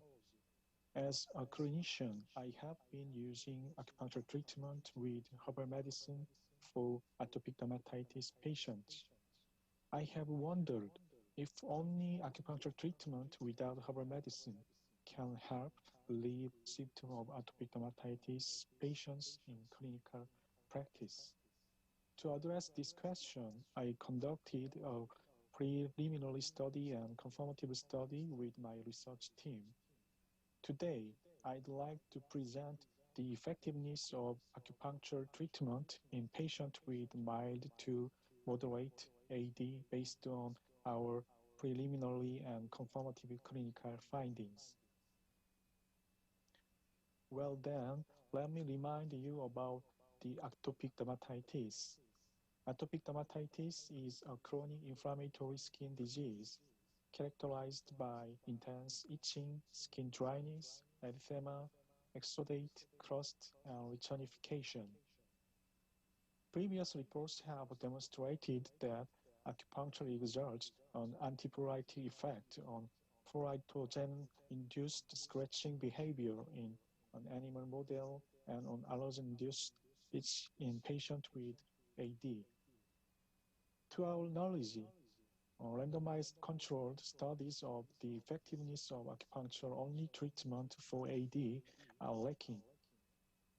Taken together, these recent evidences suggest the need for a randomized controlled trial assessing the effectiveness of acupuncture in reducing the symptom of AD.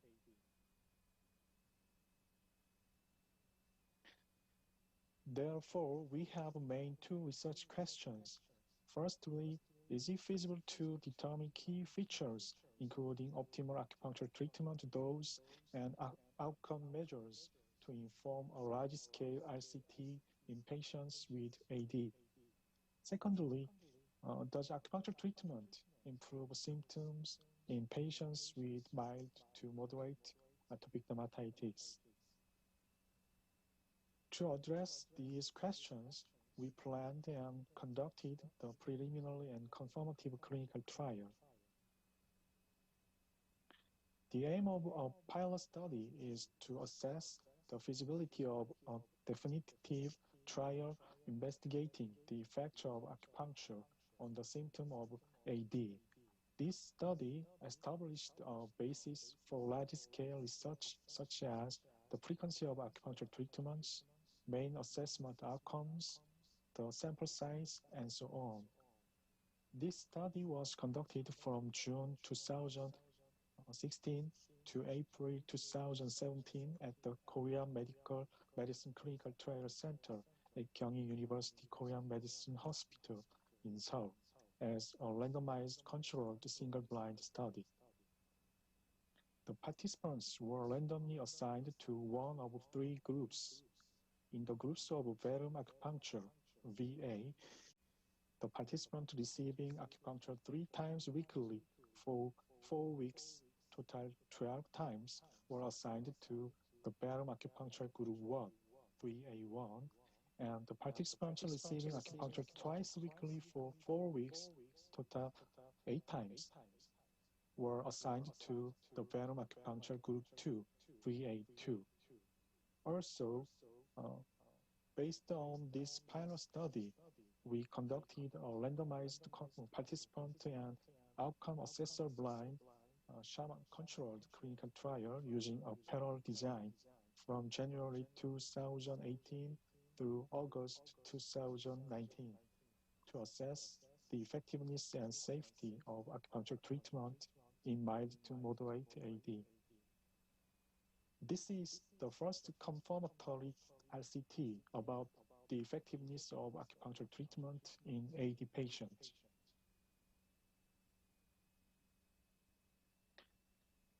The criteria for inclusion and exclusion were as follows. Acupuncture was performed at the basic acupoints and the additional acupoints depending on the individual symptom of each participant and the diagnosis made by the researcher. The number of acupoints to be applied in each acupuncture treatment for a participant was at least 6 up to 19. The basic acupoints were LI11, ST36, and PC6 on both sides. The additional acupoints were selected only on an affected site of the individual symptom of a participant. For example, ST43 and GB41 were selected in the case of dyspepsia and epigastric tenderness. In case of diarrhea or constipation and tenderness around ST25, LI3 and GB41 were selected. T3 and SI3 were selected in the case of fullness in the chest of hypochondria. T3 and T6 were selected when there was lower abdominal pain and tenderness in the center of the chest. When there was lower abdominal pain, skin dryness, heat in the upper body, or cold in the lower body, SI3, GB41, SI2, and BL66 were chosen. LR3 and SP3 were selected in the case of pain in hypogastric region and darkness of the sublingual collateral vessels. After removing the acupuncture needles, intradermal 1.5 mm press tech needles were applied at 3 acupuncture points, both sides of the LI11 and the contralateral side of the auricular sigmoid. The participants of the sham acupuncture group received sham acupuncture treatment twice weekly for 4 weeks, total 8 times, with Paksham needles at 3 acupoints on both sides, total 6 acupoints. The 3 acupoints were located 1 to 2 cm proximal, 1 cm medial from the LI7, 1 cm proximal, 1 cm medial from the LI11, and 1 cm proximal, 1 cm lateral from the ST36. After removal of sham acupuncture needles, the intra-acupuncture procedure used in the Bellum acupuncture group was replaced with application of needle-free stainless steel rings that do not penetrate the skin. Ring sham press tech needles instead of intradermal Bellum needles were used at 1 cm proximal, 1 cm medial from the LI11 and at the contralateral finger points in the ear. All other procedures were the same as in the Bellum acupuncture groups. The primary outcome was the change in the squad total before and after treatment based on the pilot study. Changes in squad total were calculated by subtracting baseline squad total from week 4 squad total. Therefore, relative value of changes in squad total indicated improvement of symptoms. The secondary outcomes can be divided into 4 categories. First, a measure of the severity of AD symptom, including squat, EASE, POEM, and DLQI. Second, measures of severity of dyspeptic symptoms such as Nepean Dyspepsia Index Korean version and VAS for dyspepsia and adequate relief of GI discomfort and abdominal pressure pain threshold using an ergometer. And third, blood test, including serum total IgE, cytokine, chemokines, serum cortisol, and microRNA profiles. And lastly, others, including EEG credibility test, blinding test, and assessment of adverse events, and so on. Initially, 32 participants were enrolled in the preliminary study, but 2 participants of the sham acupuncture group were excluded due to personal reason, as shown in flow chart. Therefore, 30 participants were included in the final analysis. There were significant differences in the squad object scores among the 3 groups in all participants and in the participants not using the rescue medicine. In the post-hoc analysis, there was a significant difference between Ballroom Acupuncture 1 and sham acupuncture groups, but not between the Ballroom Acupuncture 1 and Ballroom Acupuncture 2 groups in all participants and in those not using the rescue medicine. As shown in figures, there were significant differences among the 3 groups in squad total scores in all participants and in the participants not using the rescue medicine. There was a significant difference in Ballroom Acupuncture 1 group compared to sham acupuncture group in the participants who used the rescue medicine. There was no significant difference between the Ballroom Acupuncture 1 and Ballroom Acupuncture 2 groups. As shown in figures, there was no significant difference among the 3 groups in the EASE score over time. There was a significant difference among the 3 groups in EASE variation of participants who did not use the rescue medicine, but not in all participants. There was a significant difference among the 3 groups in the POEM scores at week 8. There was a significant difference among the 3 groups in the DLQI scores at week 8 also. When comparing the VAS pruritus and insomnia scores among the 3 groups at baseline 2, 4, and 8 weeks, post-analysis showed significant difference between the Ballroom Acupuncture 1 and sham acupuncture groups and week 4 and 8. The unique find of this study are that significant high levels were found on the main indicators of atopic dermatitis in the presence of epigastric tenderness or dyspepsia. When comparing the baseline index score according to epigastric tenderness and dyspepsia, there were significant differences in the squad objective, total, VAS, pruritus, and POEM and DLQI scores. This relationship between atopic dermatitis and dyspepsia or epigastric discomfort can be related to the autonomic nervous system.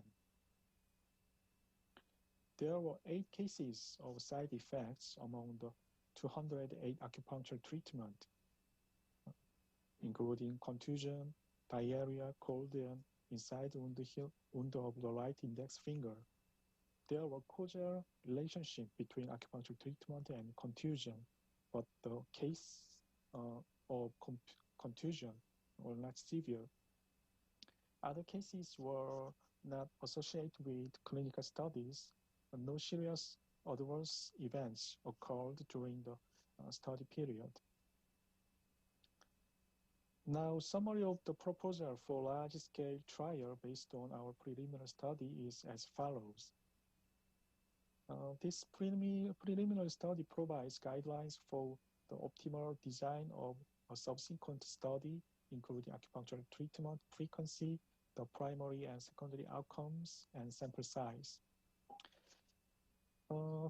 36 participants should be conducted a 4-week acupuncture period twice weekly and a 4-week follow-up. For this research, we suggest squared total as primary outcome. Squared total is the only valid indicator of significant differences in both comparison. In addition, it was the only index satisfying the normal distribution in all the results of the group-by-group and intra-group comparison in the periodic analysis. And we suggest squared objective bath-itchy insomnia, ease poem, and DLQI as secondary outcomes. These indicators were significantly different between the Verum acupuncture and sham acupuncture groups over time.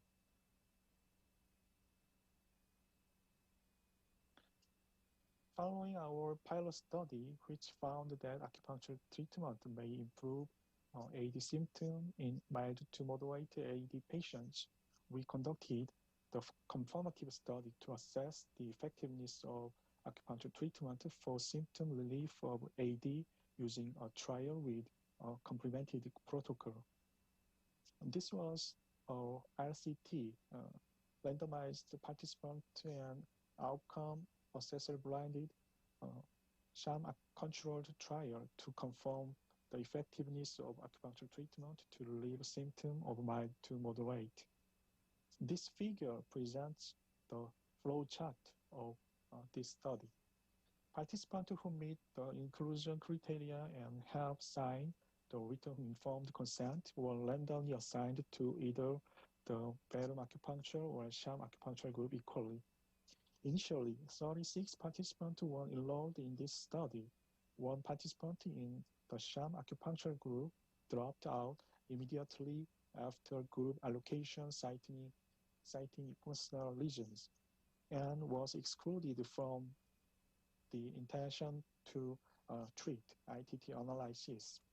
A total of 35 participants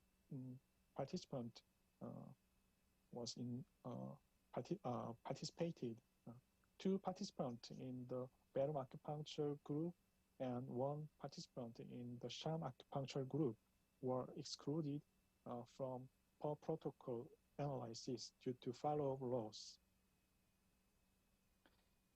Now let me show our findings of the confirmative trial. Firstly, the mean change in squared total score as a primary outcome differed significantly between Verum acupuncture and sham acupuncture groups at 4 weeks after randomization. The mean difference was minus 11.83 in Verum acupuncture group and 0.45 in sham acupuncture group. There were significant differences between the sham acupuncture and Verum acupuncture groups with regards to change in squared objective and EG before and after treatment. ANCOVA analysis revealed that there were significant differences between Verum acupuncture and sham acupuncture groups and weeks 2, 4, and 8 with regards to squared objective and EG respectively. There were a significant improvement within each group over time, but there were no significant differences between Verum acupuncture and sham acupuncture groups in terms of change in POEM and DLQI before and after treatment.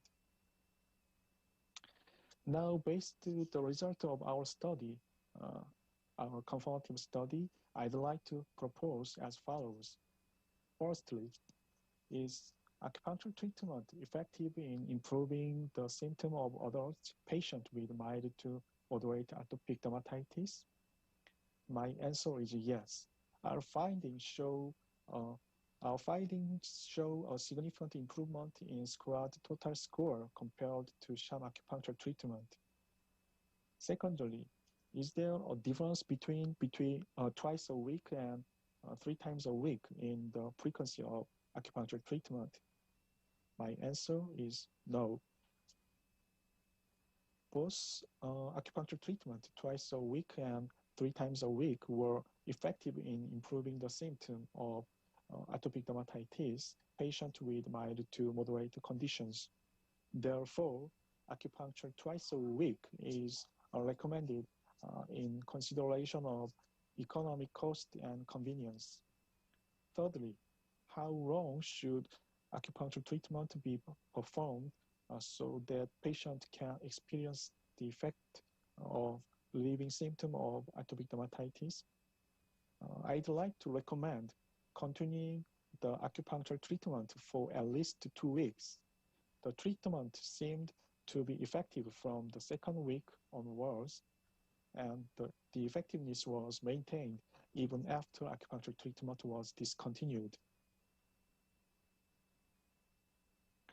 Firstly, is acupuncture treatment safe to improve symptoms for atopic dermatitis patients? My answer is yes. There was no reports of serious adverse events during the preliminary study and the confirmative study. Lastly, what are some things to keep in mind when performing acupuncture treatment for atopic dermatitis patients? As a result, the preliminary and confirmative studies, there was a tendency to show a relationship between the severity of atopic dermatitis and digestive symptoms, such as epigastric tenderness and dyspepsia. I think further research is needed on the relationship between the type of GI symptoms and atopic dermatitis. I'd like to recap the main points of my presentation. In conclusion, twice weekly acupuncture treatment for 4 weeks improved AD symptoms compared to the sham control. The treatment seemed to be effective from the 2nd week onwards, and the effectiveness was maintained even after the acupuncture treatment was discontinued.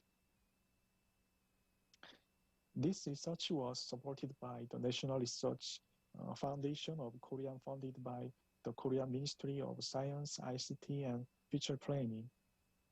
Through this opportunity, I'd like to express my gratitude to the members of our research team who participated in the preliminary and confirmative research. Thank you very much for your attention.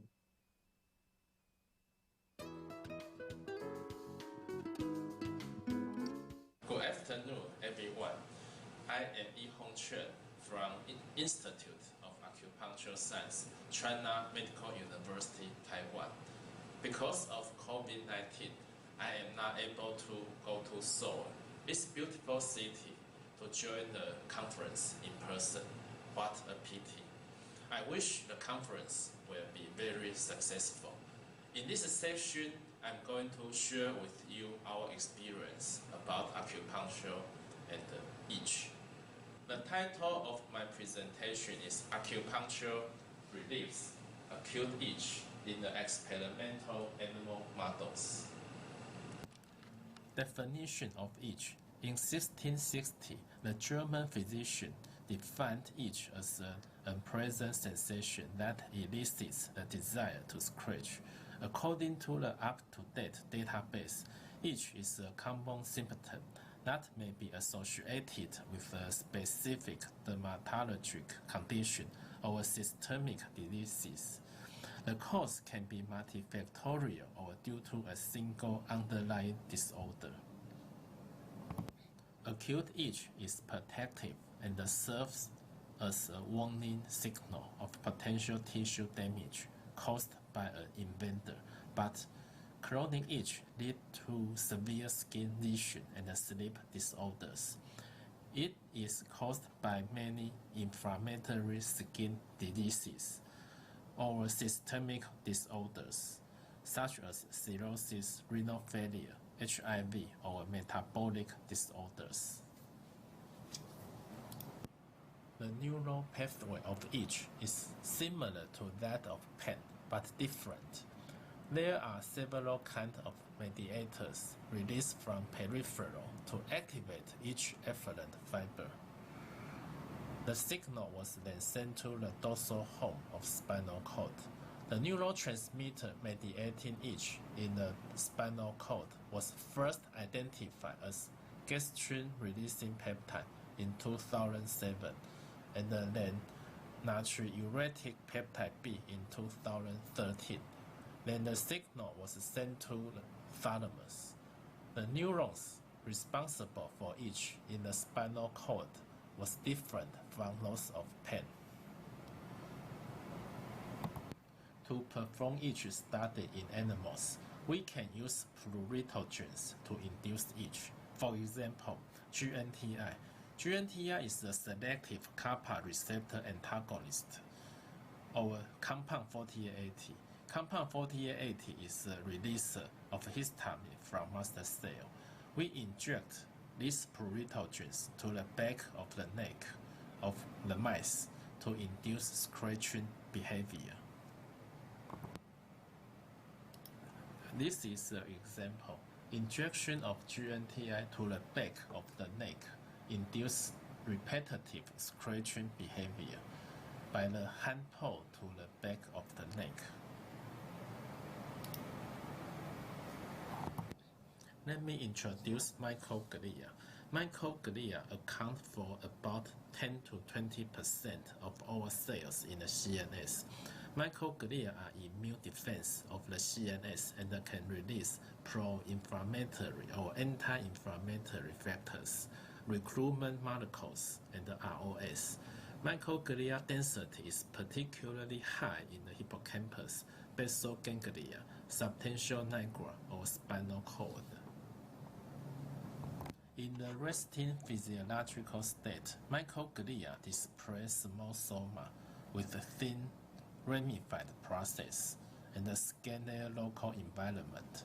Microglia can be activated in response to brain or spinal cord injury or immunological stimulus.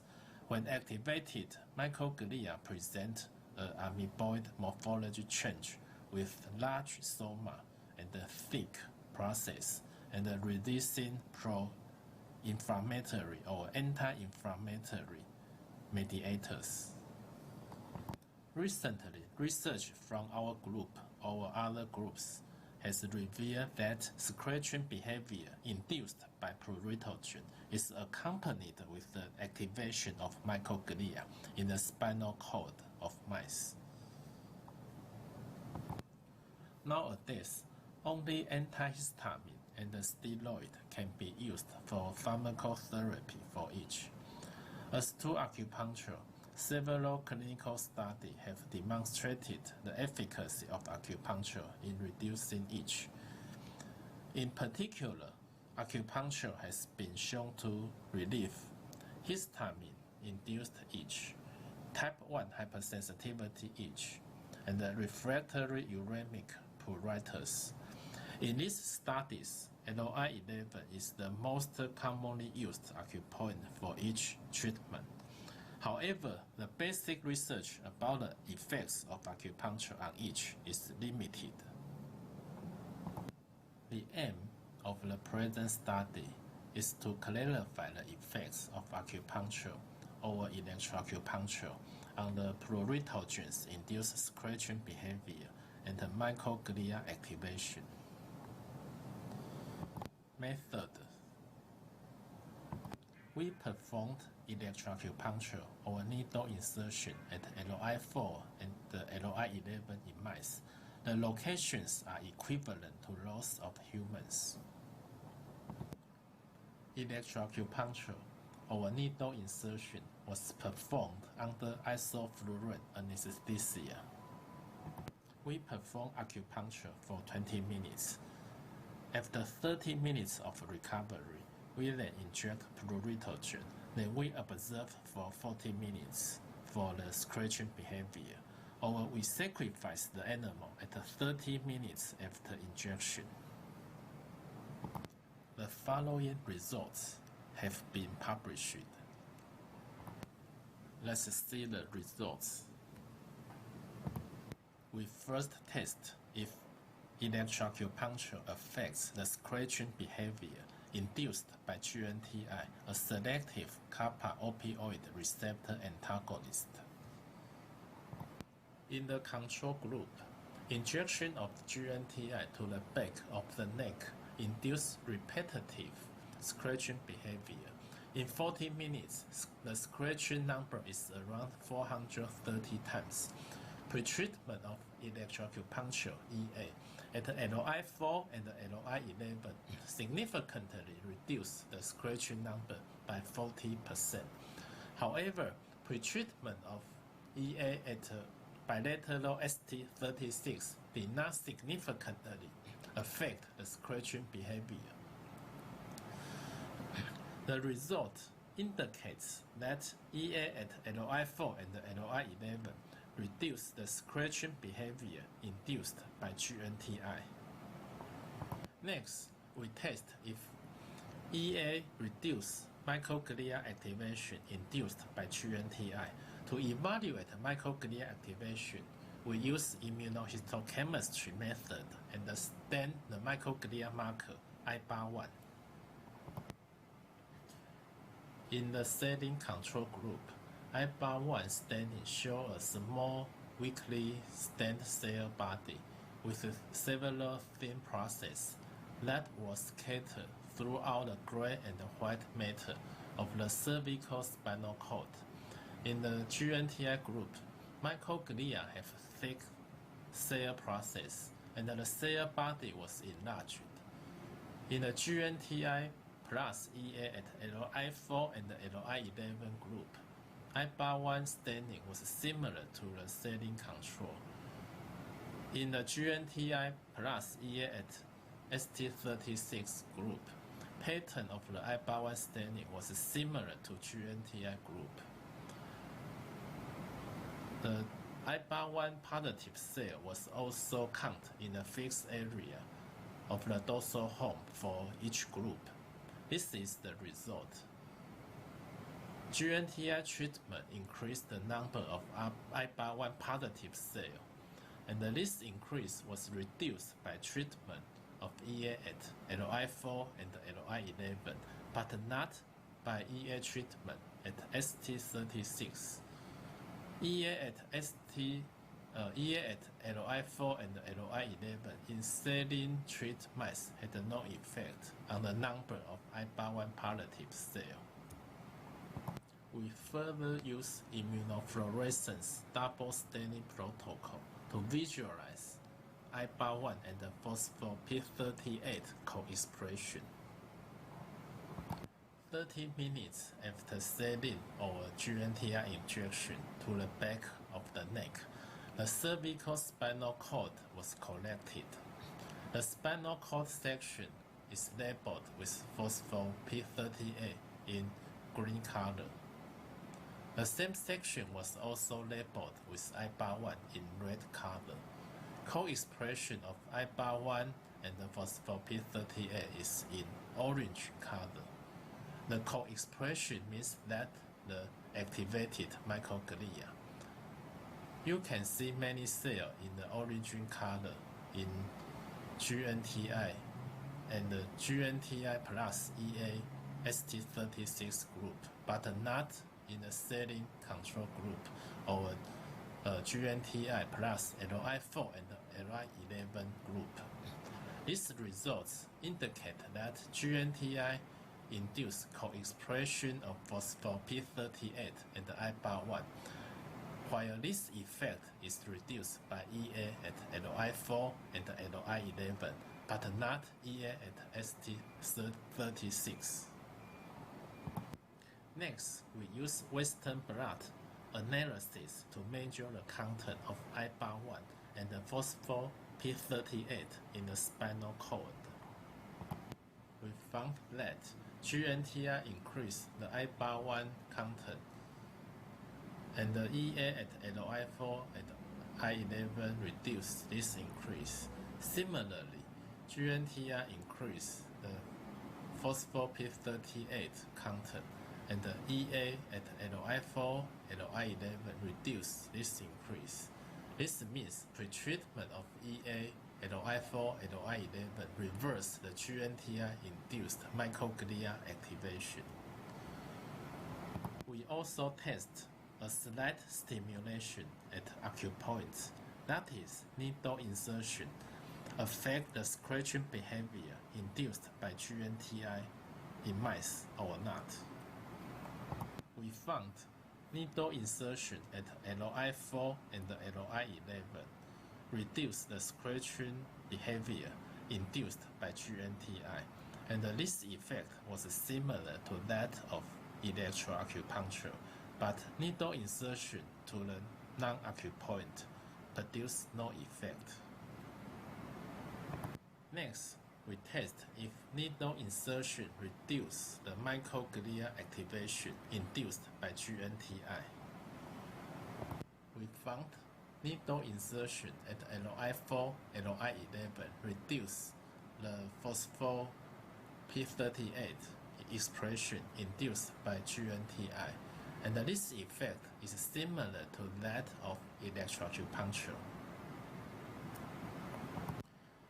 Finally, to clarify how microglia contribute to each sensation, we test if microglia inhibitor minocycline reduce the scratching behavior induced by GNTI. We first test if minocycline decreases the microglia marker expression and the phospho-P38 expression in our testing system. We found that pretreatment of minocycline decreased the phospho-P38 expression and also IBA1 expression of the spinal cord. We then test the effect of minocycline on the GNTI-induced scratching behavior. We found that pretreatment of minocycline from a dose of 20 mg per kg to 60 mg per kg reduced the GNTI-induced scratching behavior in a dose-dependent manner. The results indicate that microglia may involve in each sensation. Pruritus is a troublesome symptom in patients with cholestatic liver disease. It is believed that bile acid accumulation is the cause. Levels of bile acid are elevated in serum and tissue during cholestasis, and the bile acid can act as a pruritogen, which may diffuse from the systemic circulation into the skin. So we examine if acupuncture can reduce bile acid. Here we use deoxycholic acid, induce scratching behavior, and test if microglia is involved. We found that injection of deoxycholic acid to the back of the neck induced about 200 times scratching behavior in 40 minutes, and this effect was reduced by needle insertion at LI4 and the LI11 pretreatment, but needle insertion at non-acupoint has no effect. The deoxycholic acid also induced microglia activation in the spinal cord in our immunofluorescence study, and this effect is reduced by needle insertion at LI4 and the LI11 pretreatment. The deoxycholic acid also increased the IBA1 expression and the TNF-alpha expression in the spinal cord, and this effect was reduced by needle insertion at LI4 and the LI11 pretreatment. Conclusion: injection of pruritogens such as GNTI and bile acid to the back of the neck induce scratching behavior and also increase the IBA1 expression and the IBA1 positive cell in the dorsal horn of the mice. Electroacupuncture at LI4 and LI11 attenuates the pruritogens-induced scratching behavior and the increase in IBA1 expression and the IBA1 positive cell in the dorsal hole. Electroacupuncture at bilateral ST36 failed to affect the scratching behavior and the microglia activation. Needle insertion at LI4 and LI11 without electrical stimulation has similar effects to that of electroacupuncture. Inhibition of microglia decreases the scratching behavior induced by the pruritogen, and these results suggest that microglia activation plays an important role in itching sensation. And our findings indicate that acupuncture may be a useful treatment for sensory disorder, including itch. The detailed mechanism as how acupuncture and electroacupuncture affects microglia activity is an interesting topic for future studies. Thank you for your attention. This is my email. Welcome to discuss with me for any scientific issue. I'm going to take your questions.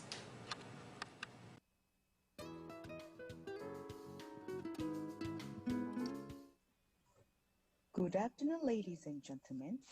My name is Hee-jun Park from Kyung University. I am very honored to have the opportunity to present our research. Today's topic is top-down mechanism of itch modulation by acupuncture.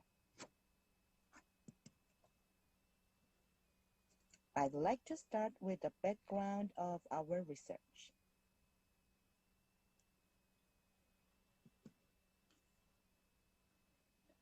The sensation of itch, defined as an unpleasant sensation associated with a desire to scratch, is the most prevalent subjective symptom of inflammatory skin disease. Itching leads to scratching, constantly interfering with skin barrier function. With a loss of cutaneous integrity, a vicious cycle of skin damage and more severe inflammation occur. This vicious cycle induces a state of complex dermatitis, creates more itching, and leads to quality of life problem. Many studies have focused on itch itself, but appropriate treatments are far from satisfactory. A previous study suggested that acupuncture is effective for decrease of itch intensity in many skin diseases, such as atopic dermatitis.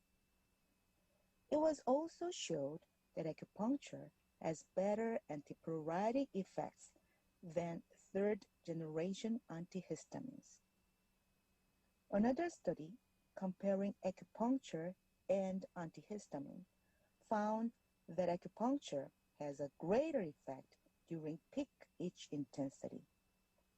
In contrast, antihistamine had a stronger effect during lower itch intensity.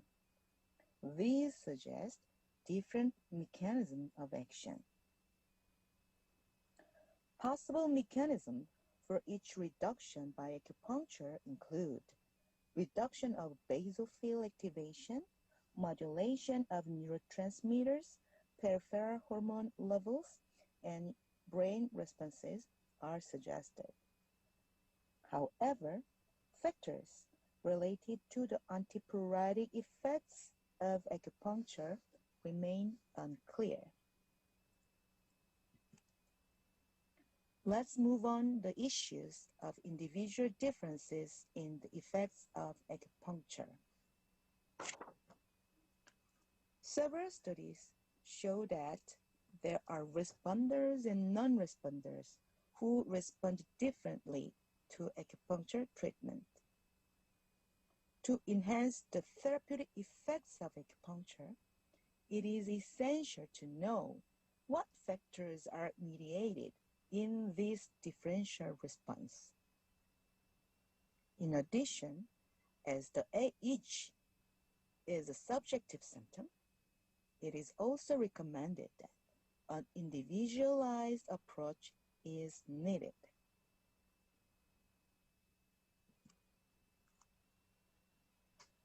So, how is itch perceived and modulated? As shown in this figure, many brain circuits and regions participate in itch processing. Itch is usually perceived when inflammatory mediators activate a specific subset of peripheral sensory nerve endings, and then signal is transmitted to the brain via the spinal thalamic tract. That is, the central mechanism is an active topic in the peripheral and central sensitization for itch. In addition, some studies suggested the autonomic nervous system, ANS, is involved with itch modulation. A previous study found that the vagus nerve, which is the main parasympathetic outflow, controls histamine-induced itch, possibly by a central mechanism. And how about the acupuncture neural mechanism? In acupuncture research field, fMRI studies have revealed that several brain regions play important roles in these effects. Many studies also showed that acupuncture influences ANS functions such as blood pressure, skin conductance, skin temperature, and heart rate. In addition, some studies try to link the central changes and ANS functions. Acupuncture activates the parasympathetic nerve activity and default mode network connectivity. It also induces changes in heart rate and brainstem structures. However, how brain and ANS functions are mediated in the antipruritic effects of acupuncture have not well established. Therefore, in this study, we tried to reveal the antipruritic mechanism of acupuncture on experimentally induced itch. To fulfill this end, we investigated the factors that influence these effects via ANS response and functional connectivity of the brain by analyzing responder and non-responder subjects.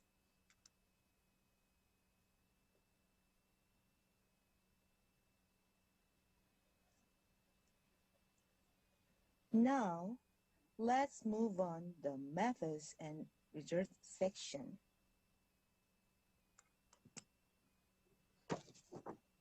I'd like to introduce our study design and methods. We performed a randomized, sham-controlled crossover trial to investigate the antipruritic effects of acupuncture against histamine-induced itch in healthy volunteers. Because itch is not a local symptom, but a systemic symptom in a clinical situation, we induced itch on both the arms and the foot simultaneously.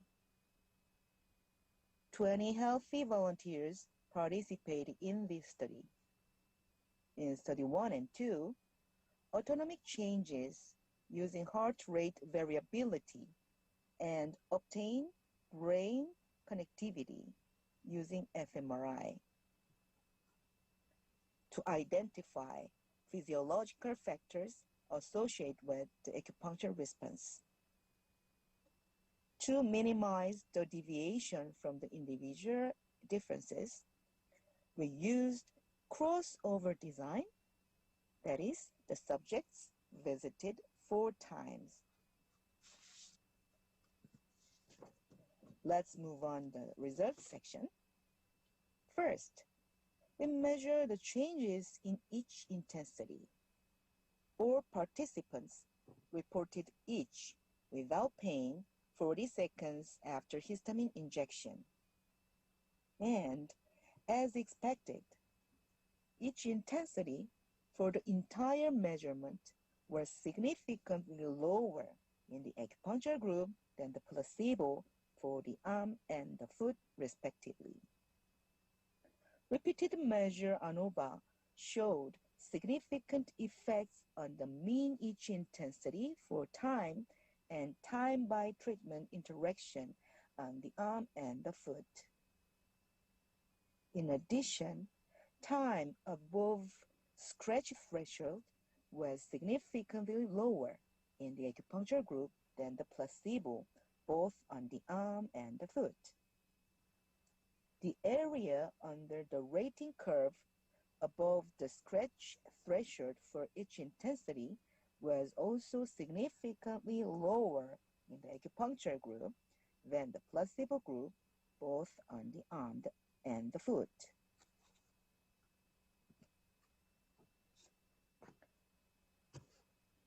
To observe the changes of itch more objectively, we used laser Doppler perfusion imaging as a surrogate indicator. In this parameter, we found that itch intensity was significantly correlated with a skin blood perfusion. And mean perfusion units in the acupuncture group were lower than the placebo. Maximum perfusion units were also lower in the acupuncture group than the placebo, significantly. Then, to identify the factors influencing acupuncture response, we divided subjects into responder and non-responder based on the mean of the sum values of the arm and the foot itch intensity. Mean itch intensity at H1 phase in study 1 were 2.5 in responder and 6.7 in non-responders.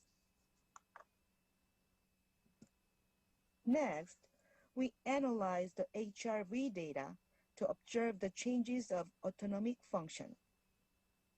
In the analysis of high-frequency domain as a parasympathetic parameters,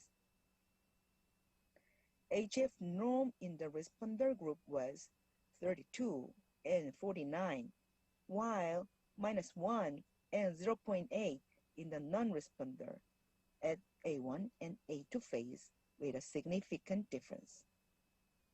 HF norm in the responder was 81 and 34, whereas -9 and -22 in the non-responder after histamine stimulus with a significant difference.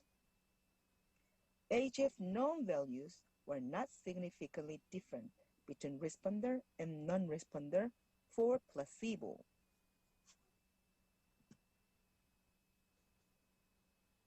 In the analysis of low-frequency domain as a sympathetic parameter, LF norm for responder to acupuncture was -16, whereas -12 in the non-responder after histamine injection. In contrast, LF norm values were not significantly different between responders and non-responders in the placebo group.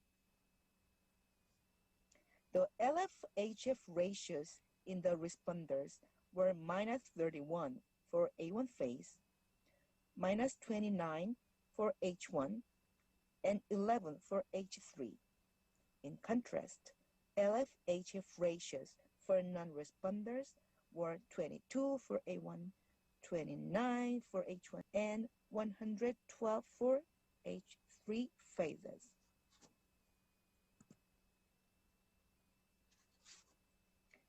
As a next step to identify the brain regions associated with acupuncture response, we performed seed-based functional connectivity analysis using fMRI. Responder compared to non-responder showed significant changes in putamen posterior part of the mid-cingulate cortex connectivity. Interestingly, more positive putamen and PMCC connectivity was observed in the responder following acupuncture stimulation compared to the non-responder group. Connectivity correlated negatively with itch intensity. Functional connectivity changed significantly from baseline to itch for several seed regions, including basal ganglia. Psychological factors such as credibility, expectation, perception of bodily sensation, and fear of acupuncture were not related to itch response to acupuncture.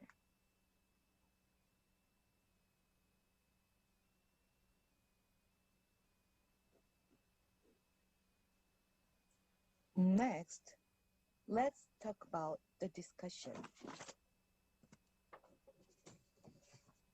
This study showed that experimentally induced itch and skin blood perfusion that were increased by histamine injection were significantly reduced after acupuncture compared to placebo. Acupuncture reduced itch in both arms and foot, indicating the systemic antipruritic effects of acupuncture.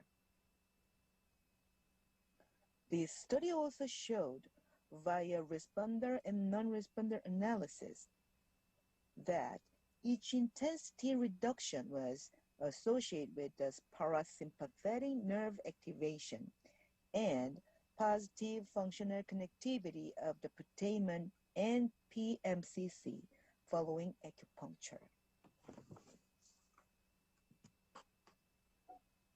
The ANS innervates almost every part of the body and interacts with the immune system, and in particular, the parasympathetic division plays important roles. It was suggested that ANS dysfunction contribute to itch in atopic dermatitis patients, and the vagus nerve could control histamine-induced itch. It was also known that acupuncture effects are associated with ANS. These changes are initiated from the local response of acupuncture. In other words, acupuncture stimulation produces the release of adenosine and histamine, as well as the expressions of pERK and TRPV1 in the skin and muscle layers, which activate the neurotransmission to the central nervous system.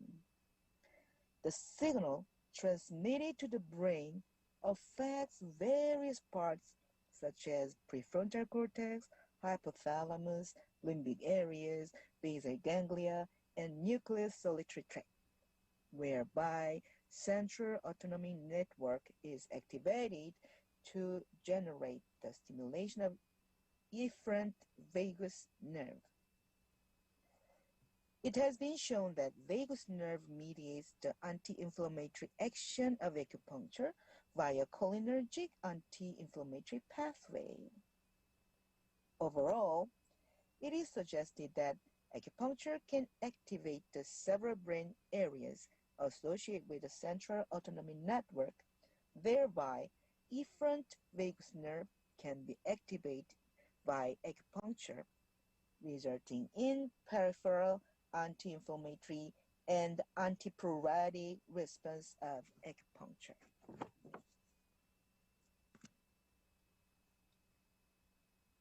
This study also indicated that acupuncture had antipruritic effects via the positive connectivity of putamen and the PMCC.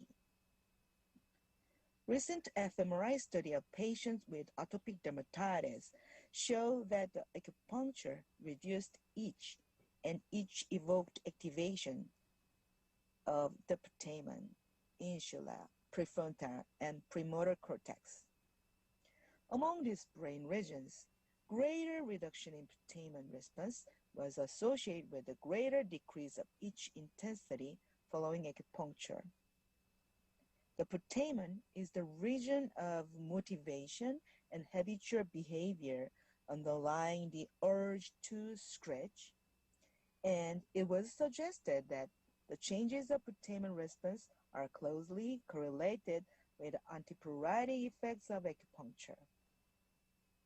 In this study, we found there is a significant connectivity of putamen and PMCC, especially in responder to acupuncture.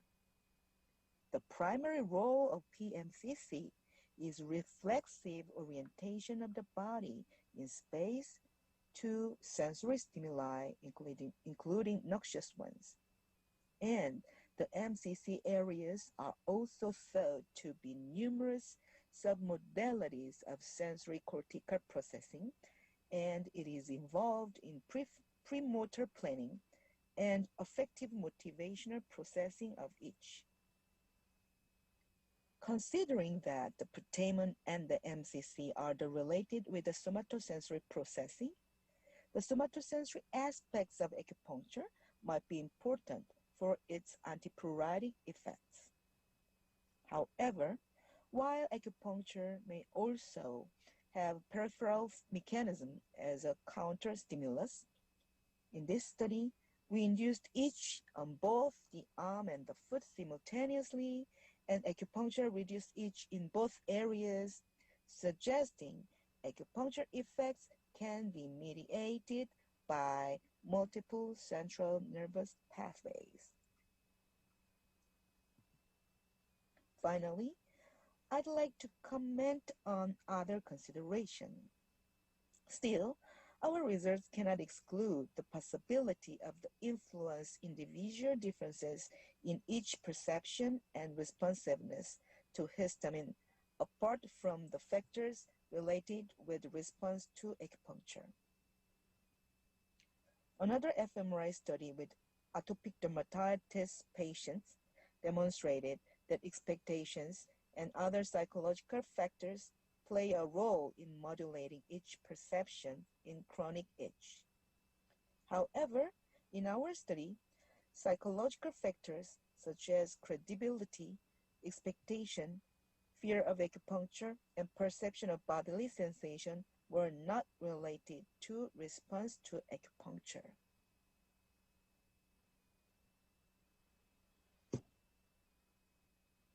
Now, let's move on to conclusion. Our results suggest that acupuncture treatment was useful against histamine-induced itch. Additionally, unactivated parasympathetic nerve activity and the functional connectivity of putamen and PMCC could be potential factors related to the antipruritic response of acupuncture. In addition, further work on the mechanism involved in specific regulatory factors is needed. However, these kinds of approach might allow us better prediction of the therapeutic effects of acupuncture and also help to develop how to enhance the acupuncture effects.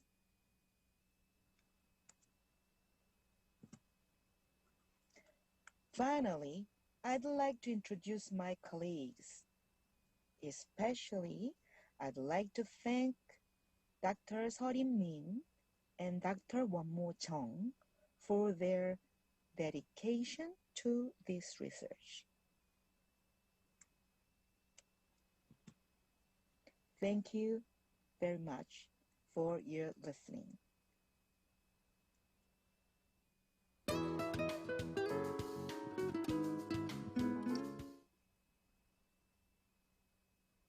My name is Jang Hyun-chul, working for the Korea Institute of Oriental Medicine.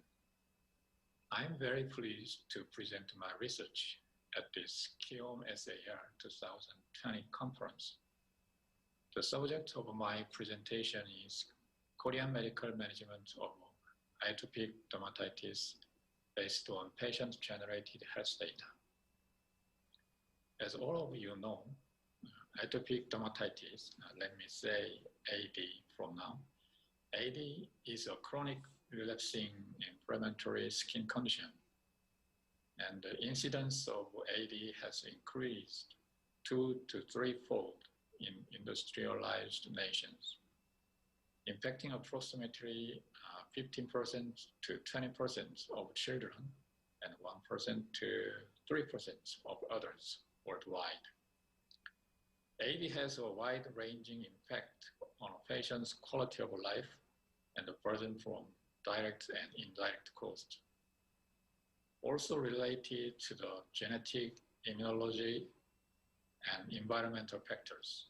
So, treatment strategies need to be individualized with a strong emphasis on patient education and self-management strategies to optimize outcomes and reduce unnecessary costs associated with the management of AD. In traditional Korean medicine, AD is from stacked inside of dampness heat, invasion of wind dampness through the skin, or other internal or external factors. In modern medicine, AD is related to the immunological mechanisms, allergen, staphylococcus, abnormal skin barrier function. And many risk factors are well known already. We established a strategy to approach AD with fundamental treatment, surface skin treatment, and daily life management. Each part includes relapse prevention, chronic skin recovery, relief itching, improvement of acute skin symptoms, improvement of environmental factors, and lifestyle and emotion management. For our strategies, we divided our research areas into 4 parts: daily life management in orange color, clinical research in red color, medicinal materials research in green color, and acupuncture in blue color. My presentation today focuses on the daily life management shown in orange.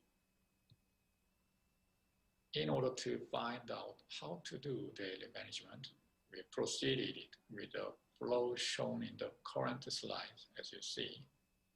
First, we looked at the guidelines for the management of AD, published by public healthcare institutions and hospitals. Second, we did demand survey for the intention to use.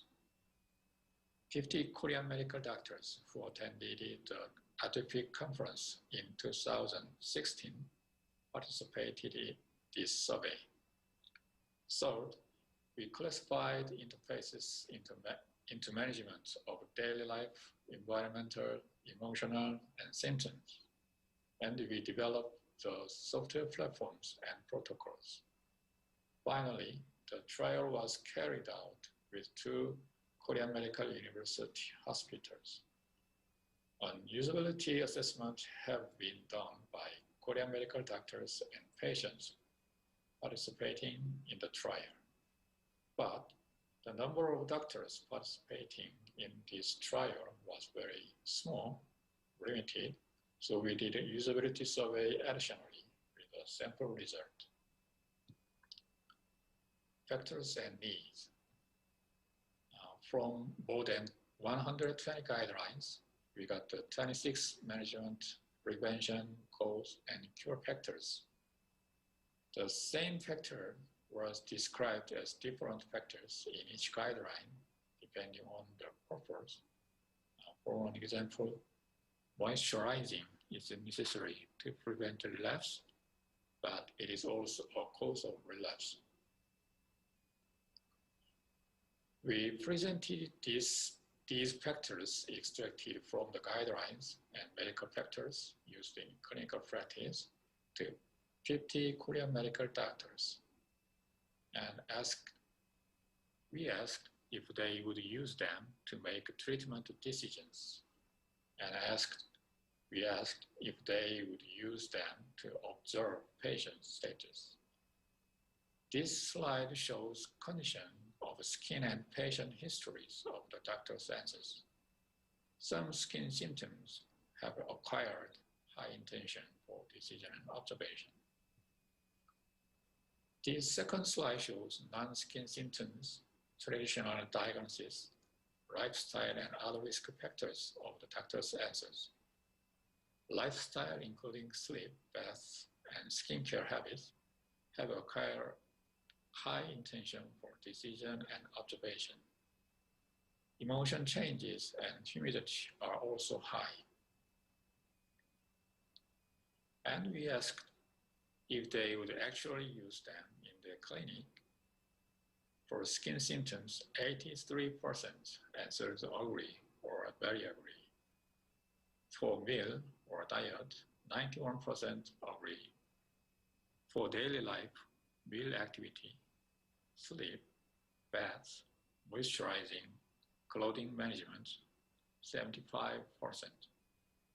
For environment, 68%. For emotion, 83% agree. Design and implementation. In order to support all kinds of factors, we designed our software platform, as you see in this slide. 80 patients and their caregivers, usually their parents, mom, report their daily life progress, emotion, lifestyle checks, and score points, and quality of life. Indoor environment data is collected from the IoT-based device installed in their house. Outdoor environment data near home is collected from the public weather service site. Doctors use patient reports during medical treatment and check their progress. We have designed user interfaces, applications, and information architecture, including databases, devices, internal or external application programming interfaces. This slide shows the implementation of the software platform from users and functional perspectives. Basically, patient-generated health data is stored in personal health record system and Korean medical doctor in Korea patient health information from it. Trial protocol.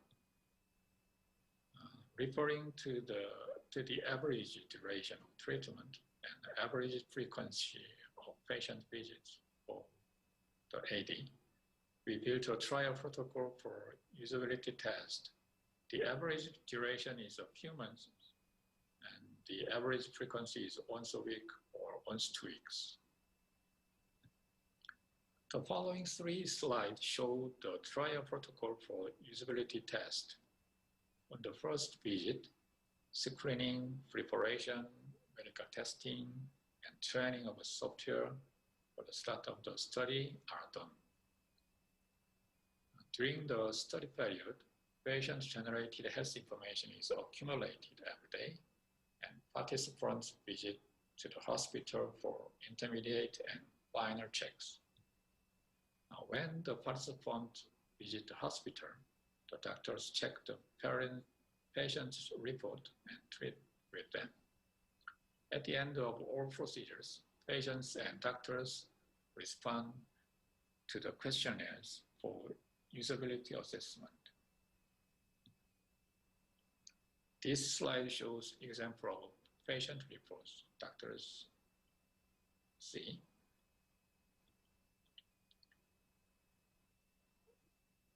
Usability survey and results.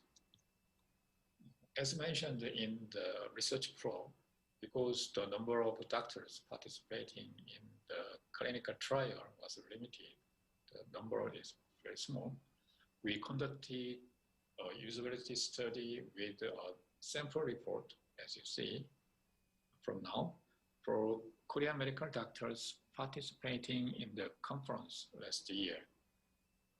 Patients also did the usability survey as per patient's perspective, but the result is not included at this presentation today.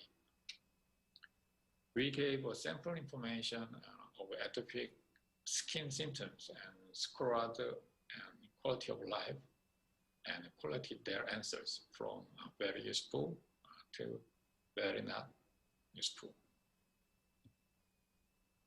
This slide shows the sample information of risk management, including a vast allergen test and patient and family histories.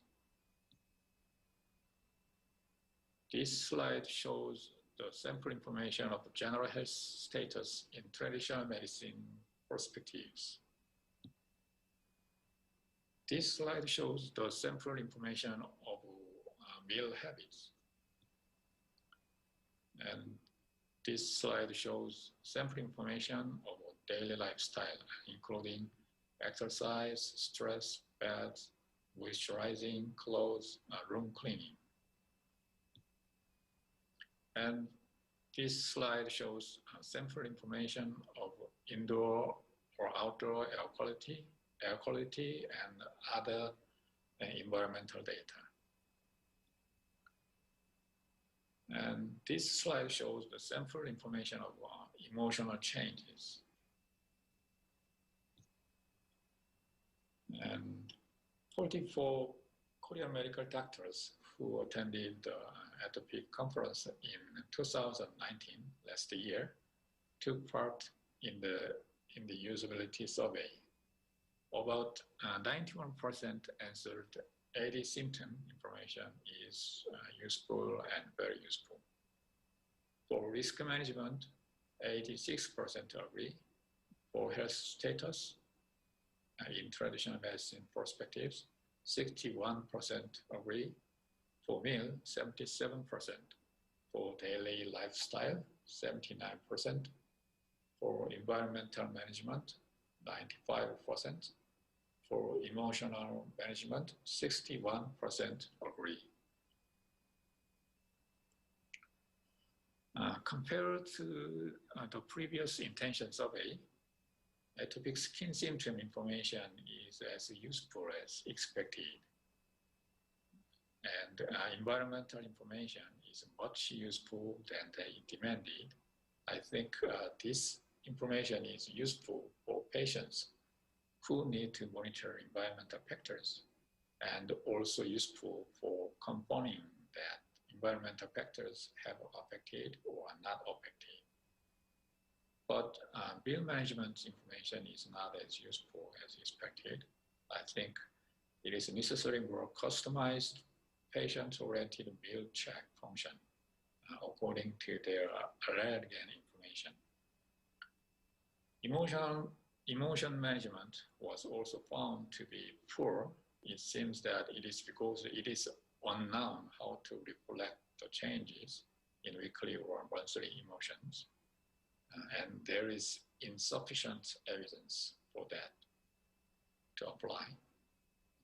So for clinical use of the proposed software platforms, establishment of necessary patient groups and protocols for each group is necessary. Many information is generated by patient reports. For efficient use, it is necessary to set a minimum number of management factors. And cost to benefit assessment is also necessary. Clinical efficacy must be demonstrated in order to make doctors use, and convenience and adequacy in everyday life also should be secured in order to make patient follow. Thank you.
Hello, everybody.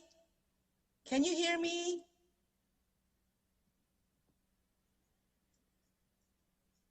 Can you hear me, everybody? Yes, I can hear you. Yes. Okay. Wow, we all finally connected online. How are you, Dr. Chan, Dr. Kim, and Dr. Zhang? I'm And fine. welcome, and welcome all the audience. In this symposium, we have discussed on the evidence-centered acupuncture treatment from both clinical research point of views. In addition, we also discussed how patient-generated daily life health data can help to improve our clinical potential in the future medicine. I hope every participant have something important information or messages from this symposium. Now, we are open for some questions and comments from the participants. Professor Kim, Professor Chan, Professor Chang, please let me know when you are ready. Yes, okay? I'm ready. Yes. Okay. Let's begin the Q&A session. We have some questions for the speakers. First of all, I have a question for Dr. Kyu-seok Kim. I'll give you the question from the floor. First of all, in your findings, you show that there was statistically significant correlation between SCORA total and vas dyspepsia. What are the implications of these findings? Would you please answer this question? Yes. That's a great question. Thank you for asking. Recently, atopic disease were reported to be associated with the gastrointestinal disorders, such as functional dyspepsia, irritable bowel syndrome, and inflammatory bowel disease. In our study, we found the gastrointestinal function, such as dyspepsia and gastric discomfort, was correlated with AD symptoms, such as SCORAD. In addition, acupuncture treatment resulted in the relief of dyspeptic symptoms, as well as the improvement of objective AD symptoms. It was shown that an abnormality in the autonomic nervous system can be associated with the immunological and neurophysiological imbalance, which might contribute to the gastrointestinal dysfunction in the AD symptoms. Thank you. Thank you, Dr. Kim. And next question is for Dr. Kim again. Yes. Are there any future research plans following this study? Thank you for your interest of our research. Yes, our research teams have already planned and prepared for further clinical studies to investigate the relationship between AD and gastrointestinal function and the mechanism behind acupuncture treatment affecting both AD and gastrointestinal symptoms via analysis of gut microbiome and functional MRI focusing on the gut-brain axis in the AD patient and healthy individual. Professor Park, chairman in this symposium, is also participating in this research as a principal investigator. Yeah. Thank you. Thank you for your answer. It must be a very interesting study. We will anticipate the next results further. Yes. And the next question is for Dr. Chan. Can I give the question for you? Yes. Okay, the first one is, do you think manual acupuncture and electroacupuncture have the same or different mechanism in each modulation? Yes, in our experience, the use of acupuncture to reduce itch, we don't need strong stimulation. Mild to moderate stimulation is enough. So according to our result, our needle insertion and can reduce microglia, and also electroacupuncture also reduce microglia activation. So we think in these aspects, the mechanism are similar between manual acupuncture and the electroacupuncture. Thank you for your answer. I have one more question for Dr. Chan. Yeah, let me see. You performed the basic research, right? So the question is, how do you think we can apply the animal study, that is basic study, to clinical setting? Is there any gap to when we interpret the basic research data? Please answer. In our research, we found itch is something to do with the spinal cord microglia activation in the experimental study. Of course, we cannot analyze the human microglia activity. But as you see, in animal, we use the inhibitor of microglia, such as minocycline. Minocycline can also reduce itch. Minocycline is antibiotics, and we cannot use it for a very long time. But there are some herbs, they can also reduce microglia if you check the literature. So maybe we can develop some new treatment from these herbs to target the microglia, to inhibit the microglia, and then to reduce itch from the neurophysiological aspects. And also, because we found inhibition of microglia can reduce itch. On the other hand, enhancement or promote microglia activation maybe can also worsen the itch condition. So maybe that can be the next topic for further research. Yeah, thank you very much. Yeah. The next question is for me. The question is, do you think the mechanism you found in healthy subjects can be applicable to AD patients? And do you have any idea how to apply your results to clinical setting? I will answer it. Thank you for your great question. In clinical point of view, I think the practitioner can have the idea that acupuncture has the immediate antipruritic effects, which is associated with a top-down mechanism, that is from brain to the skin. There were some, these were also confirmed in atopic dermatitis patients. These immediate effects of acupuncture can help patients rely on the practitioner's treatment, and they can follow the practitioner's therapeutic direction until the end of the treatment. This might be the key for the therapeutic success in AD patients. In other point of view, when we observe the acupuncture response is associated with the parasympathetic nerve activity, we can also think that mind-body interaction can contribute to enhancing the therapeutic effects. In addition, as presented in morning session, acupuncture is well known to stimulate vagus nerve, and this can induce anti-inflammatory action.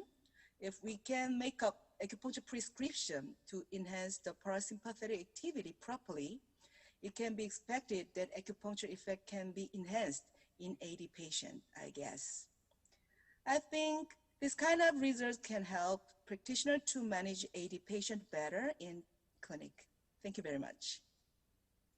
And finally, the final question is for Dr. Hyun-Chul Jang. Can you answer this? I'll give you the question.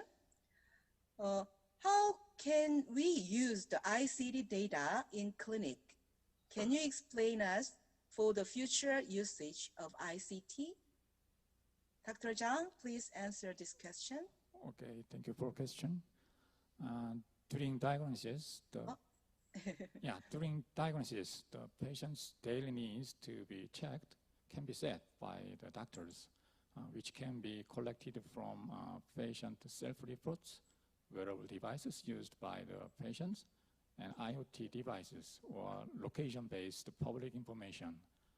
And this patient-generated health data is stored in storage somewhere, and this data can be accessed by anyone authorized, for an example, by doctors, by patients, or by family members, or by caregivers, and by any type of network devices. We are providing interfaces for smartphones and smartpads and computers in order to provide consistent access to patient information in clinical practice. We support two methods. One is to objectively recognize different information for each patient through a standardized report format.